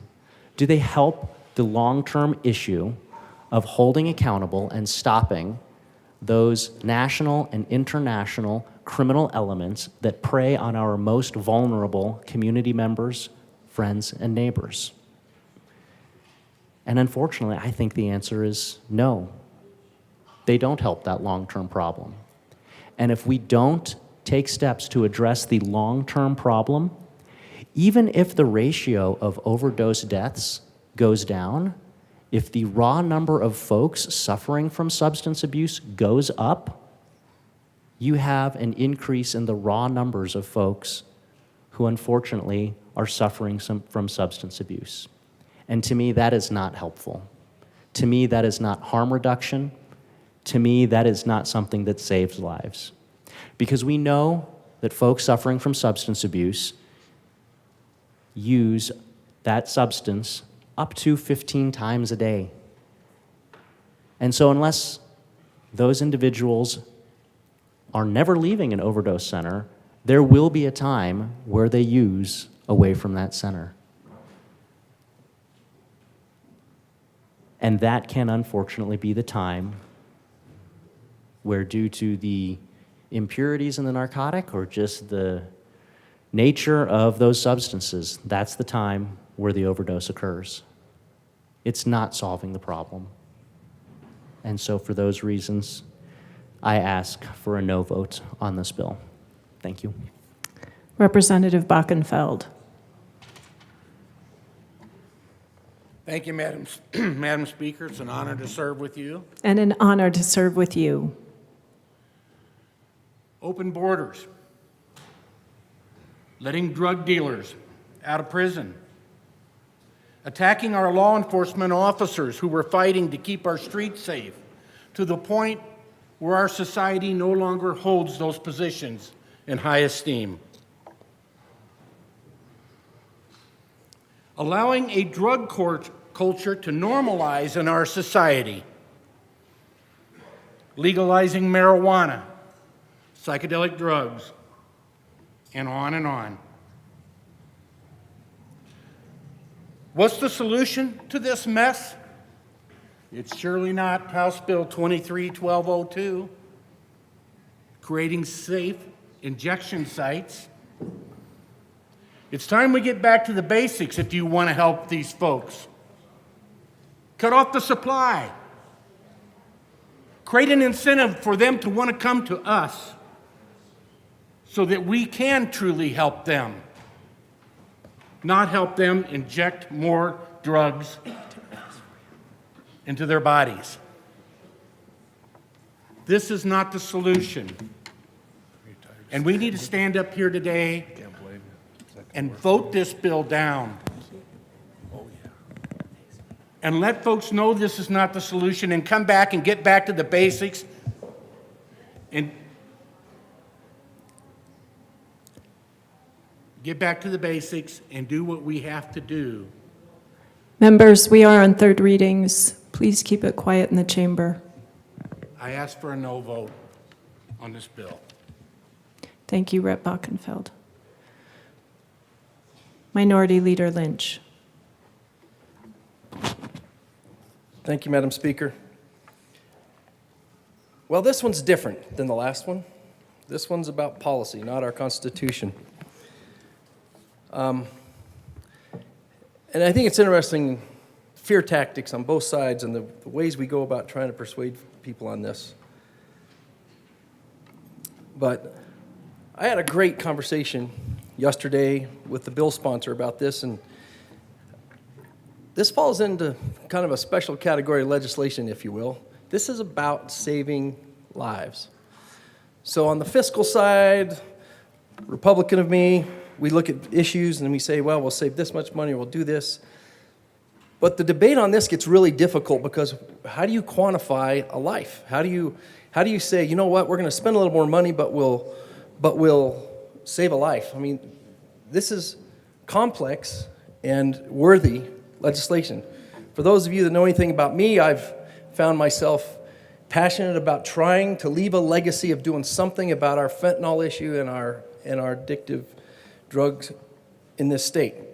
I kind of fell into that, but I share that passion of trying to save lives. That is not fluffy, feel good, give some money so we can do something kind of legislation. That's saving lives. That is real stuff. This bill attempts to do that, and I commend you for that effort. Here's where it goes the other way. I'm sorry. You know, I also have to tell a story. I mean, I care about this legislation. I went down to the needle exchange. I got to see how that is ran. And I got to tell you, that's an impressive operation. That is a model that has made it through all of the process and everything we can do in here to make life difficult for people that want to try to make a difference, but yet we stand in their way some way, or we enable them. Either way, that was an inspiring trip. And I will tell you, I would be 100% behind this bill if I felt we could replicate that operation that I saw on 8th Street. But we are the government, and the government is not good at much. And replicating something that's good is not what this organization is good at. And if we can figure out a way to replicate that, if there's some way we could figure out, just because we had one place that was successful and we could then spread that out, my goodness, you couldn't keep me from running and voting for this bill. But I'm not confident in that.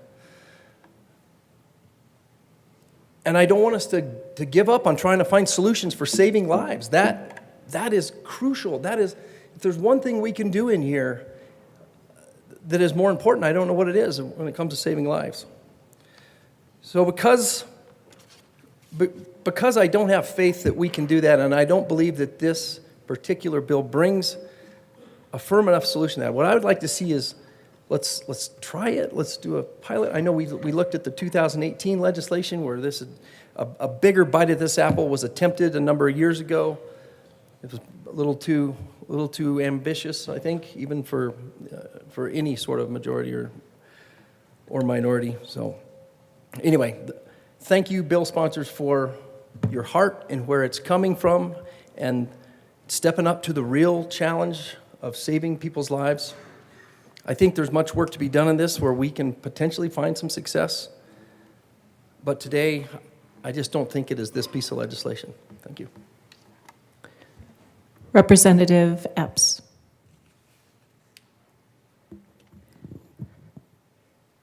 There are 3 different ways I was thinking about starting these remarks, and I'm trying to pick the one that is least likely to wind up on a mailer or a flyer in future years. So I'm going to go with our colleague isn't, I don't think they're here today, but a couple nights ago, our colleague from Penrose said, and I wrote it down because the way she delivered it stuck with me, that we are called to love our neighbors.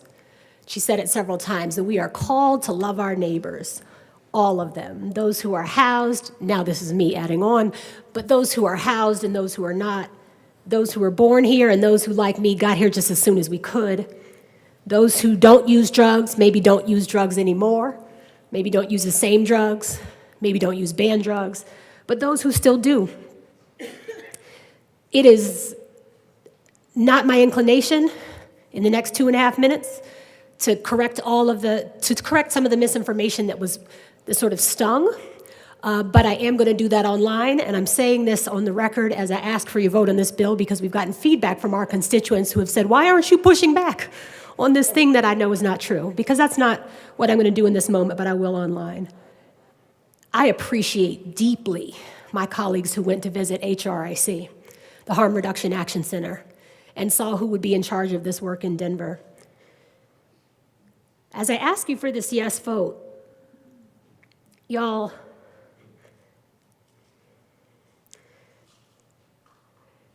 as hard as it is to hear things that may be tough, and I mean this is a very nonpartisan comment, not bipartisan, but nonpartisan, that sting us or may feel like they attack our identity or our motives, it's all that much more bearable when at the end of the day, I believe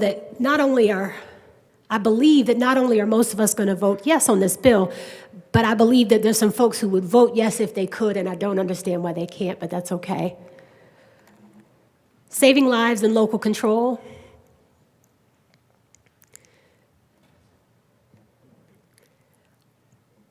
Thank you for trusting Denver to get this right, for trusting your own cities to get this right, and for doing the brave, courageous, data-driven, evidence-based, compassionate work to save lives in Colorado. We asked for a yes vote from those who've told us yes. We asked for a yes vote from those who told us no. We asked for a yes vote from those who might accidentally push the green button too fast and then not be able to change it. Appreciate you. Seeing no further discussion, the motion before us is the adoption of House Bill 1202 on third reading and final passage. Mr. Schiebel, please open the machine and members proceed to vote. Representative McLaughlin, how do you vote? Yes. Representative McLaughlin votes yes. Representative Velasco, how do you vote? Yes. Representative Velasco votes yes. Representative Ortiz, how do you vote? Yes. Representative Ortiz votes yes. Representative Morrow, how do you vote? Yes. Representative Morrow votes yes. Representative Gonzalez Gutierrez, how do you vote? Yes. Representative Gonzalez Gutierrez votes yes.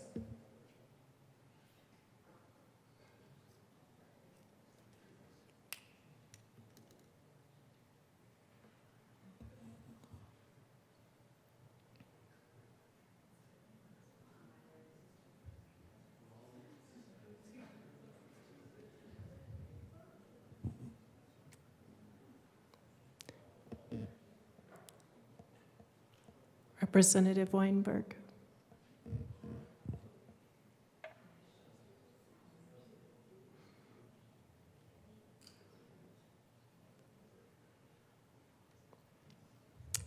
Please close the machine.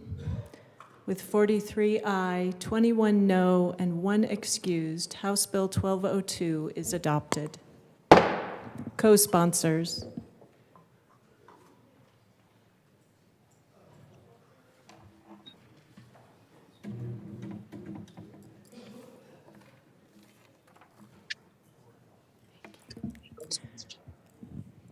Members who are participating remotely, you can raise your electronic hand or your physical hand if you would like to co-sponsor.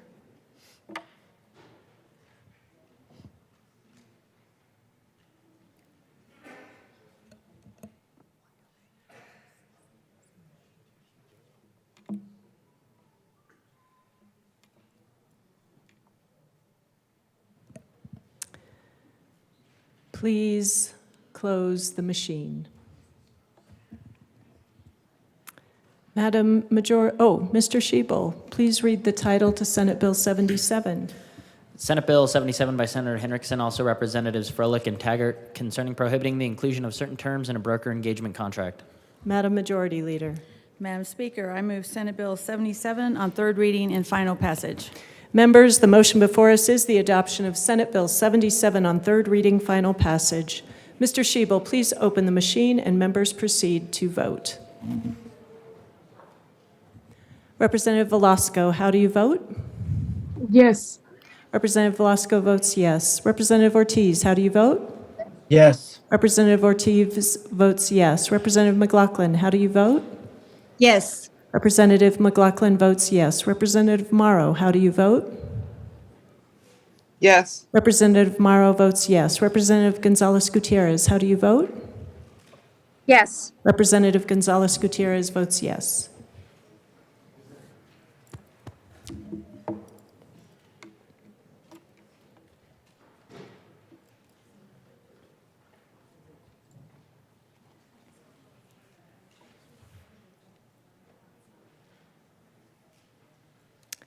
Please close the machine.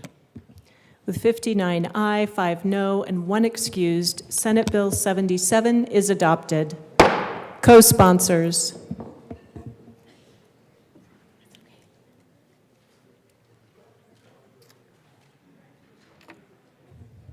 Representative Morrow, co-sponsor.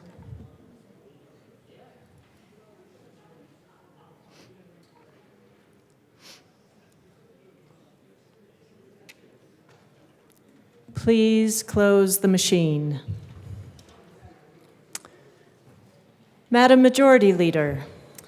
Madam Speaker, I move that the following bills be made special orders at 3:33 p.m.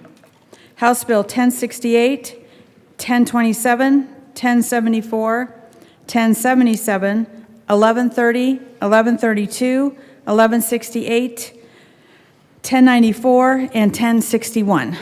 Seeing no objection, the bills listed by the Majority Leader will be made special orders at 3:33 p.m. Representative Kipp.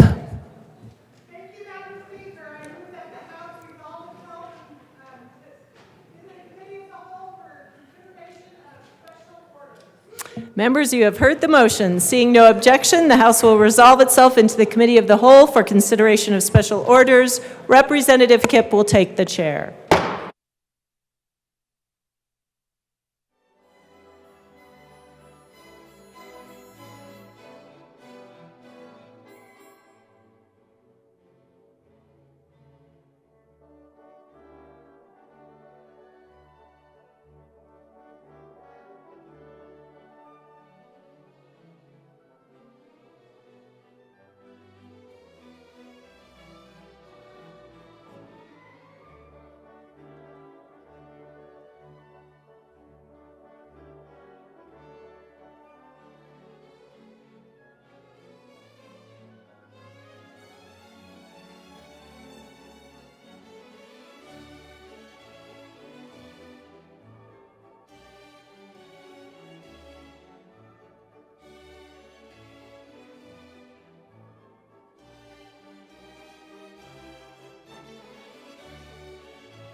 The committee will come to order.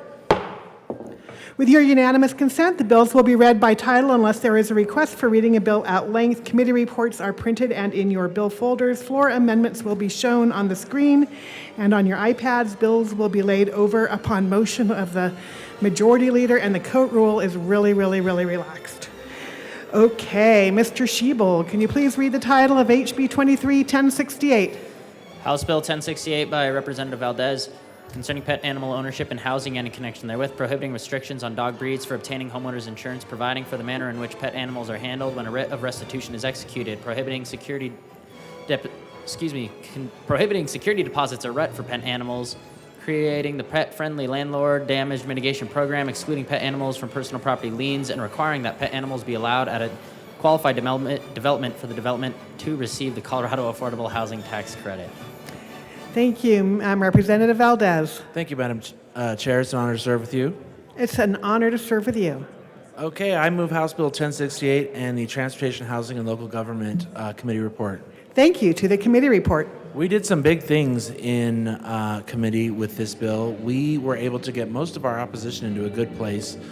In addition to numerous other things, we went ahead and exempted Chaffa properties and went ahead and set a limit for pet rents at 1% and a $300 refundable deposit. So I would ask for an aye vote on the committee report. Makes the bill much more of an agreed upon piece of legislation, and we think it still is a great bill. So ask for an aye vote. Thank you. Representative Catlin, did you wish to speak to the committee report? Okay, Representative Catlin. Thank you, Madam Chair. Privileged to serve with you. And a true honor to serve with you. Thank you. Members, I'd like to move Amendment L014 to the committee report and have it displayed.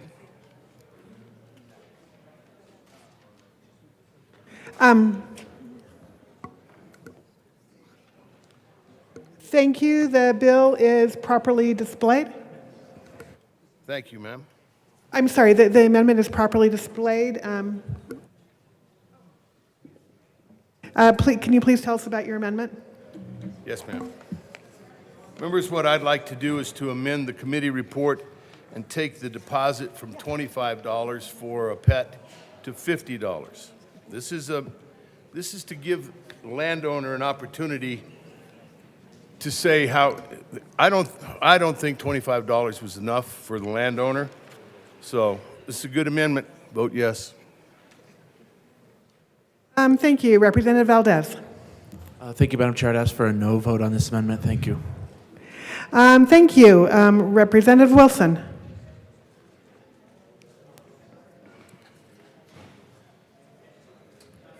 Thank you, Madam Chair. $25 a month, depending on what size your animal is and how much damage he can do, seems very light in what you could be paying out of pocket. So I would also ask for a yes vote on this amendment. Thank you. Is there any further discussion on L014? Seeing no further discussion on L010, Representative Taggart. Oh, not on the amendment. Okay. Thank you. Seeing no further discussion on L014, the question before us is the adoption of L014 to HB 23-1068. All in favor, please say aye. All opposed, please say no. No. I'm afraid that amendment is lost. Thank you. Representative Taggart.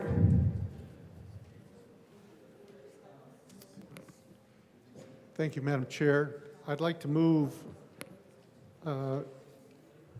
Amendment 7 and amend the Transportation, Housing, and Local Government Committee report. And I'd ask if we could display it. Thank you. The amendment has been moved and is properly displayed. Can you please tell us about L007?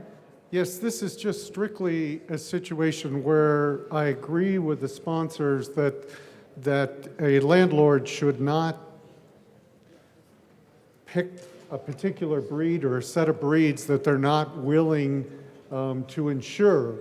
However, if there's a track record of a dog that has done destruction to a home and the insurance company has had to cover that that insurance company should have the right to say, I'm not going to do it a second time. That is not right to take that away from them. So I'd ask for a yes on this amendment. Thank you. Is there any further discussion on L007? Representative Valdez. Thank you, Madam Chair. I would ask for a no vote on this amendment. Thank you. Thank you. Representative Wilson.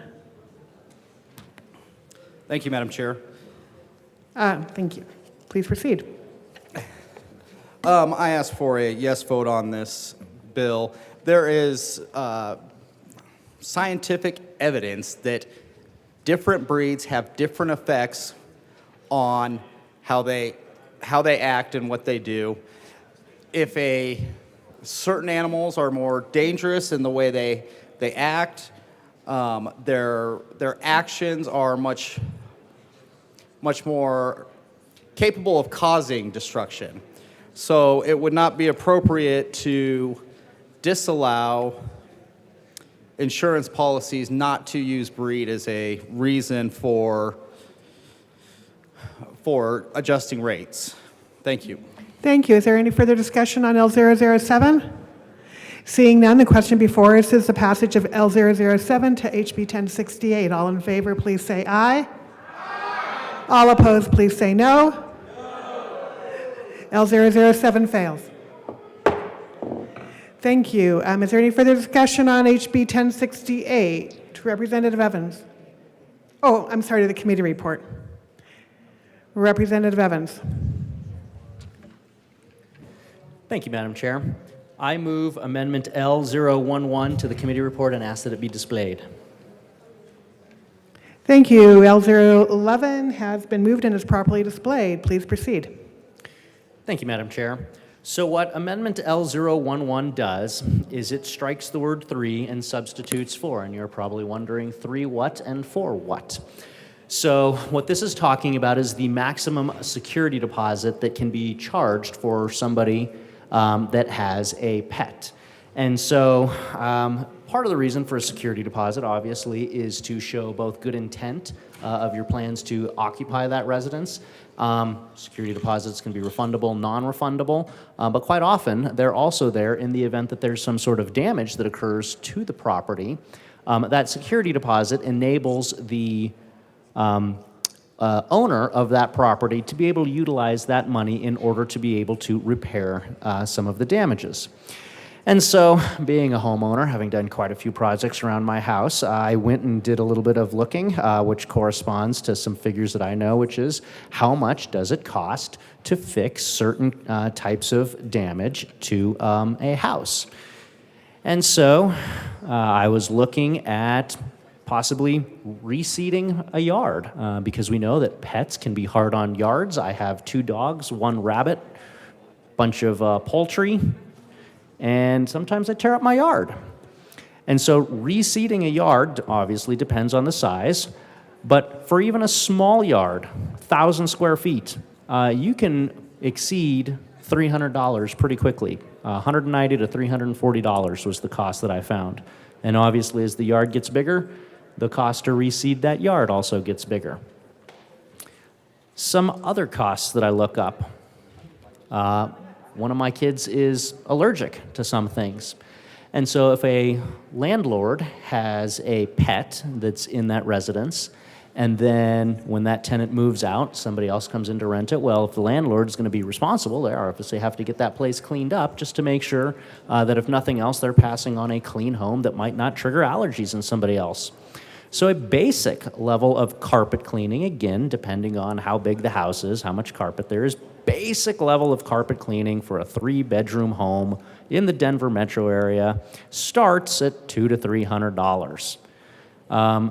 If you have to add in stain removal, because unfortunately Rover did something on the floor and left a stain, carpet cleaning with stain removal for just a couple minor spots is $650 average in the Denver metro area. And then if you have to have several stains removed or there's some sort of major issues there, you're going all the way up to, $1,250, which was the average amount that I found. for carpet cleaning. And so when we're talking about these security deposits, again, we have to keep in mind that part of the reason for that is in the event there is damage to the home. And so a $300 deposit doesn't seem like it goes nearly far enough to be able to cover some of these. We realize times are tight, money is tight for everybody. So obviously we didn't want to go completely exorbitant here, but a $400 security deposit seemed like something that might be appropriate. And so for these reasons, I ask for an aye vote on L011. Representative Valdez. Thank you, Madam Chair. So I do want to take a minute to respond to this. I think one of the misconceptions here is that this amount, this $300, is somehow the only deposit money that can be taken for a pet. Let's not forget that there is a 1-month rent, usually, security deposit, sometimes more, sometimes first and last month's rent. So that money, so if you take an average of, I think someone said $1,800 was the average in the state. It's much higher in my district, but you would say in that case that you have a 1 month's deposit and you would also then have an additional amount. So you would have a pretty substantial amount of money by which to repair the home by. And this bill was designed to ensure that landlords are not negatively affected. And I would ask for a no vote. Thank you. Is there any further discussion on L011? Seeing none, the question before us is the passage of L011 to 1068. All in favor, please say aye. Aye. All opposed, no. L011 fails. Madam Majority Leader. Thank you, Madam Chair. I'd like to lay over House Bill 1068 until after House Bill 1027. Okay, seeing no objection, 1068 will be moved to after 1027. Mr. Schiebel, can you please read us the title of HB 23-1027? House Bill 1027 by Representatives Joseph and Weissman, also Senator Winter F., concerning family time provided pursuant to the Children's Code. Thank you. Representative Weissman. Thank you, Madam Chair. I move House Bill 1027 and the committee reports from Judiciary and Appropriations. Thank you. To the Appropriations Report. The Appropriations Report appropriates some money, mostly to support the continued work of the high-quality Parenting Time Task Force, which by this bill is being relocated into the Office of Respondent Parents Council. We ask for your support of the Appropriations Report. Thank you. The question before us is the adoption of the Appropriations Report to 1027. All in favor, please say aye. Aye. All opposed, no. The Appropriations Report is adopted. To the Judiciary Report. Representative Weissman. Thank you, Madam Chair. In Judiciary, we made a number of mostly small amendments, most of which came from talking with Respondent Parents Council and also counties with operational duties. Under the bill, some grammatical changes I won't bother going through. We did agree to change the effective date of the key provision to allow county offices more time to start to implement the new changes that we set forth in the bill. We ask for your support of the report from Judiciary. Thank you. Seeing no discussion, the motion before us is the adoption of the Judiciary Report to 1027. All in favor, please say aye. Aye. All opposed, no. The ayes have it. The Judiciary Report to 1027 is adopted. Okay, to the bill, Representative Weissman. Thank you, Madam Chair. Now that we're to the bill, I'll just say briefly that in 2021, there was a bipartisan bill that passed out of both chambers by 99-0 and one excused that, among other things, set up this task force that we're speaking of, the High Quality Parenting Time Task Force. That is a broad group of approximately 25 folks that has been meeting for a better part of the year. I don't like to be one of those politicians who shouts too much. I'm sorry. This legislation is generated in large part by the work of this task force. This bill is to give effect to the recommendations that they have agreed to. And to say more, I will turn it over to my colleague from Boulder. Representative Joseph. Thank you, Madam Chair. 1027 changes visitation to family time throughout Title 19, recognizing the importance of family connections, and it also funds the study that you just heard from Rep. Weissman to determine capacity for providing high-quality parenting time services across the state and to develop recommendations to fund these crucial services, and we ask for an aye vote. Thank you, Madam Chair. Thank you. Is there any further discussion on HB 23-1027? Seeing none, the question before us is the passage of HB 23-1027. All in favor, please say aye. Aye. All opposed, no. Okay, HB 23-1027 resoundingly passes. Madam Majority Leader. Thank you, Madam Chair. I'd like to move House Bill 1068 down one bill.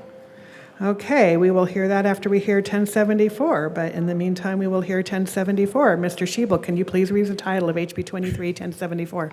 House Bill 1074 by Representatives Dixon and Amabile concerning a study regarding workforce transitions to other industries. Representative Amabile. Thank you, Madam Chair. I would like to move the appropriations report. I'd like to move the appropriations report, the committee report, and House Bill 1074. Okay, we have moved the Business Affairs and Labor Report, the Appropriations Report, and the bill. So to the Appropriations Report. In the Appropriations Committee, we were given the go-ahead to come here to the cow. That's wonderful. Is there any further discussion on the Appropriations Report? All in favor of the Appropriations Report, please say aye. All Aye. opposed, no. The Appropriations Report passes. It's adopted. To the Business Affairs and Labor Report. Thank you, Madam Chair. Representative Amabile. In the Business Committee, we offered a couple of amendments that expanded the scope of the study so that we could make sure that we really did a good job of looking at all the different aspects of the study. I ask for an aye vote. Thank you. Representative Dixon. Okay. Is there any further discussion on HB 23? I'm sorry, the committee report. All in favor of the Business Affairs and Labor Report to 1074, please say aye. Aye. All opposed, no. The Business Affairs and Labor Report to 1074 is adopted. To the bill. Representative Dixon. Thank you, Madam Chair.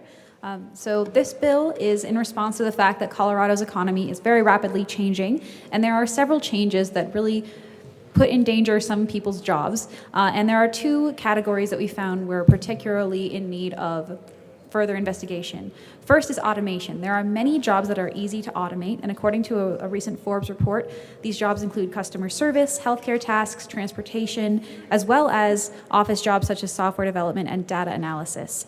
There are also 33,000 oil and gas workers in Colorado and New Mexico as of 2019, and many changes in the energy economy might alter the nature of these jobs. And I wanted to highlight that the risk to these jobs is really statewide. These jobs have a really wide variety in terms of skill level, income level, urban versus rural location, et cetera. And some of them are very high paid and contribute substantially to their local economy and the tax base. And many of these jobs, as I said, are in danger. They're likely to disappear or substantially alter over the next few decades. This bill is one of the first steps to study some of those changes in the economy and start trying to figure out how to help these Coloradans. So the bill authorizes the Office of the Future of Work to contract with experts to create a study that will help us to achieve our economic goals and figure out how to help these workers. The study will identify needs for training workers, recommend programs the state can adopt, and recommend funding sources that the state can pursue to start helping these people transition to new industries. And we have pretty thoroughly stakeholdered this bill, had many, many conversations, which is why we had some changes in the Business Affairs and Labor Committee, and we hope that everyone will support it. It passed unanimously out of the Business Committee and has had bipartisan support, and so we hope that you will do the same. Thank you. Thank you. Representative Amabile.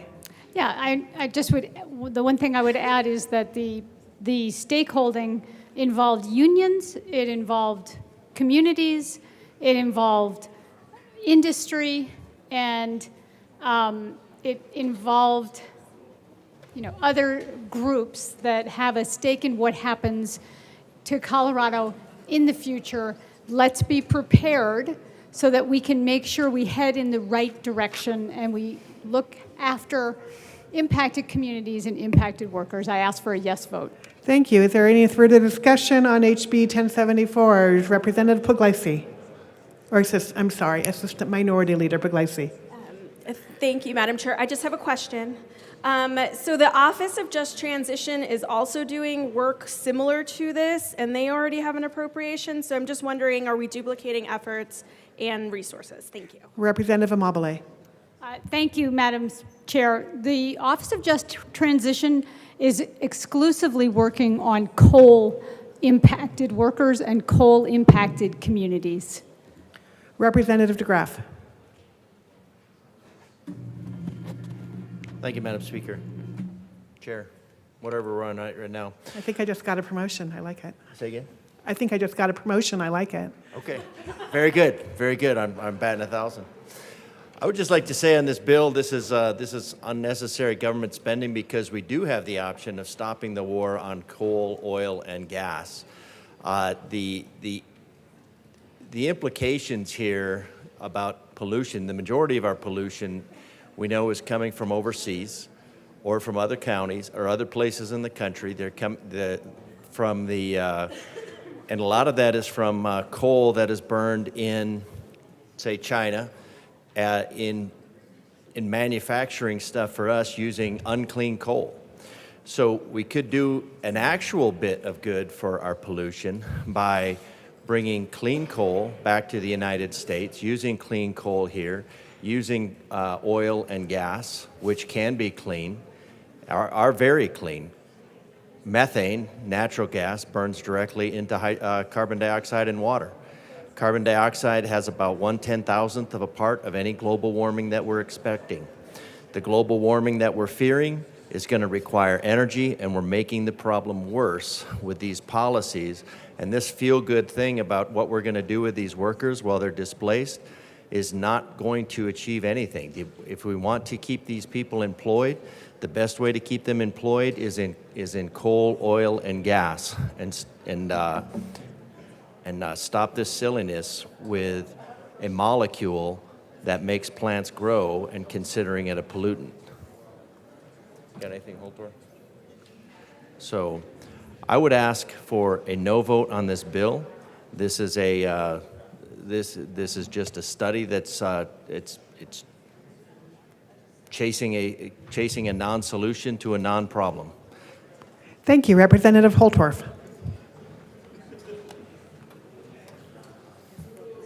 Thank you, Madam Chair. It's an honor to serve with you, ma'am. And an honor to serve with you, Representative Holtorf. Now, I just want to clarify some points here. I represent Northeast Colorado. In the state of Colorado, it is an oil and gas powerhouse. The economic contributions that my district provides not only to the state, but to the western United States is enormous. When Texas a few winters ago needed energy to keep their grid going, in January they were an imminent failure of having a complete collapse of their state energy grid. Who provided the natural gas to keep that state warm? Does anybody besides me know the answer? Colorado. Colorado natural gas was sent to Texas to save them from their renewable energy selves. Now, I do want to point something out, and I disagree with my colleague from Colorado Springs, Representative DeGraff. And I want it to be known, because when I disagree with somebody strongly, they need to understand why. This is a problem. I can't call it a non-problem. It's a problem to my district. Now, I'm going to go back to the committee report so my good colleague can understand what I'm trying to say, because this committee report and the bill say the following. I'm going to page 1, line 9. Identifying existing and emerging industries related to oil and gas extraction and utility sector and evaluating job transfer to and retaining from these existing and emerging industries, including adjacent energy and carbon management industries such as hydrogen fuels, enhanced geothermals, carbon capture, utilization, and sequestration, well plugging, remediation, workforce development for electric line works. Contractors focus on beneficial electrification and energy efficiency projects, identify ways to obtain skills and licenses. Now, I didn't see the word coal in there anywhere. I'm going to go to the bill too. But what this says is we're going to help you. We're going to help you, Representative Holtorf. We're going to help your district by getting you workforce studies to transition to other industries. Out of what, Colorado? Out of what? Oil and gas? That's my fear. Coal? Well, look what we've done to the northwestern part of this state, to those communities that had coal. And oh, by the way, Colorado, let's talk about coal. What is Europe having to default to? What is China using for energy? What is the rest of the world doing, particularly in one of the coldest winters Representative we've had? Holtorf, I think this is not exactly to the bill. Could you please get to the actual bill that was before us? Thank you. Yes, ma'am. I'll pull the bill right here to reinforce my points because I know oftentimes I'm misunderstood. Thank you. I'll just go to the bill summary, Madam Chair. Maybe it's been amended, I don't know. At the start, the bill requires the Office of Future of Work to contract with a third party to study workforce transitions in Colorado's economy. The workforce transition study must, bullet 1, evaluate the skill transferability of workers in the oil and gas industry. I'm going to look for coal, Madam Chair. I might have a hard time finding it. I'll keep looking hard, though. And in occupations in Colorado that are facing the most disruption due to automation. Well, I'll tell you what, oil and gas has faced disruptions the last few years. A vibrant industry providing hundreds of thousands of jobs and supporting my district in so many ways. The economic contribution of oil and gas has a 10-fold multiplier. Yet we want to constantly attack this industry, and now we're going to run a bill to find ways to transfer those skills due to disruptions, perhaps disruptions of our own making. Explore training availability, skills needs, and transition strategies. Provide recommendations for programs and policies to prepare the workforce for these transitions. And I will tell you, representing Northeast Colorado, representing the Colorado oil and gas industry, representing the importance of being able to heat our homes when the skies are cloudy and the wind doesn't blow.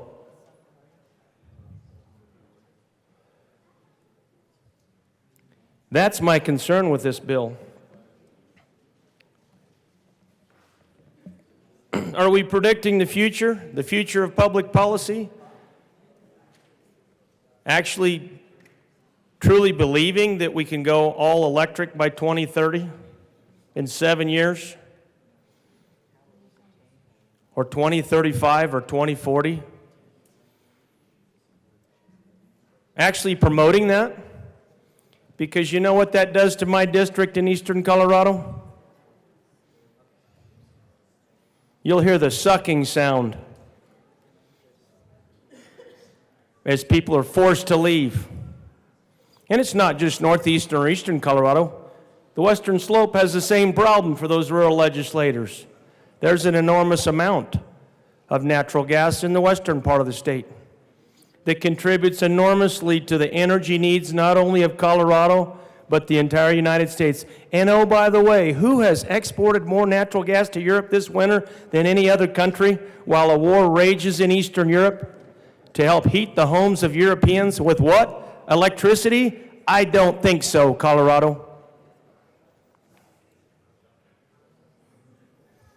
But I do understand this was voted unanimous out of committee. I do understand that. But my comments are a declaration to my district. You need to understand, it's not okay. This journey is not okay for Colorado, and it's not okay for my constituents in northeastern Colorado. And I'm serious about the fact that we need to try to stop the attack on rural Colorado, and that means stop the attack on oil and gas in rural Colorado. Get your boot off our throats and let us live. Thank you. Representative Holtorf, just so everybody is aware that that phrase is very offensive to many people. So if we could avoid using it, that would be appreciated. Is there any further discussion on HB 23-1074? Seeing no further discussion, the question before us is the adoption of HB 23-1074. All in favor, please say aye. Aye. All opposed, no. HB 20-1074 as amended is adopted. Okay, I think that brings us back to HB 23-1027. Or, I'm sorry, 1068, my apologies. I'm not reading my own handwriting. Okay, Mr. Shevel, can you please read again for us the title of HB 23-1068? House Bill 1068 by Representative Valdez, concerning pet animal ownership and housing and in connection therewith, prohibiting restrictions on dog breeds for obtaining homeowners insurance, providing for the manner in which pet animals are handled when a writ of restitution is executed, prohibiting security deposits or rent for pet animals, creating the pet-friendly landlord damage mitigation program, excluding pet animals from personal property liens, and requiring that pet animals be allowed at a qualified development for the development to receive the Colorado Affordable Housing Tax Credit. Thank you, and I believe we are still on the committee report. Representative Valdez. Thank you, Madam Chair. I was just going to, for posterity's sake, move 1068 and the Transportation, Housing, and Local Government report. Okay, well, let's just go ahead and move them again. Representative Wilson. Thank you, Madam Chair.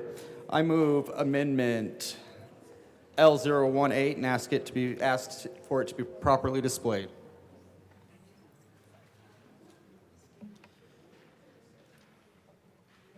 Thank you.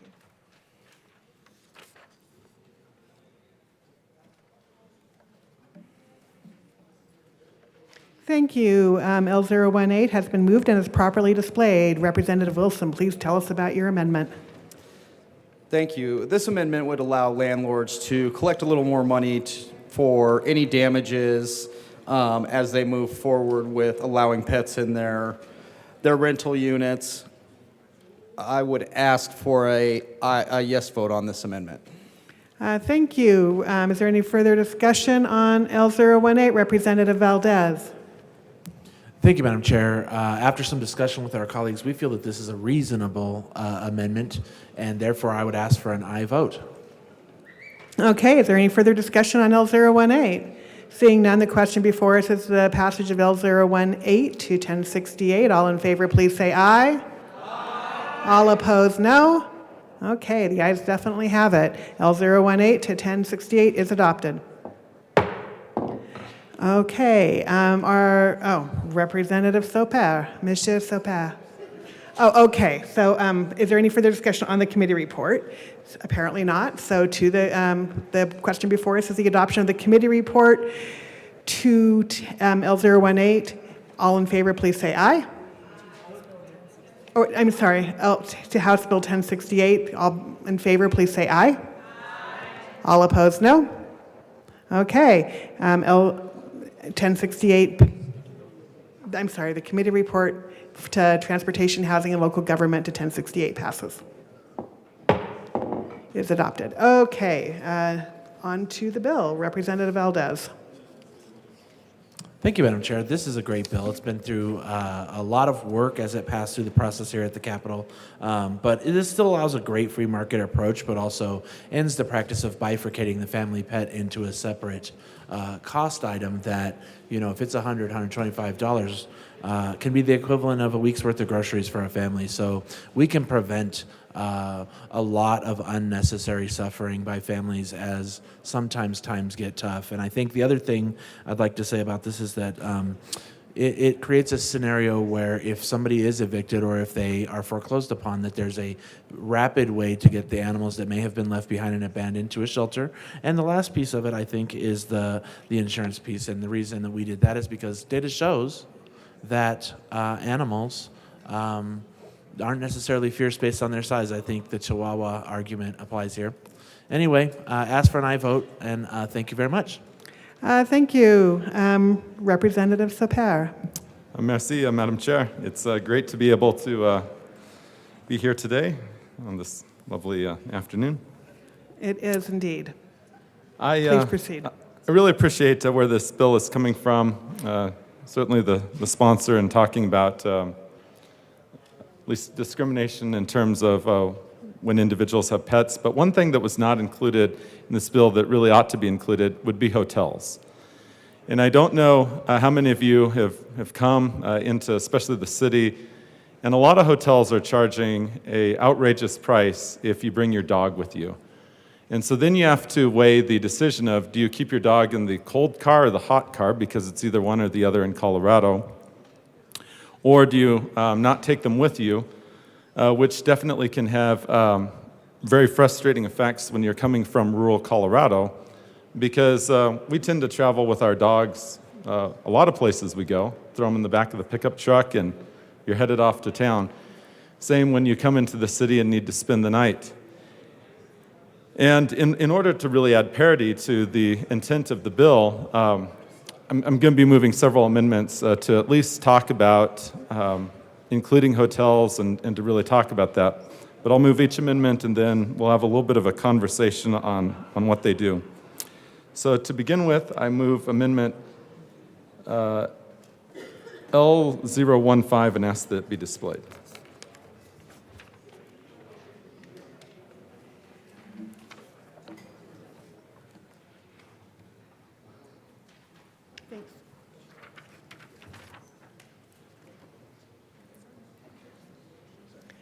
Thank you. L015 to 1068 has been moved and is properly displayed. Please proceed, Mr. Soper. Merci. Thank you, Madam Chair. So this says that a hotel would not be able to charge more than 10% of the listed room price, which is already in statute that they must post for the room, or $50, whichever is less, allowing the guest or a patron to bring a pet animal onto the premises. This is very important to be able to really add parity to what we have been talking about in the bill. And with that, I would move Amendment L017 as a substitute amendment.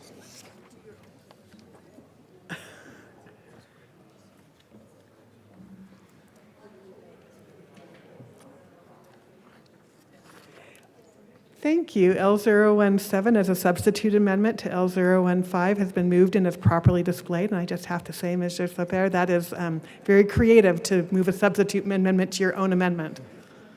Merci. Thank you, Madam Chair. So this amendment actually does a couple of things. So it takes the underlying amendment, so it talks about the 10% of the list room price, or $50, whichever is less, but then it adds a reduction to 5% or $25 if the pet animal is a non-shedding variety. This is important because it would have less cleaning to do for the establishment. I don't know about you, but my dog is one that does not shed, and it's incredible when a hotel is charging $100 for a pet that does not shed, and they put you in a room that has hair all over the blankets, all over the floor. It's clear that they had not really cleaned. I mean, the reason for the pet fee is really if your dog were to go to the bathroom in the room, if they were to somehow tear up the curtains or the sheets or do other damage. I understand why we have the fee, but when they charge such an outrageous price, that's something that leads to animal abuse. It leads to Coloradans leaving their dogs in a cold car, in a hot car. It just results in horrible consequences out there. So I just wanted to bring this forward to be able to have a conversation and to really talk about this element that I felt like the bill was not addressing. Representative Valdez. Thank you, Madam Chair, and thank you, Representative Soper. I agree with you completely in principle on this. In fact, hotels, in a lot of cases do run really expensive fees. I am not opposed to this in principle, but what I want to do is continue to talk with you and see if there is a way within our current title to put this in there. But I do like this amendment, and I do appreciate you bringing that issue up, and I look forward to working with you, but I will nonetheless ask for a no vote on this amendment. Thank you. Thank you. Is there any further discussion on L017? Seeing none, the question before us is the passage of L017. All in favor, please say aye. Aye. All opposed, no. Okay, L017 fails. Which brings us back to the original amendment, which is L015. So, is there any further discussion on L015? Representative Valdez. As a substitute amendment, Madam Chair, does pretty much the same thing. I'm going to ask for a no vote here again, but again, I reassure my commitment to continue talking and hopefully working on a solution here. Okay, thank you. Representative Soper. Merci. And I just want to say thank you to the bill's sponsor for being able to continue the conversation to talk about this piece. I appreciate it very much. Thank you. Seeing no further discussion on L015, the question before us is a passage of L015 to 1068. All in favor, please say aye. All opposed, no. That L015 fails. Is there any further discussion on 1068? Representative DeGraff. Thank you, Madam Chair. Just reading through this, I mean, the one paragraph, it is the intent of the General Assembly to encourage housing developers, owners, landlords, insurers, and other operators to increase pet-inclusive, affordable housing in Colorado. I just got to say, this has the opposite effect. As somebody who's looking at doing a rental, everything I see that's coming out of here makes me want to think, don't do a rental and definitely don't do pets. I do appreciate that we now have, we do allow pets in more places, like I've seen a few in this building. I think that's great. Home Depot stores, maybe not grocery stores, but there is a point where it is helpful to have a disincentive to not have pets everywhere. Hotels, for example, or for even rental apartment places, there are reasons for not having pets everywhere. If a hotel has to allow pets everywhere, then they have to worry about pet allergies. So you also have people that are traveling without that. If you're doing a rental and you're going to do I can hear myself. If you're going to do a rental and you're doing multiple rentals, and then you have to, if you're forced to allow pets, now you have to look at the allergy implications or anything else that might come from that. So hotels, for instance, have solved this problem largely with based on the market. There's a demand for pet-friendly hotels, and so there are pet-friendly hotels, and they benefit accordingly. But to interfere with the market, we're not doing the free market here. We're entering the forced market, and pretty quickly from the forced market, we're going into the FUBAR market. So I would urge a no vote on this bill, because this is not the purview of government of our charter to be meddling in contract negotiations. Thank you. Representative Wilson. Thank you, Madam Chair. I want to thank the bill sponsor for being willing to negotiate a little on this bill. I still have my concerns, and I would just like to put those out there. I share my colleagues' concern that this may harm the rental market. I've had a lot of individuals, especially the mom and pop renters, calling and saying, or emailing and saying, hey, we're just going to sell our place, take it off the market, and it won't be available as a rental anymore.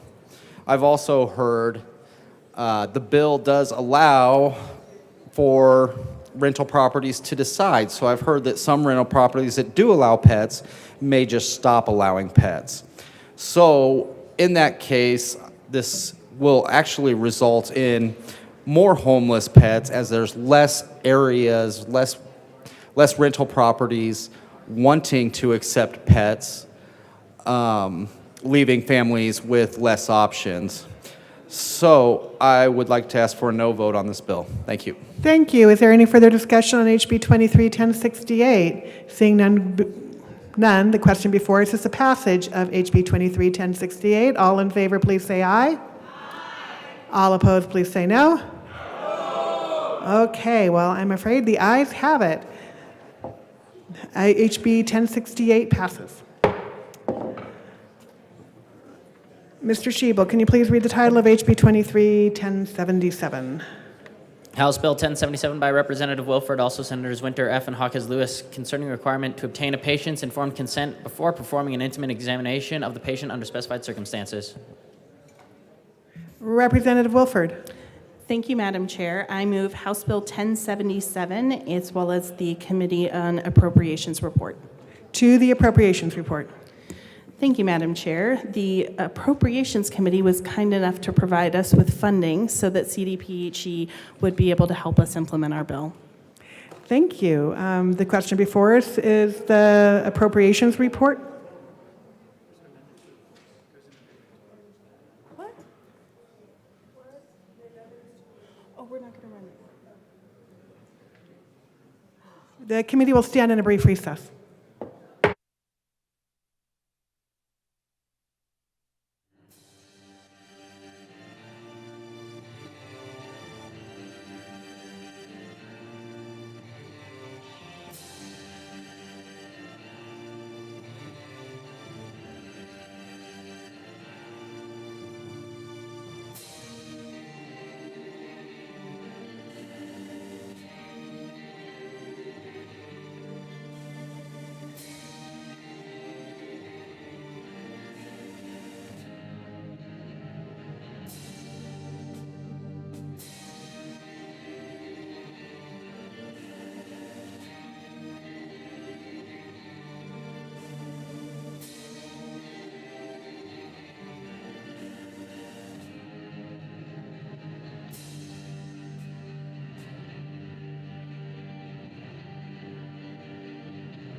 The committee will come back to order. The House Tutorial 5 is done. Representative Wilford.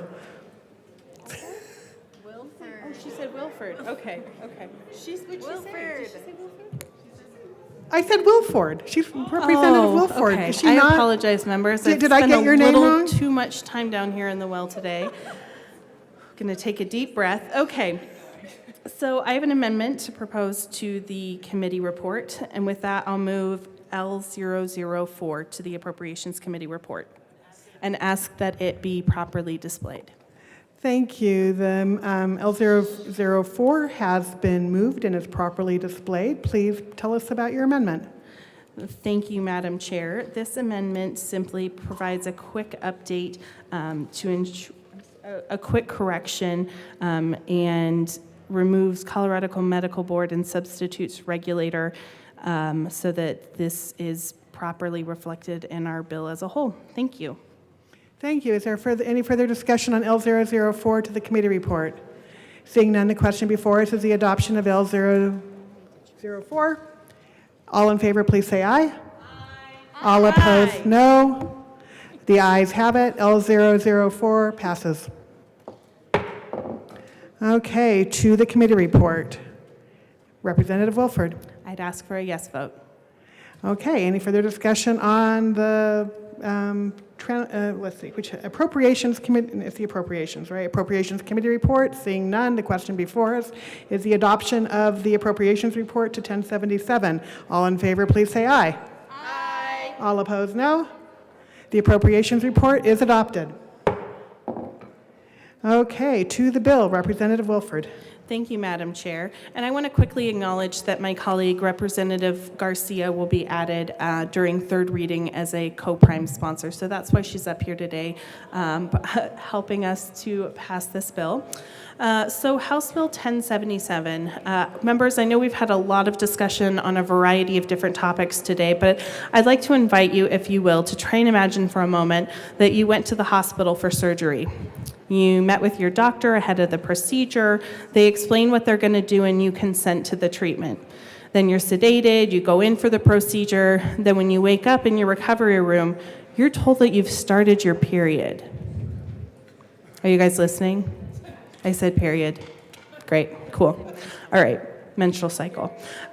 So you wake up in your recovery room, you're told that you've started your period, and you're confused as to how anybody could possibly know this because you were in for knee surgery. You ask and you learned that you had a pelvic exam without your consent. Non-consensual pelvic exams, including pelvic, prostate, breast, and rectum exams, are widespread for medical training, and any state without a law banning this practice is putting patients in a vulnerable position while sedated or otherwise unconscious. Today, members, Colorado takes one more step forward in banning this practice without consent, because consent matters in all contexts. Representative Garcia. Thank you, Madam Chair. So in short, members, what this bill does is it requires any facility, any provider, any licensee, could be a doctor, could be a trainee, could be a midwife, could be a doula, who is going to provide any sort of examination on you to explicitly receive consent to do any sort of intimate exam on your body. This is not just an intimate exam as a pelvic exam. It also includes a rectal exam. It also includes male genitalia exam. This is an exam on any parts of our body that we consider intimate. What we have done also with this bill is we are allowing licensees, any providers, the ability to create their own consent form. If they choose to not create the consent form, they can use another created consent form that has been approved. If the intimate exam has already been consented to, because of the nature of the procedure that they're undergoing, an additional consent is not necessary unless it is going to be unless they're bringing in students to provide a training opportunity. So this means that then an individual would also have to consent to a student providing an intimate exam. This is really important for us because we also recognize the importance of reproductive health training to make sure that our medical professionals know what they're doing. However, it should not be at the expense of non-consensual exams, and we urge an aye vote. Thank you. Is there any further discussion on HB 23-1077? Representative Weinberg. Thank you, Madam Chair. I was really kind of shocked when I first heard that this has the possibility to even be happening behind anybody's back. I rise in favor of this bill, and I urge an aye vote. Thank you. Representative Bottoms.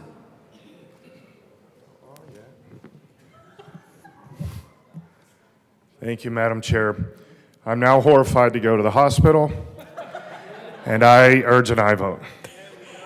Okay, well, with that, the question before us is the passage of HB 23-1077. All in favor, please say aye.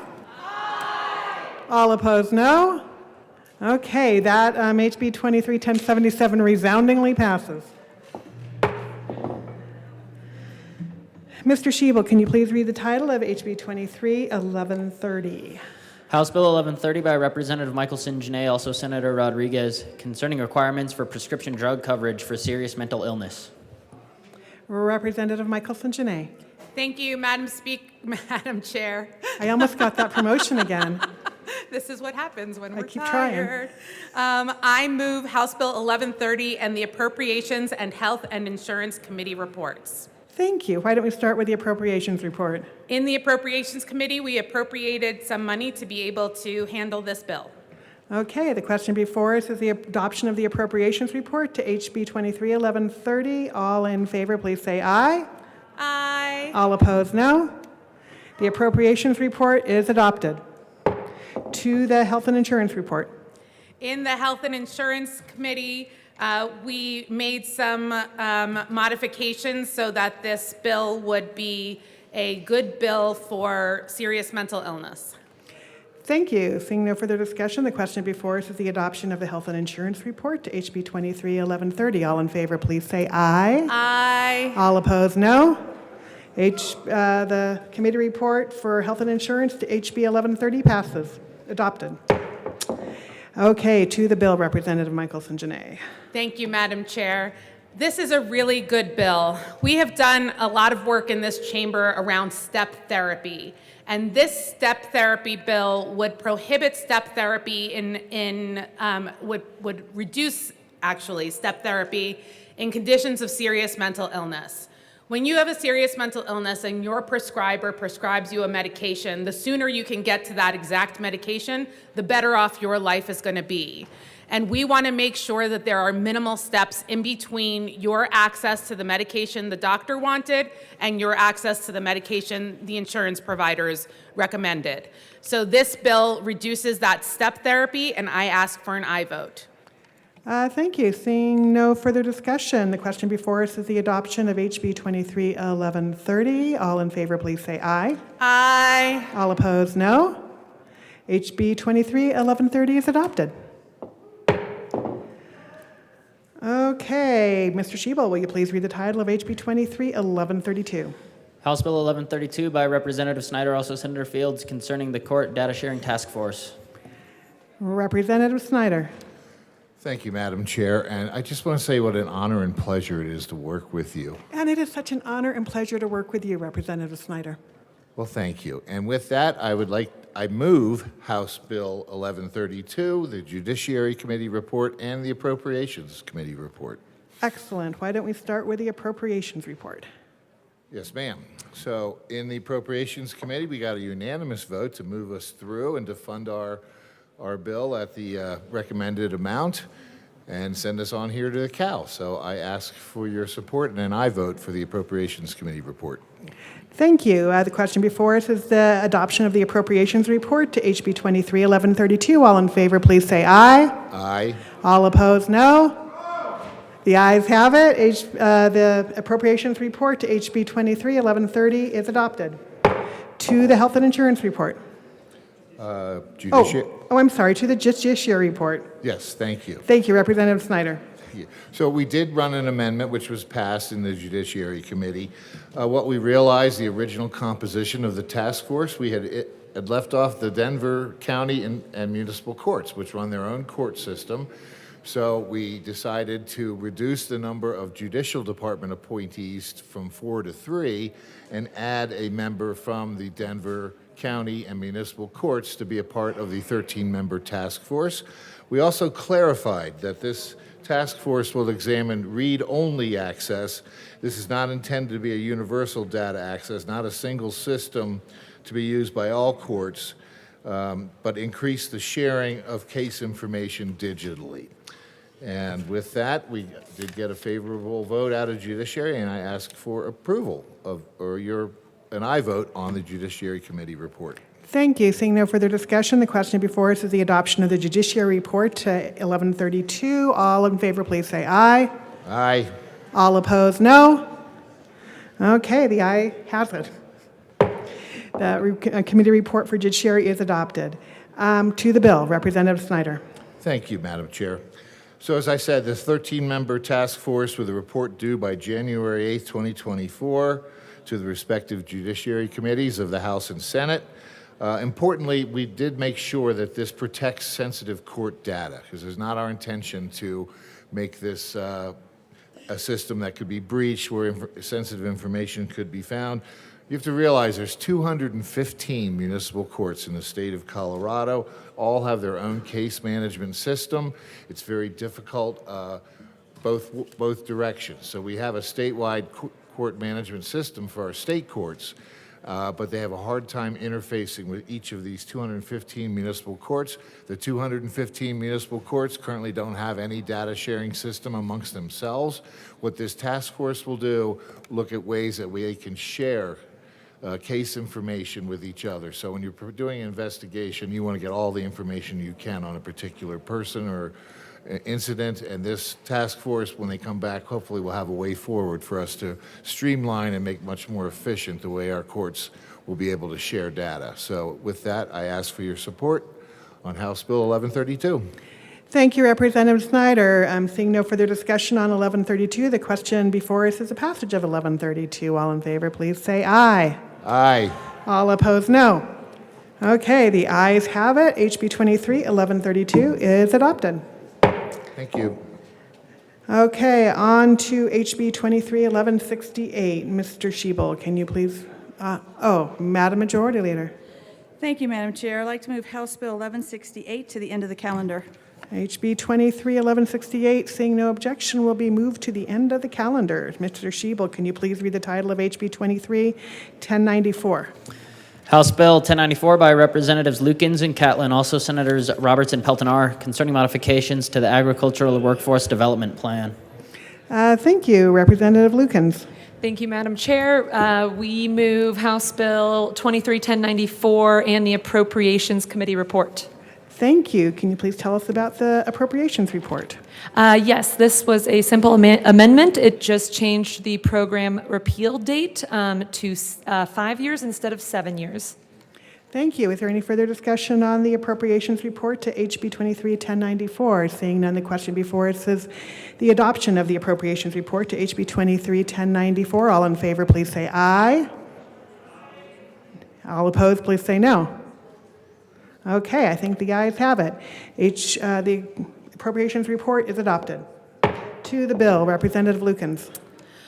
This bill is the Agriculture Workforce Development Program extension, and it provides financial incentives to farmers, ranchers, agricultural businesses to hire interns and provide them with hands-on training and experiences needed to pursue a career in agriculture. Supporting the next generation of agricultural workers is vital to maintaining the industry that creates $47 billion a year of economic activity for Colorado. We ask for an aye vote on the bill as amended. Thank you. Is there any further discussion on HB 23 1094? Representative Holtorf.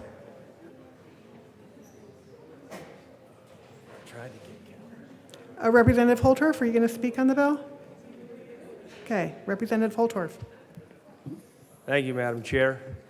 I've reached out to the other prime sponsor on this bill. I'm hoping he's going to come back to the chamber. I can talk at length if you'd like until he comes back. If you don't think that's appropriate, I will speak to the bill.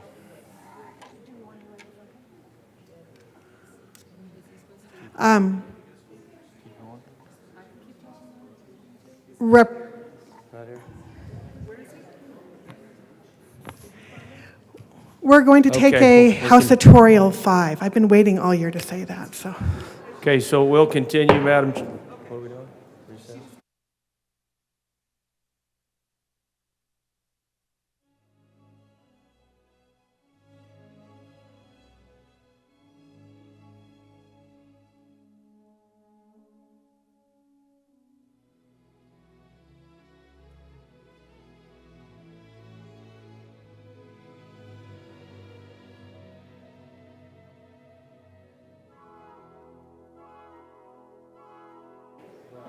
Sorry, folks, we're going to actually call it a recess. People seem to have an issue with the term House Tutorial 5, so we are in a brief recess.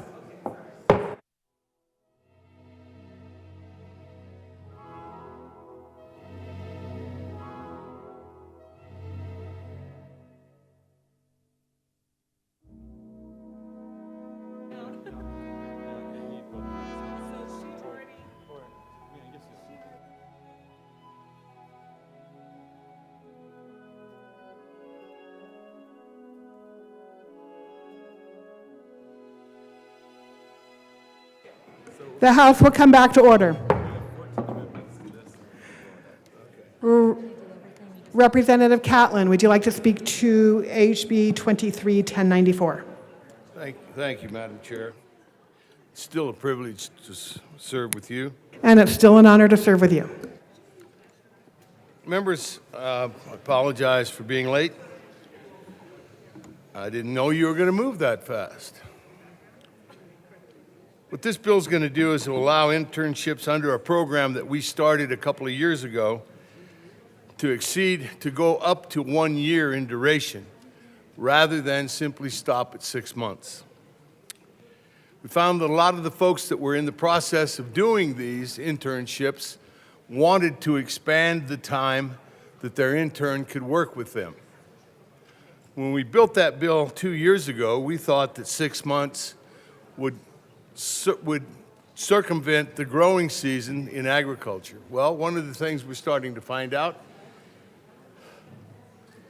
is that agriculture is year-round, something that we didn't know. But we're finding out. This does have a lot of use in agriculture. This is a good bill. It's the kind of thing that we ought to be doing. One of the problems we've got in agriculture is building a bench. The average age of ag is over 60 years old. A lot of the youth are not getting into ag. You know, there's a saying in agriculture, either you bury it or marry it if you want to get in. This is an opportunity for the state of Colorado to help people that want to find out about agriculture or feel like they might have some interest in agriculture, an opportunity to find a mentor, to find someone that will hire them and help them find out if this would be right for them. Because today, agriculture is everything from vertical growing to landscapes. And there's a niche and a spot in there for everybody. This intern program will allow people to find where they fit. It's a good bill. Vote yes. Thank you. Seeing no further discussion on HB 23-1094, the question before us is the passage of HB 23-1094. All in favor, please say aye. Aye. All opposed, no. Wow, that seems pretty much unanimous. HB 23-1094 is adopted. Mr. Schiebel, can you please read the title of HB 23-1061? House Bill 1061 by Representative Doherty, also Senator Zenzinger, concerning permitting a retail establishment to serve complimentary alcohol beverages at a place of business. Thank you. Representative Doherty. Thank you, Madam Chair. I move House Bill 1061, the Appropriations Report, the Finance Committee Report, and the Business Affairs and Labor Committee Report. Excellent. Why don't we start with the Appropriations Report? Representative Doherty. Thank you. In appropriations, we appropriated the funds in order to proceed with this bill. Thank you. The question before us is the passage of the Appropriations Report to 1061. All in favor, please say aye. Aye. All opposed, no. HB 23-1061, the Appropriations Report passes. It's adopted. Okay, to the Finance Committee report. Representative Doherty. Thank you. And in Finance, we ran an amendment that limited the amount of alcohol and beverages and also increased the fees the department can charge. We asked for an aye vote. Thank you. Seeing no further discussion, the question before us is the adoption of the Finance Committee report to HB 23-1080. Sorry, my eyesight is going here. 1061. All in favor, please say aye. Aye. All opposed, no. Okay, the ayes have it. The Finance Committee report to 1061 is adopted. Okay, and finally, to the Business Affairs and Labor report. Representative Doherty. Yes, thank you. And in Business Committee, we ran clarifying amendments at the department, putting different parameters and making sure that everyone is well aware of the restrictions that we're talking about in this bill. We ask for an aye vote. Thank you. Seeing no further discussion, the question before us is the adoption of the Business Affairs and Labor Committee report to HB 23-1061. All in favor, please say aye. Aye. All opposed, no. The ayes have it. The Business Affairs and Labor report to HB 23-1061 is adopted. To the bill, Representative Taggart. Thank you, Madam Chair. It's an honor to serve with you. And it's an honor to serve with you. At present, current law allows art galleries to do these complimentary evenings with complimentary drinks on a periodic basis. But the present bill does not include retailers in particular. And I would ask everybody in this chamber, who knows the term trunk shows? All right, we have a couple of people that know trunk shows.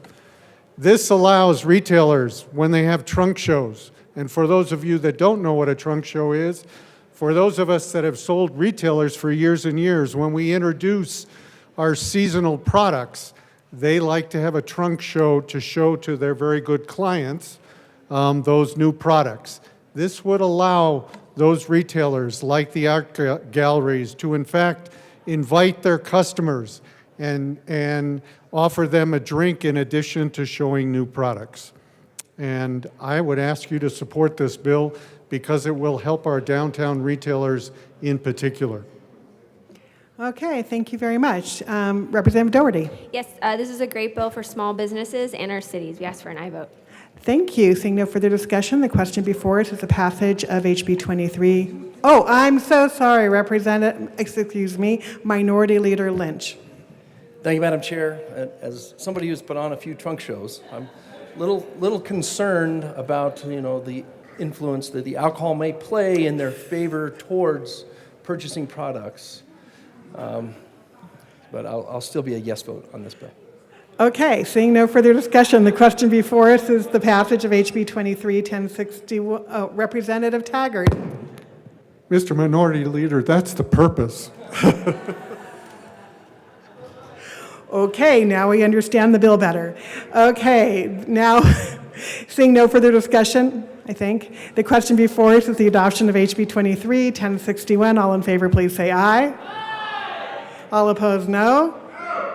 Okay, well, the ayes still have it, so HB 23-1061 passes. Okay, Mr. Schiebel, we are back to 1168. Can you please read the title of HB 23-1168? House Bill 1168 by Representative Sharbini concerning legal representation and due process complaint hearings for the parents of a student who may be eligible for special education services. Thank you. Representative Sharbini. Thank you, Madam Chair.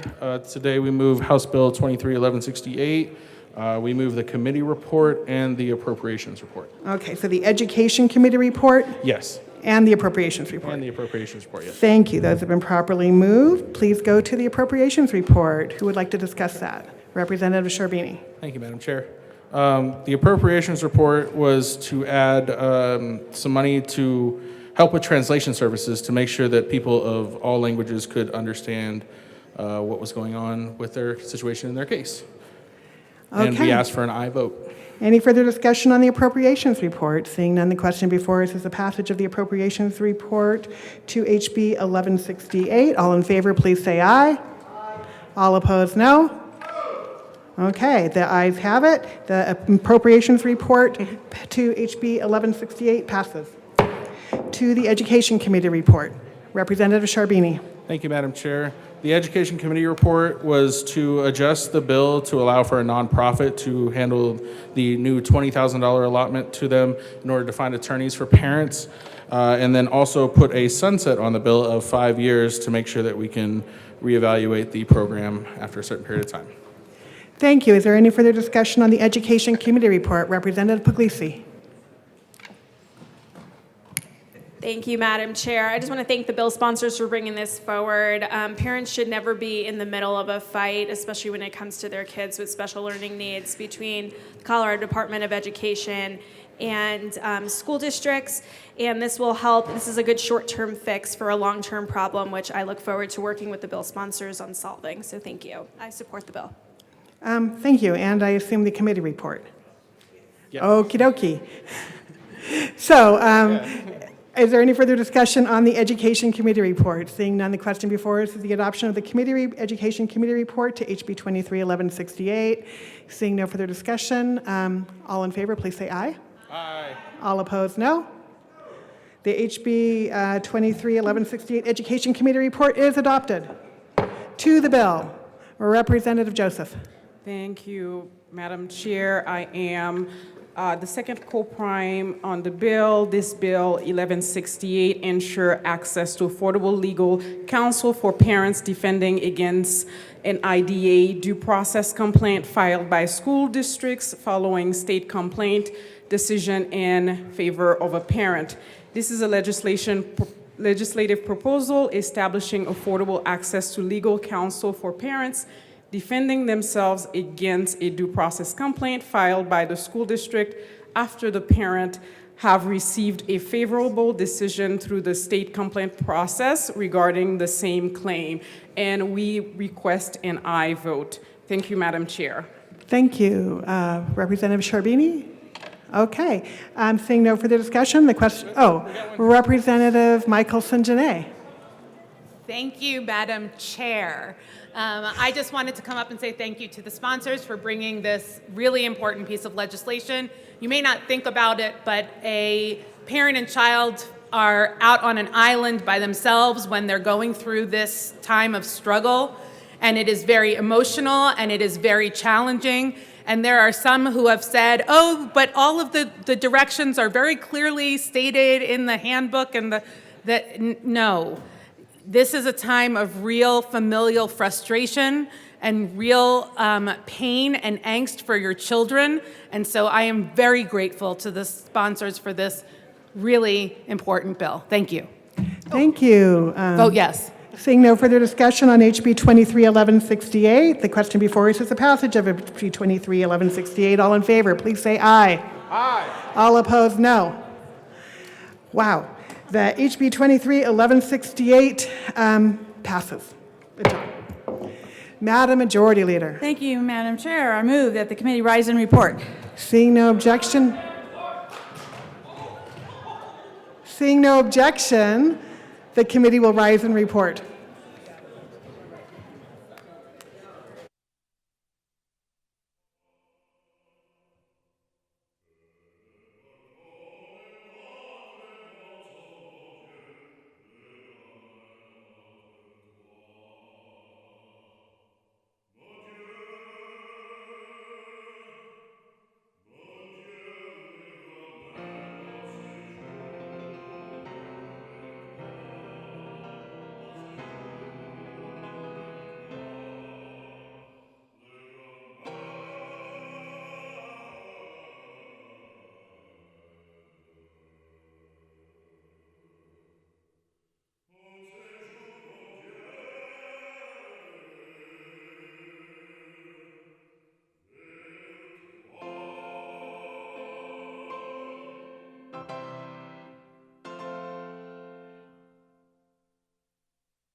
The House will come back to order. Mr. Shebel, please read the report of the Committee of the Whole. Madam Speaker, your Committee of the Whole begs leave to report it has under consideration the following touched bills, being the second reading thereof and making the following recommendations thereon. House Bill 1027 is amended, 1061 is amended, 1068 is amended, 1074 is amended, 1077 is amended, 1094 is amended, 1130 is amended, 1132 is amended, 1168 is amended, passed on second reading and ordered, engrossed and placed on the calendar for third reading and final passage. Representative Kipp.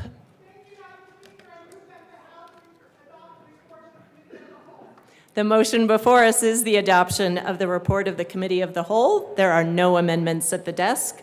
Mr. Shebel, please open up the machine and members proceed to vote. Representative Velasco, how do you vote? Yes. Representative Velasco votes yes. Representative Ortiz, how do you vote? Yes. Representative Ortiz votes yes. Representative Morrow, how do you vote? Yes. Representative Morrow votes yes. Representative Herod, how do you vote? Yes. Representative Herod votes yes.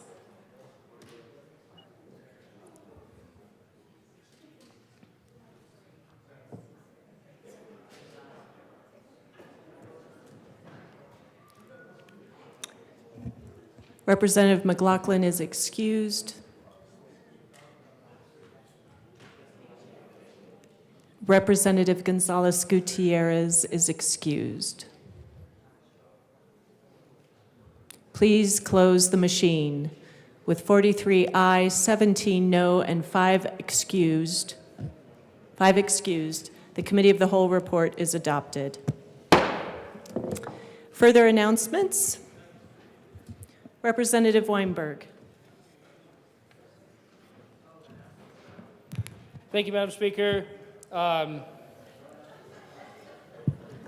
afternoon, colleagues. If I could get your attention for just a moment. If you didn't know, now you do since of our gumbo incident back there. We had a barbecue graciously donated to us. If you didn't know where that came from, that was our majority leader's husband who passed away last year. So as a body, 74 General Assembly, we, as one unified body, Republican, Democrat, have made a plaque in memory, with sincere appreciation and respect, in memory of Stephen J. Duran Jr., which will be posted out there, and that will stay there for as long as you will keep me in these bloody chambers.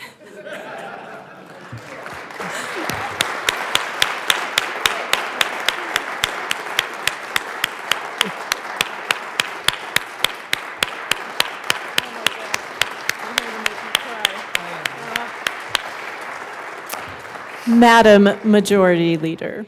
Yes, if I could just have a moment, I have to tell you, he's watching from above. He was such a man who loved to cook and barbecue, and the more people he could feed, the happier he was. So he is just belated. I am belated because I feel like a piece of him is here now, and we're all enjoying his barbecue grill that he loves so much. Thank you. Thank you. Thanks again.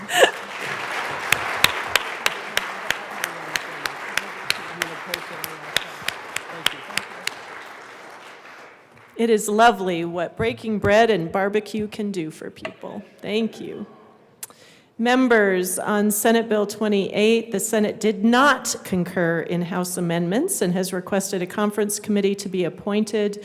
We will do so with House conferees, Representative Epps as chair, Representative Soper, and Representative Weissman as participants. Thank you. Representative Marshall. Thank you, Madam Speaker. It's an honor to serve with you. And an honor to serve with you. Colleagues, I've need to be delayed on Monday, 13 March 2023 to approximately 1200. I've let the majority leader know. Thank you. So approved. Thank you, Rep. Marshall. Representative Bradley. Thank you, Madam Speaker. It is an honor to serve with you. And it is an honor to serve with you. I would like to ask for a point of personal privilege, please. So granted. Thank you.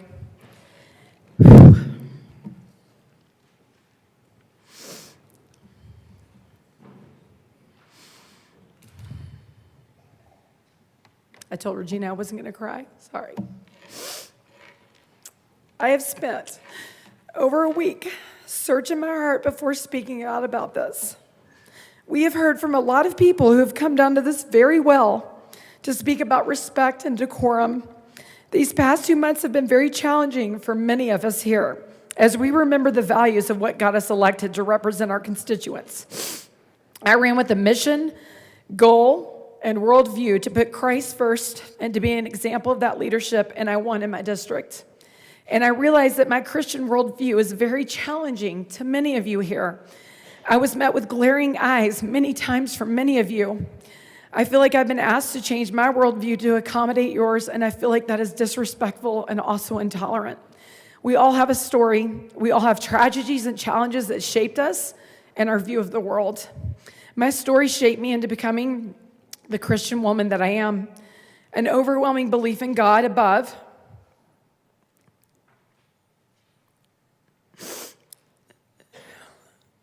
who stood by my side and walked me through the grief of burying our only daughter. The same God who gave me strength to show up and report for duty on January 9th, which is her angel day, while grieving the devastating loss of my 16-year-old niece. But asking me to pick and choose pieces of faith, just living part of the Bible, on the basis of that is bullying. I find it to be intolerant. And although I adamantly disagree with a lot of you on the policy being brought forward, I truly respect each of you and view you as an equal colleague. But that seems to be a stark contrast to how I am perceived by some in this assembly. I have been labeled by members of this assembly as anti-trans, anti-LGBTQ, homophobic, and transphobic because my worldview differs from yours. I have not once come down to this well or posted anything on social media to marginalize or discriminate against any group of people, not once. We should be able to disagree with each other without combating these disagreements with hateful rhetoric and harmful words. A few days later, I was speaking about the right to bear arms, and I was focused on women's right to bear arms, and in my research, I came across an article about Harriet Tubman and that she carried. I was ecstatic. As a white girl growing up in Nashville, Tennessee, I remember being allowed to choose a hero in 3rd grade to write about, and she was my hero. How saddened was I to learn that after I spoke about her in my speech, some of my colleagues called me a racist. Racist. That a white girl from Tennessee found solace and mentorship in a black woman. How sad that I am not allowed to have a black mentor. And yet we talk about respect and decorum. One of my colleagues said it would have looked better if I brought a black representative up with me to the well. The 5 women in the Republican Party have been excluded from the Women's Caucus, and when I asked about that, I was told that it's the Democrat Women's Caucus. Okay, perfect. And then when the Equal Rights Amendment resolution was presented to the floor, the 5 Republican women were excluded from input on that resolution, a resolution regarding the equal rights for women, and 5 of us were excluded. Madam Speaker, you just gave each of us accolades for the respectful dialogue that we've had for the past 2 days. And then yesterday, 2 reps came down to the well to discuss respect and decorum again. And that very same night, someone tweeted horrible things about my caucus. So I have to ask, does respect and decorum just exclude us? I would ask each of you to think about that and how hypocritical it is to speak of diversity while vilifying or belittling differing opinions, to exalt inclusion while deliberately excluding your peers. I hope we can all think about that over the rest of this weekend. Thank you.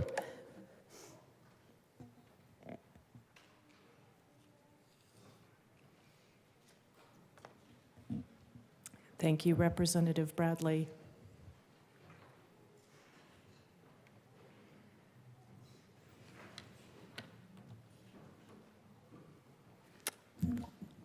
Madam Majority Leader.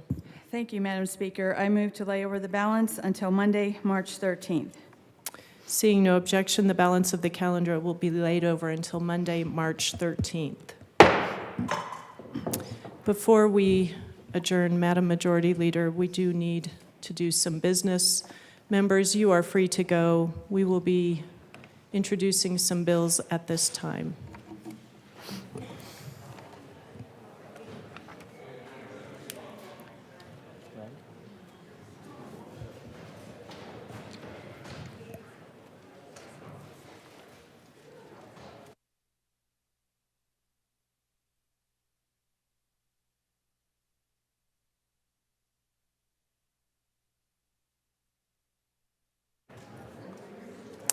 Mr. Shebel, introduction of bills. House Bill 1240 by Representatives Brown and Amabile, also Senator Fenberg, concerning a sales and use tax exemption for construction and building materials used for repairing and rebuilding residential structures damaged or destroyed by a declared wildfire disaster in 2020, 2021, or 2022. House Bill 1240 is assigned to the Committee on Finance. House Bill 1241 by Representative Byrd, also Senator Zenzinger, concerning creating a task force for the study of statewide K-12 education accountability system in order to address resource inequities contributing to student performance. House Bill 1241 is assigned to the Committee on Education. House Bill 1242 by Representatives Basenecker and Joseph, also Senator Cutter, concerning water used in oil and gas operations. House Bill 1242 is assigned to the Committee on Energy and Environment. Senate Bill 24 by Senator Kirkmeyer, also Representative Puglisi, concerning permitting a challenge to the constitutionality of a court order in a contempt proceeding. Senate Bill 24 is assigned to the Committee on Judiciary. Senate Bill 60 by Senators Rodriguez and Baisley, also Representatives Doherty and Lindsay, concerning consumer protections in event ticket sales. Senate Bill 60 is assigned to the Committee on Business Affairs and Labor. Senate Bill 70 by Senators Kolker and Kirkmeyer, also Representatives Young and Armagost, concerning mandatory annual training by Safe to Tell for school resource officer training. Senate Bill 70 is assigned to the Committee on Education. Senate Bill 83 by Senators Winter F. and Simpson, also Representatives Winter T. and Michelson Janae, concerning an expansion of a physician assistant's ability to practice and in connection therewith, changing the relationship between a physician's assistant and a physician or podiatrist from supervision to collaboration. Senate Bill 83 is assigned to the Committee on Public and Behavioral Health and Human Services. Senate Bill 93 by Senators Cutter and Hawkes Lewis, also Representatives Weissman and Brown, concerning increasing consumer protections in various medical transactions. Senate Bill 93 is assigned to the Committee on Health and Insurance. Senate Bill 143 by Senators Fenberg and Van Winkle, also Representatives Kipp and Soper, concerning the administration of existing retail delivery fees collected by the Department of Revenue and in connection therewith, making and reducing an appropriation. Senate Bill 143 is assigned to the Committee on Finance. Senate Bill 144 by Senator Janal, also Representative Mabry, concerning prescription drugs for the treatment of chronic pain. Senate Bill 144 is assigned to the Committee on Health and Insurance. Senate Bill 150 by Senators Roberts and Will, also Representatives Froelich and Frizzell, concerning a requirement that certain persons label disposable wipes. Senate Bill 150 is assigned to the Committee on Business Affairs and Labor. House Bill 1243 by Representative Amabile, also Senator Moreno, concerning changes to the hospital community benefit. House Bill 1243 is assigned to the Committee on Public and Behavioral Health and Human Services. Madam Majority Leader.